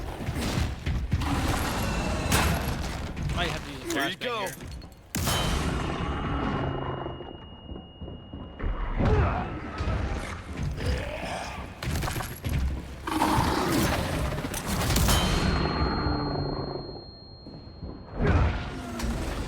Out of the way.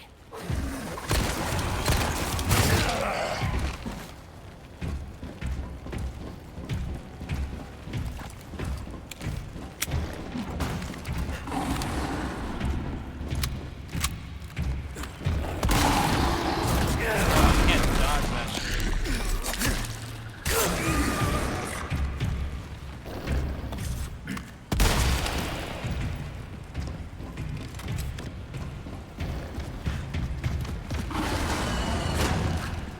We're saving the grenades for Salazar.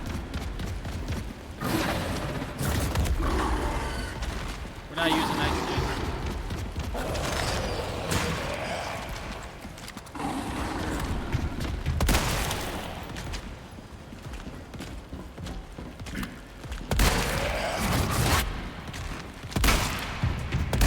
Oh, he dodged that. That's crazy. He didn't even mean to.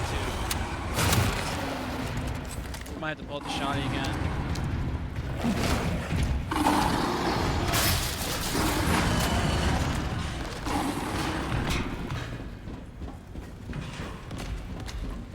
I wonder if this was scripted and I didn't have to fight this guy.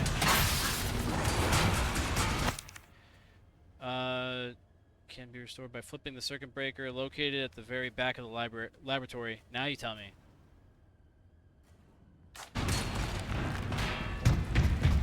Is it active now or what? What are we talking about here?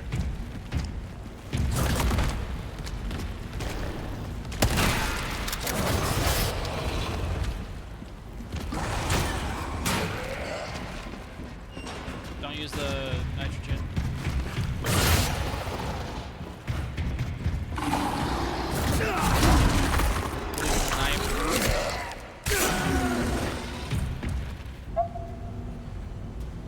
Bro, did we have to wait for the elevator that whole time? Body armor's not looking good. My health ain't looking great either. I gotta get past this guy to get back to that elevator. I think we're dead here, guys. I don't feel like doing this section over again, so we gotta use this health.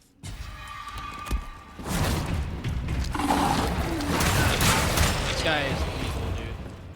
We're not using that nitrogen, guys.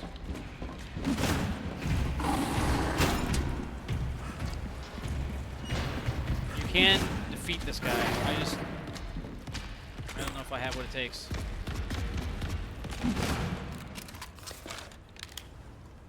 I think you absolutely need to use the nitrogen if you want to kill him, but I don't think you have to fight him. I think, okay, so here's the dilemma. If I fight him, I have to kill him, and at the rate we're going, we're not going to kill him without depleting all of our ammo for Salazar, which is already a big mistake, honestly. We should have just tried to evade him the entire time. I didn't realize he was the only enemy at that point, which would have been convenient to know at the time. we did get a lot of ammo, a lot of resources, so that's a plus at least.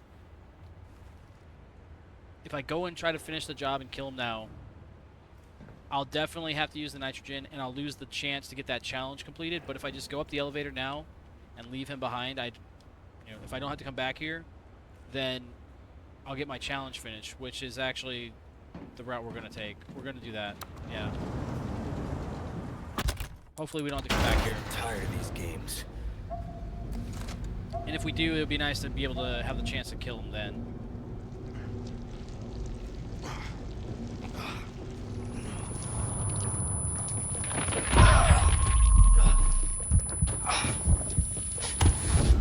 Pitiful little lamb. Your suffering came in, just as it has Fraunu's daughter. Who has joined us in communion, And now she is of our flesh, of our blood. My faithful disciple will show her the path. go now. Deliver to these vagrant children their salvation. As you wish.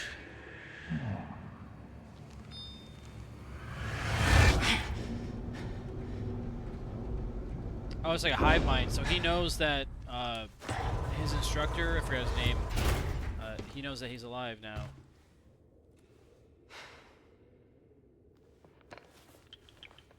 I'll make it cheap for you. Alright, that's our first chapter, guys.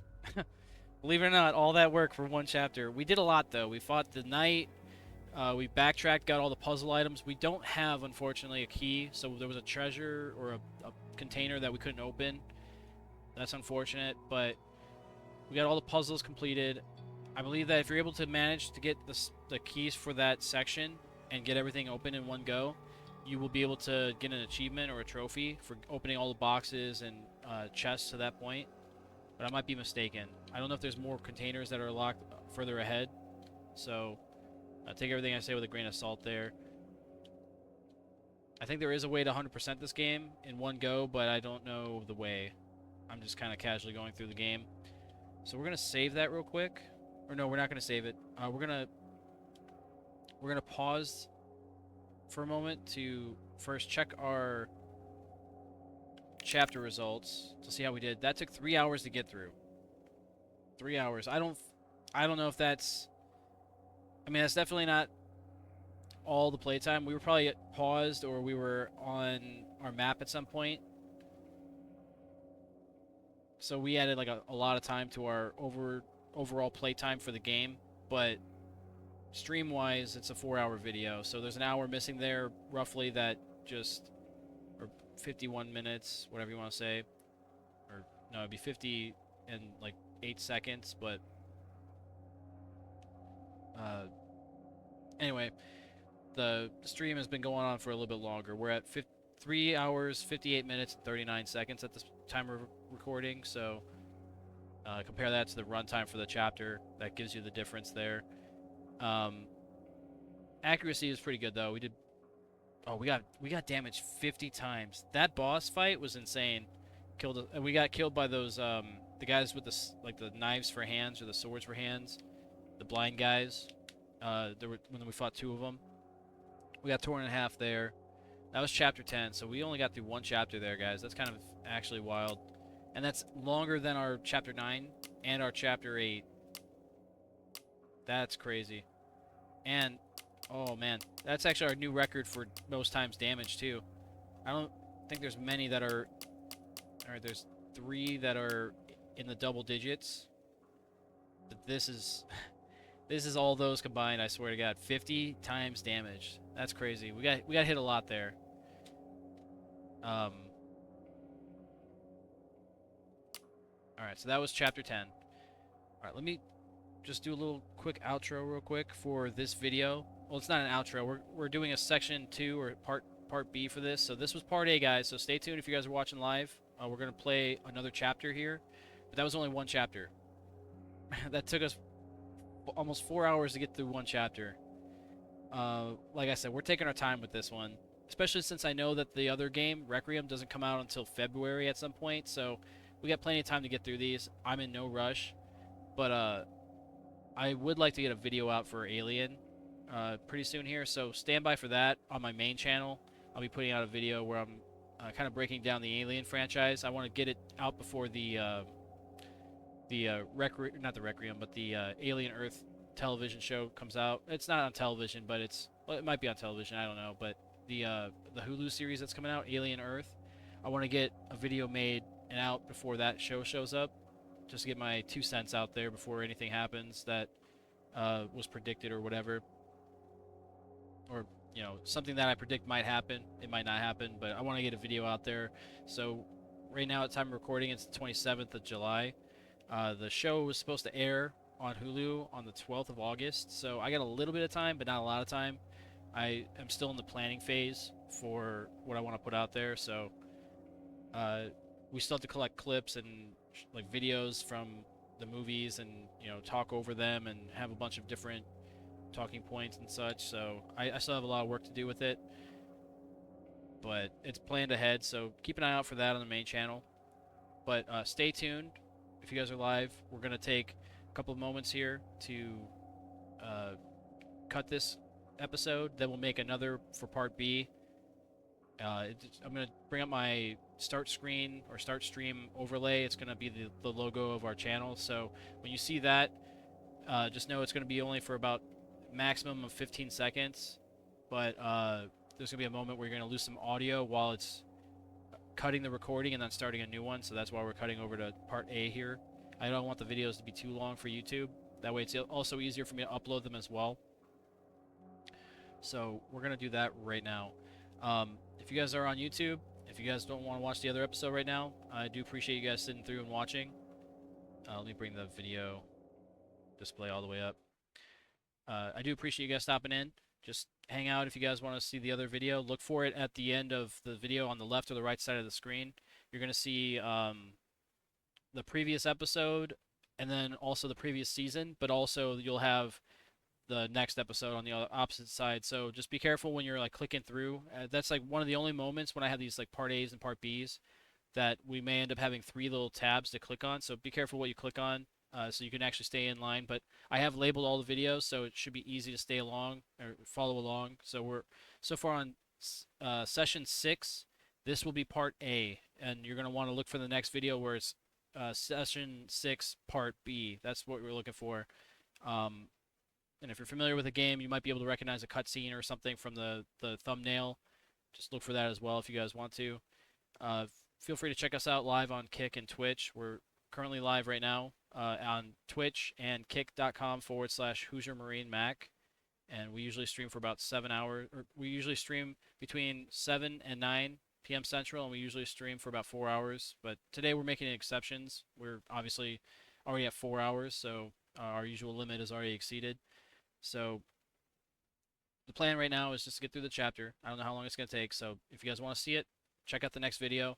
Also, if you guys see the Discord, if the link is available and if it works for you, I recommend checking us out there. You'll get live notifications there. If you don't want to follow us on Kick or Twitch, but you want to watch us live, feel free to join the Discord. You can join through the channels that I have available there. They have a pretty good link system that notifies my viewers that are in my Discord when I'm going live. So you guys can pick at that point which streaming service you want to watch from, and I guess pick your poison kind of thing. But outside of that, I think I pretty much tagged everything. If you guys have issues with the invite, please let me know. I think the invitation might be expired. I might have to update it. If it is expired, please let me know in the comment section, and I'll try my best to update it for you guys in that small window of time when I see the message. But obviously it's going to be whenever you guys see the message. So the code that I change it to could change by the time you view it again. So just keep an eye out. If not, if you catch us live, check us out at, once again, Twitch or Kick at our respected channels, and you'll be able to just ask in the chat, or obviously find the links that you guys need there as well. So feel free to come on and check us out. But that's pretty much my whole spiel. Stick around, guys. We're going to jump into the next episode. And I think I'll do like an actual final sign off there as well, because I don't know. There's like a lot of other things that I want to talk about before I leave for the night, so we're gonna probably save that for the finale of the stream as well. That way, I'm addressing everybody all at once. I feel like I'm just talking to YouTube right now, not ignoring chat or anything. It's just that when you're talking in like past tense and stuff, sometimes it doesn't always relate. Like I'm speaking to YouTube as if they're in real time. I'm not streaming to YouTube at the moment, so that's why I'm kind of talking a little weird because I'm still thinking that they're not watching it in real time. All right, we are going to change overlay here. All right, guys, stick around, guys that are watching live. It'll be like 5 seconds here. You guys are gonna lose audio, but you're not gonna miss anything else.